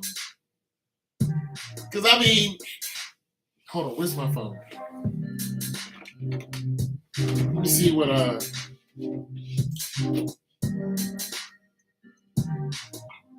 thing about your IRA is it's hard to pull it off of your IRA. That's the one thing about the IRA is it's hard to get it off of there. You know what I'm saying? You can't go in and manipulate your IRA. Not too much. They penalize you if you take money away.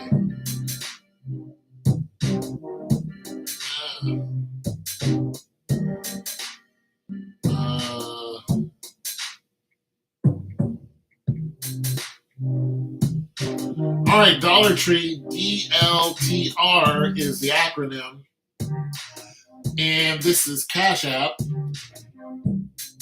So it's going to tell me truths that transform. So there's your daily rate, or there's what it did today. It jumped up today, $1.29.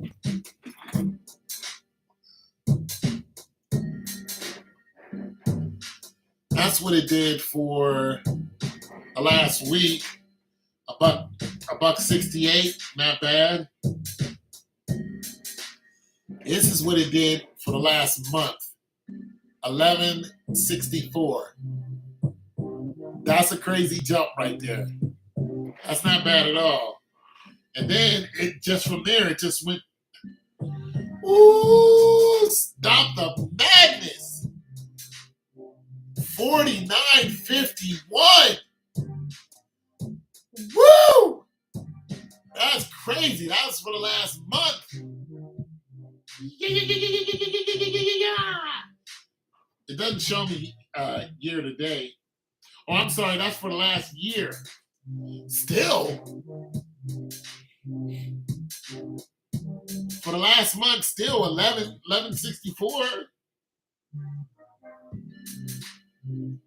1.29 today, 1.68 yesterday.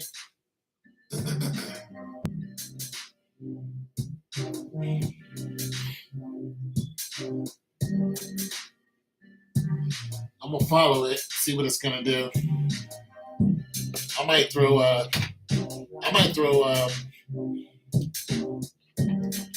don't know. I might throw a refrigerator at it, see what happens.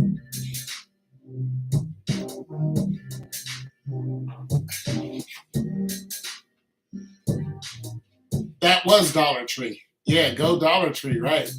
So what I'm gonna do is let me look at Dollar General.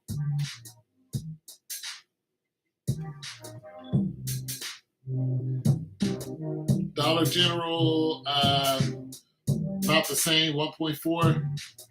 Last week, though, Dollar General was up 4%. Yeah. Last month, 12%, so it's about the same. And nope, Dollar Tree got them. Dollar General is only up 19 for the last year, 19%, but still, that's good. Oh yeah, I'm Dollar Tree. I'm on Dollar Tree. Yeah, I'm about to jot them something serious. Yeah, what's today? Thursday? Tomorrow's Thursday, right? Oh yeah, I might go ahead and get him. I might throw a refrigerator at him tomorrow. See what they want to do with this refrigerator. I might throw a refrigerator at him. Just one refrigerator. See what they want to do with it. Let me go and throw a refrigerator at y'all real quick. See what y'all want to do. Because my Bitcoin ain't really. My Bitcoin, what is 40,000? That's what it's right now. I got about $100 on it. I thought it was gonna go up to about what?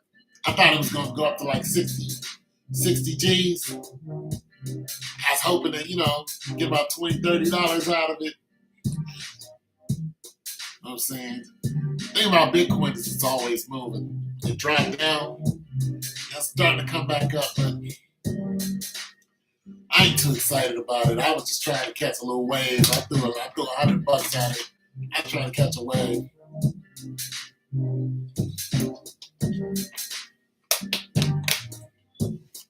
I was trying to catch a wave. You know what I'm saying, Erica? Now you try to catch that wave. Something hit hard. You be like, oh. I got 25 cents. Let me go ahead and throw this 25 cents at you real quick. You be like, ooh. No, you didn't. No, you didn't just jump up 10% today. You be like, Don't it just make you go, 10%? Don't you catch a spirit real quick when you see something just jump up 10, 50% like,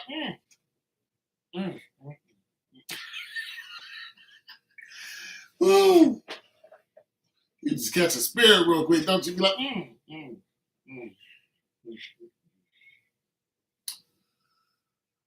Whoo, how you doing? I saw a stock go 47% in one day. I almost cried. I'm not even gonna lie. I almost shed a tear. It hurt. It hurt. And you with me here? Come on, you know how I feel. I'm the. How you gonna do me like that? And I had no money on it. Where you at, It just jumped up 47%. I'm like,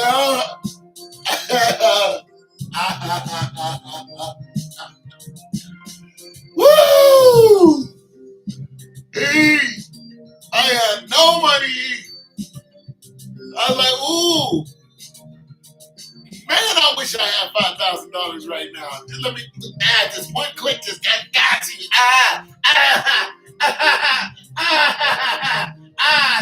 Bam! That would have been $2,500 in one day. 47%? That would have been more than that, actually. I missed those days. Listen, I was rocking with Moderna real hard, right? One day I made $1,600 off of it. The next day they took it all back.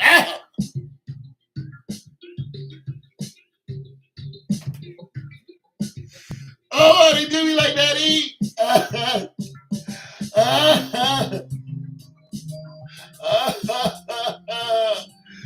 took it back. Renege like a mother, and I gotta die.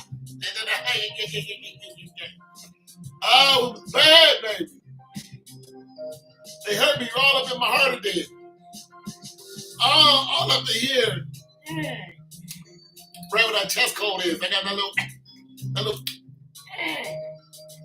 Woo! Hurt like ow! Ooh, wait! Give me my money back. Shoot! I ain't rocked with Moderna since. I had some. Listen, I was doing $200-300 a day in like 15 minutes. 15 minutes. I was going on my daily walk like I was rich. I was walking around like this. Girl. You couldn't tell me. Girl, I was doing it. I was telling people, I'd be like, look, girl, I got hit in the head with a damn Thor hammer. Yeah, pow! Woo, they caught me slipping on my pimping. And that was it. I said, okay. I took some losses. I had to shift some things around. Then Dick's Sporting Goods, I took some losses on that. But I learned. I said, okay, I ain't dead in the water yet. I ain't out of it yet. I ain't out of it. I was like, I'm still in this mug now. I just ain't throwing big money at it like I was doing before. Like, here, you get down, go for it. Woo wee! I was waiting until like as soon as it opened, boom, it would jump up. Moderna, 5, 6, 7, 8, 9, 10, 15%.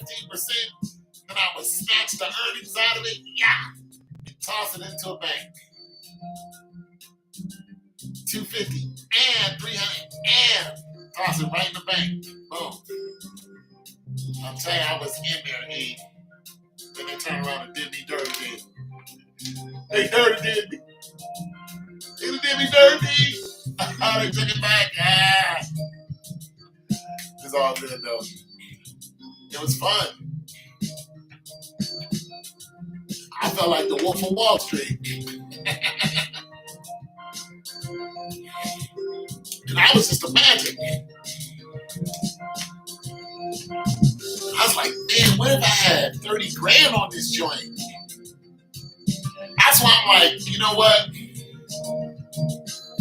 I gotta give me a tertiary income that I could do like maybe $500 a week off of. You know, that I know that's coming in. I gotta do that. Because that's the money I want to play with. Yeah, I gotta give me a little, you know what I'm saying? I still do my refrigerators and stuff, but I need a little like 500 because I won't be able to like take $2,000 a month and just go for it. Like I won't be able to go for it. Yeah, they did. They did me wrong. But it's okay, man. It hurted. It hurted it. It hurted it right up in. All of them are loved up. All of them are ventricle. My aorta. Got me an I was like, it's cool. But yeah, that's what I want to do. I need about 2,000. I need just a little something where I can take $2,000 and play with it. Be like, I'm gonna bet on this, bam, and just see where it goes. And each month, I want to be able to just take a new stock and just put 1,000 on it, see what it's gonna do. Just let it rock.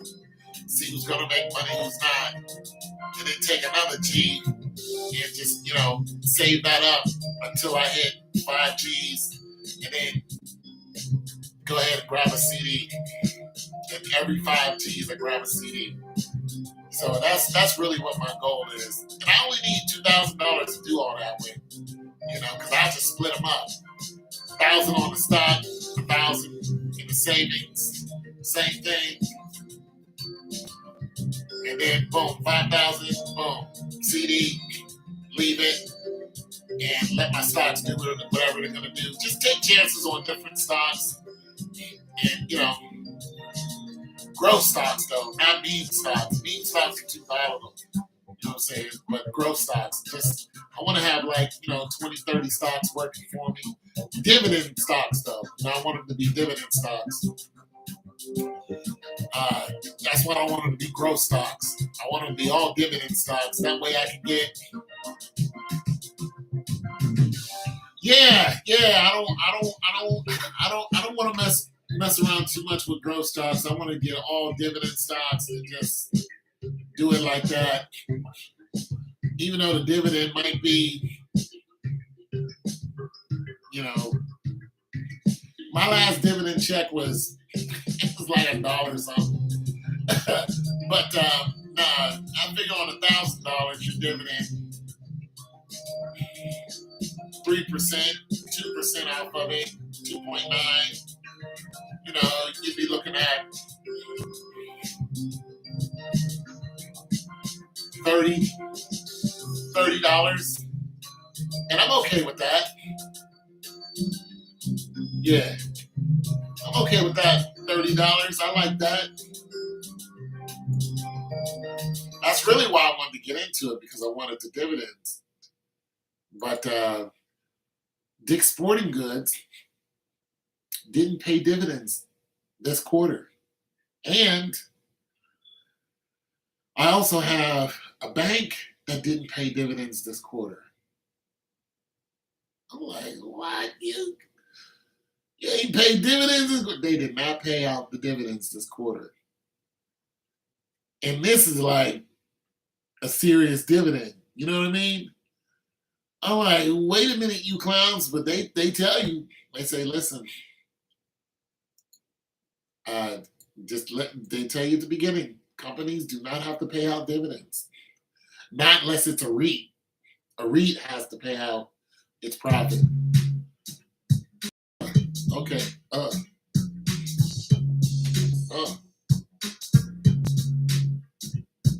Yeah, if it's a REIT has to pay out its profits. 90% of its profits. Other than that,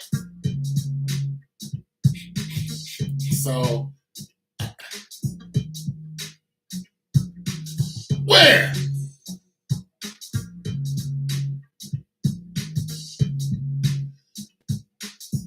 Dick's no, they got him here. Oh no, they didn't. Oh, you better not do it.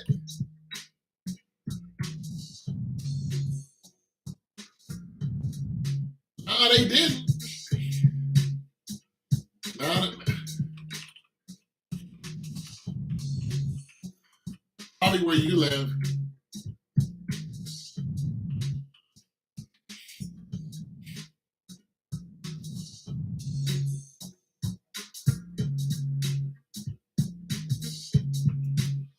Okay, so what's happening is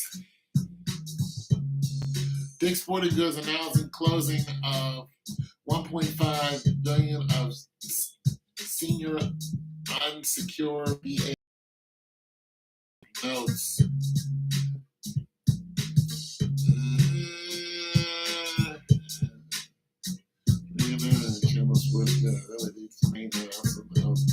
Closing of his previous announcement offered the million senior notes.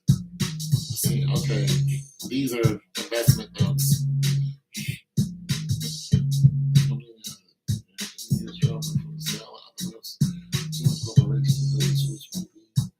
In the future, including to repurpose the existing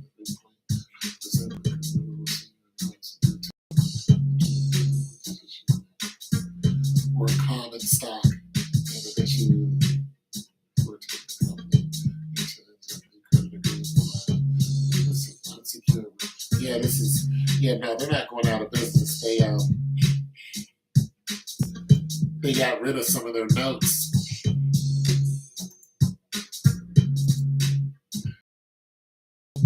Yeah, I figured that's where you live. Yeah. Remember when Home Depot was banging? They came out swinging.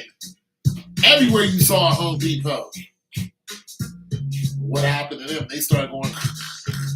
There's still Home Depots everywhere, but it's just like they was putting Home Depots up everywhere.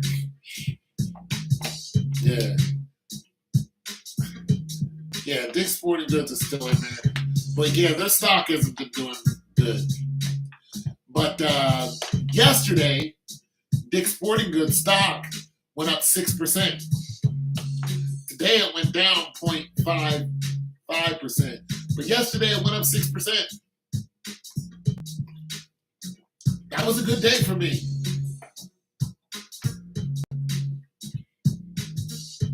But still, I want my damn dividend. I was supposed to get a dividend last month. I'm like, wait a minute now. Y'all been taking my money. Y'all better give me some money or I ain't going to hold this stock. So I'm going to wait till the next quarter. If I don't get a dividend, peace. what I wanted to do was live off of dividends. That's what I really wanted to do. Because I thought the business that I had was gonna, I thought it was gonna get bigger. But for a one-man show, no, I'm done. Yeah, can I get my money, E? E, you need to go talk to them.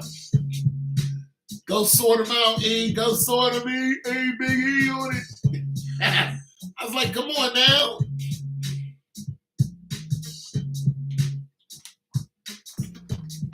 I'm like, can I get my money? E, we talking about a couple $100, E. Easy. We talking a couple $100, E. Let me see what their stock is. E, they did me wrong song.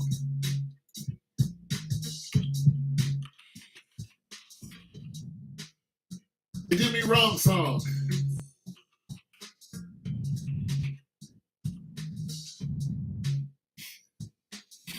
Look at these guys. They're down today. 0.55 today, like I said. Yesterday, within the last 5 days, excuse me, they're up 1.7. The month, they're down 1.3. Last 6 months, they're down 13%. This is why I ain't getting my doggone year to date down 6%. But for the overall for the last year, they're up 27%, which is not bad. That's why I'm still hanging in there. But I'm like, E! Come on now. For the last 5 years, they're up 108%. But something's changing, E. Because they've been doing me dirty. But like I said, it went up 6% 2 days ago. Or yesterday, excuse me. Ain't this the crank though? Ugh. I'm sorry, that's the crank, my bad. They did me dirty, E. They been doing me dirty. Why don't you fight to get your money back? What you mean fight? Off of a dividend? Because I ain't get paid my dividend? What you talking about? How I'm gonna fight them? What I'm gonna say?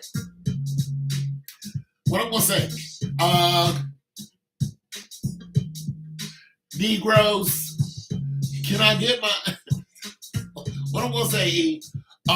You Negroes better give me my what do you want me to do? Get Gorilla Monsoon on them? Please. That's the risk you take.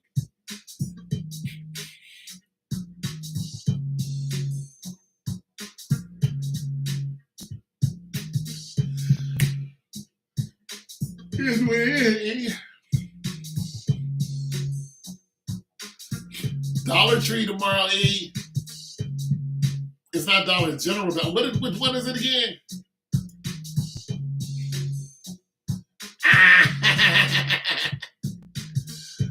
No, that's not how it works. They didn't rip me off. There's no criminal act that happened. You put your money on a growth stock or dividend stock, you got to know the rules. They don't have to pay you. Yeah, them's the rules.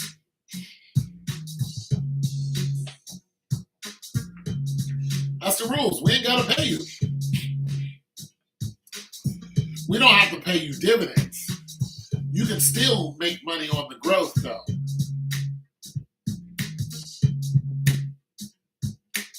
Still make money on the growth. But I mean, it still has, it's still in the green for year to date. It's still not bad. So it's in my IRA too. So I'm not gonna do too much. I'm gonna leave it there. I'm just leaving that there because I think after a year, I think it's still gonna go up and at least give me my 10%. So I think it's gonna go back to where I was invested because right now it's down like $1,100. I think it's eventually gonna get over that hurdle. I just believe it does. It will. And they'll start giving dividends again. And when they do, actually, I think I'm going to get a dividend this quarter. But that's in 2 months. And I don't even know if I'm going to get, like, you don't even know if you're going to get a full dividend. You know what I'm saying? Or if they're going to give you the dividends that you missed. Your 10% is in your. It better not be. Hey, it was $1.87. I have you know. It better not have been. Nah, that was actually for Macy's. It was for Macy's. I was like, wait a minute, Macy's? I think it was for Macy's or something like that. I was like, Macy's. I had like $50 on it. And then, I pulled it off because I thought it was going to grow real quick. And then I went and put $50 right back on it. I got $55 on it right now. Let's see what it did. This I'm just playing around with. Just to catch a little wave. I had $5 on it. I was like, oh, let me put $5 on Macy's.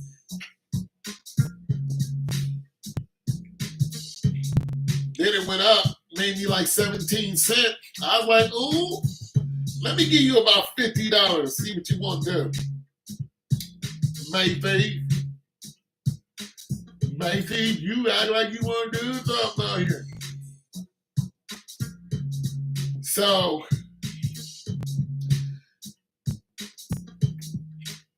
I'm still up 10 cents while you tripping, Erica. But it went down today $1.38. Yesterday it was up 146. This month it's down 3. And this year it's up 58. So I'm gonna hang on to it. Yeah, it's up 58, so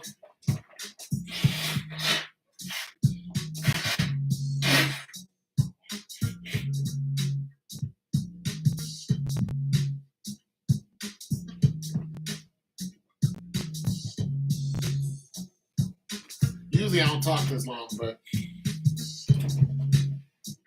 I don't get to talk to people often.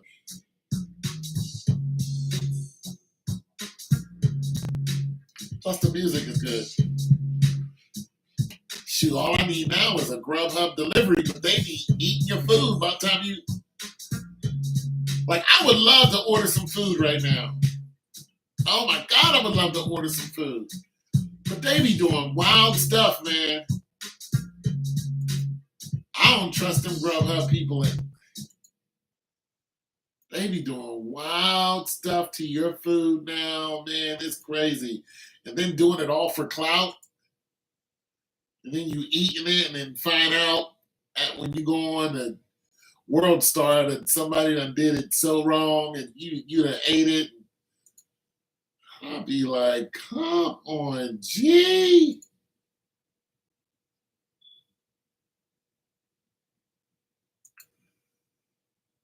Like, come on.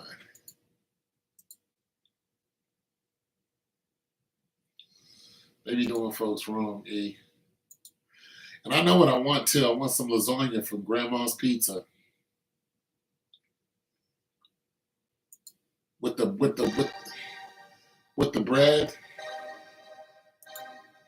E, with the bread. With the bread, E. You ride Uber and Lyft? Where you live at? New York?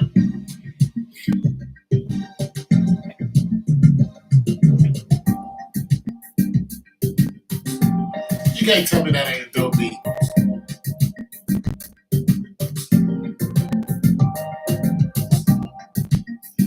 Can't tell me that ain't the dopest. E, you ain't ready? You ain't ready, E? Yeah, I want some lasagna tonight. Oh, you live in Philly? Get smacked silly. Get smacked silly. Up with them from Philly. If you ready, I was all ready. And I was already on fish and spaghetti. That dude G Depp, he in jail for 25.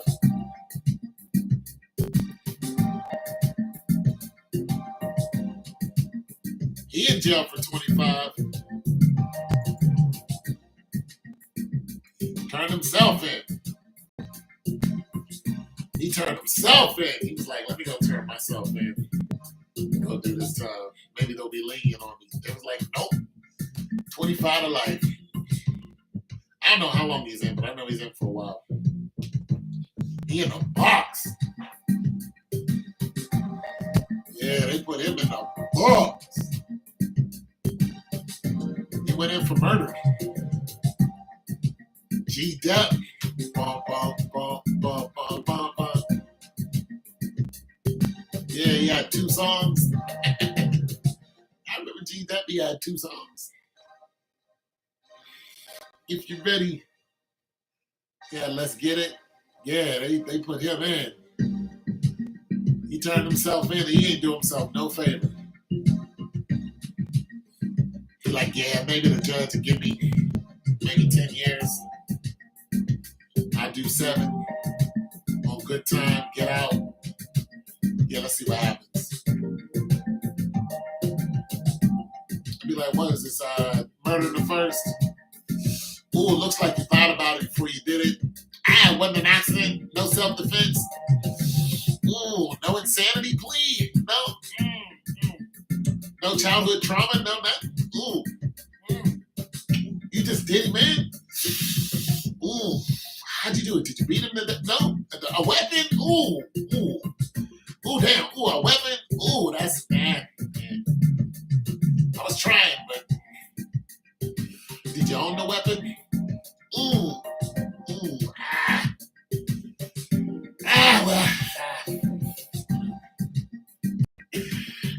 You just hear a judge doing that.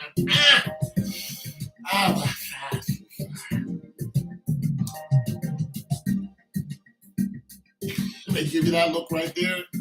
It's a wrap. You like this. Well, then they call you by your whole government. Thomas Pringleworthy III. Wait a minute, that's G Depp. No, it says right here, Thomas Pringleworthy. Pringleworthy? Bro, where'd you get your name Pringleworthy? Oh, my father's from Yorkshire. Oh, my father's from Yorkshire. G Depp. My father's from Yorkshire. You're from England. Mind your business.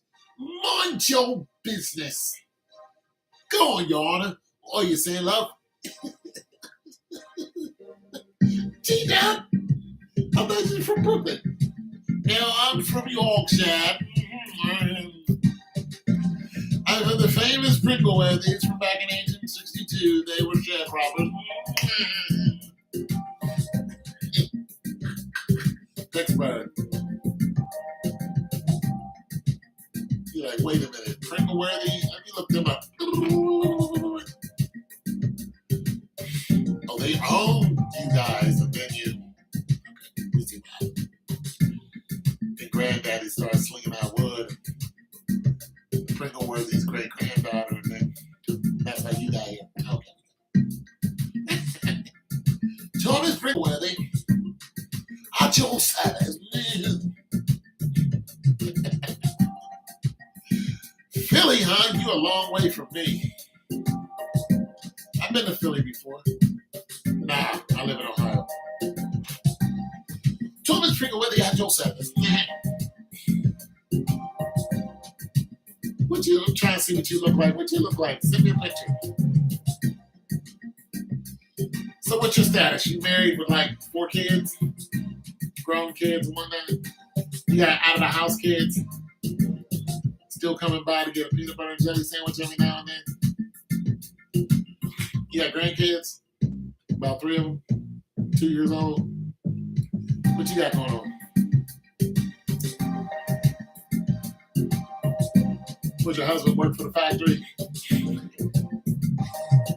Everybody work for the factory back there.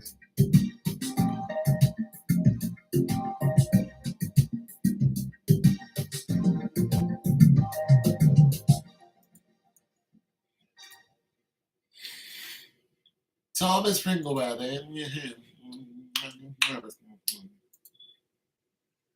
my word. My word. I'm supposed to cook tonight, but I don't feel like it. I don't feel like it. I really want to go and get me a big old steak. I'm going to get me a big ass dinner. This is a time I wish I had a Mima or a wife that was like a cooking wife, because you never know what you're going to get now. You ask for a wife, you might get yourself 165 pounds worth of holy terror. She might make you a ham sandwich and you don't even want like that.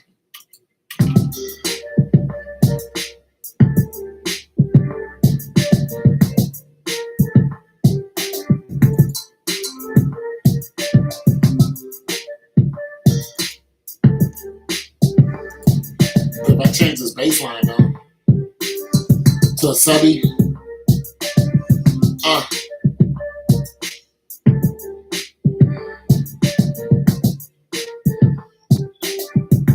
see what's up, what my subby bass at?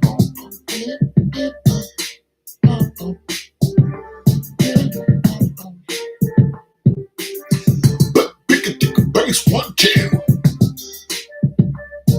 Okay, where's the sub basses at?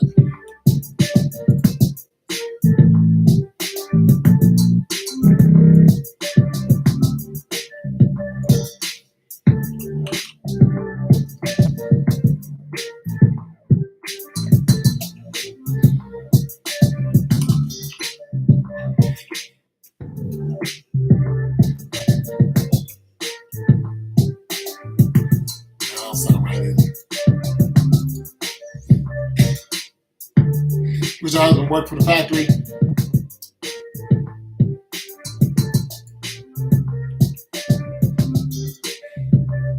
One of them big burly type.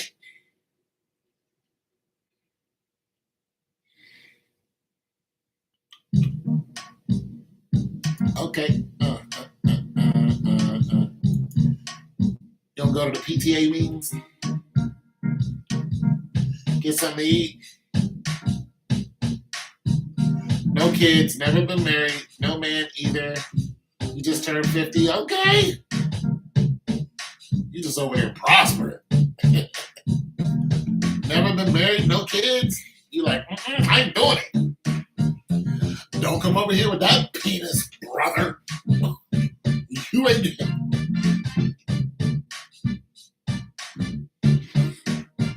No, sir. Ain't gonna happen, Jerry. Jerry, oh, come on, let me throw a baby a minute. Ain't gonna happen, Jerry. You better get on till you getting on. Ain't no baby's coming up out of you. Telling Jerry off. Listen, Jerry.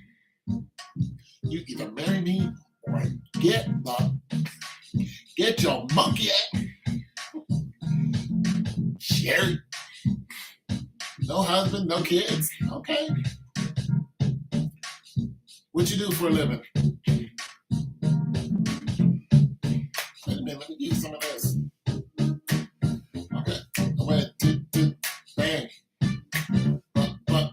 weren't ready for that.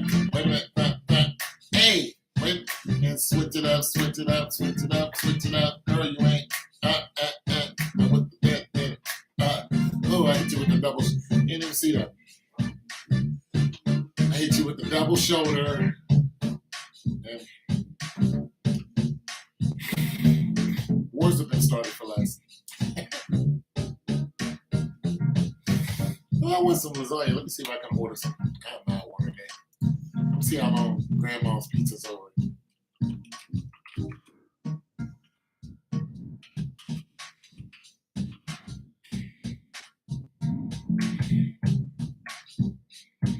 Grandma's Pizza.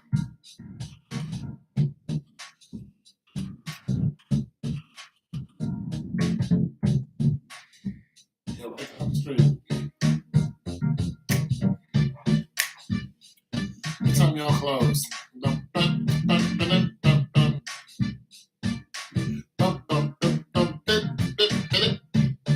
Because if you don't,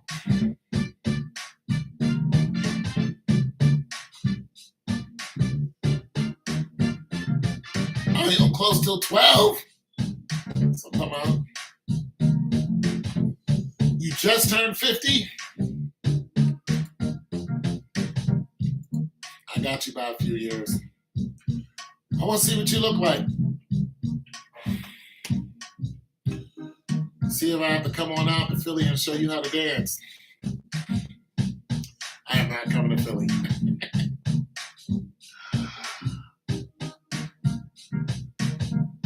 Too much.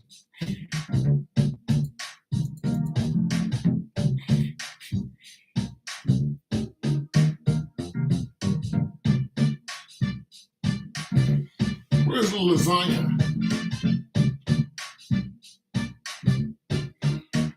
I want a big one too.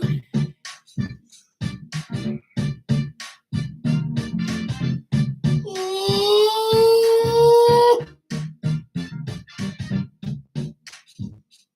Or I could go across the street and get a steak sandwich. I don't like their service though, they're rude to me. I might have to do that though. Or go downstairs and cook the damn turkey burgers. I just don't feel like cooking. Ooh, some barbecue wings? How much for the barbecue wing? What's your favorite food? Chicken wing, girl. Are you ever gonna get married? Or you in the young dudes now? You probably got a cub, don't you? You got a little cub. You like a little 25, 30 something. You got a cub. You don't want a young boy. Come over and cut the grass. Love you down for about a good hour. Then you kick him out, give him a few dollars and kick him out. Get on about your business. Get on about your business now. Jaquise, get on out your business now. Get on about your. Tell your mama I said hi. You know his mama mad as fire at you. Erica, you over there with my son Jaquise. Now come on, Miss Davis. Now you've been known that this was gonna happen. Now, Miss Davis, you ain't about to start yelling at me. Your son is a grown man, Miss Davis. He come over here all by himself. I'll be. Why don't you get your devil man your own anger done? Now come on, Miss Davis, man. Oh boy. There it is, lasagna. Jaquise, know he love coming over your house. You get some food and some loving. Yeah, Jaquise be over there, don't he? Jaquise be over there, Jaquise be over there, don't he? My favorite food is Jamaican food and seafood. See, I don't need much of any of this. But recently, I have been going to this little Jamaican restaurant.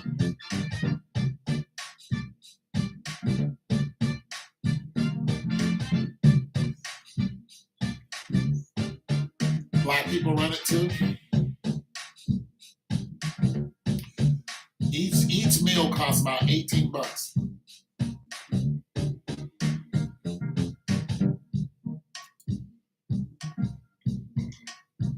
They can't teach you anything.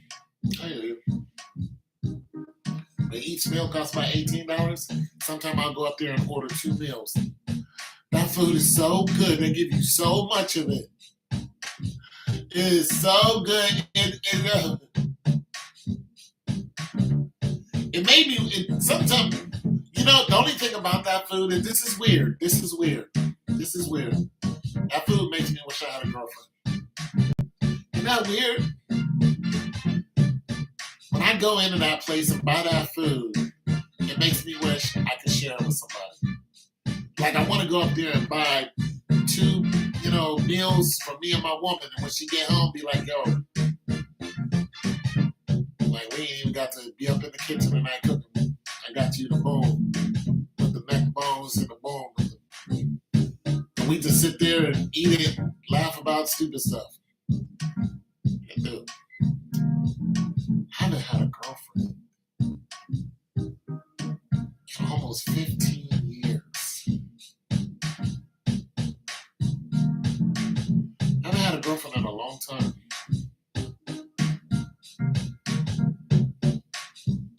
That's a long time to be without a girlfriend. That's a long time.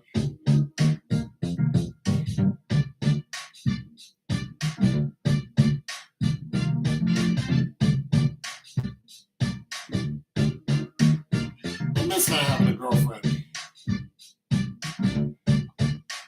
Or I miss having a girlfriend. I don't know if I want one. I haven't had one in so long.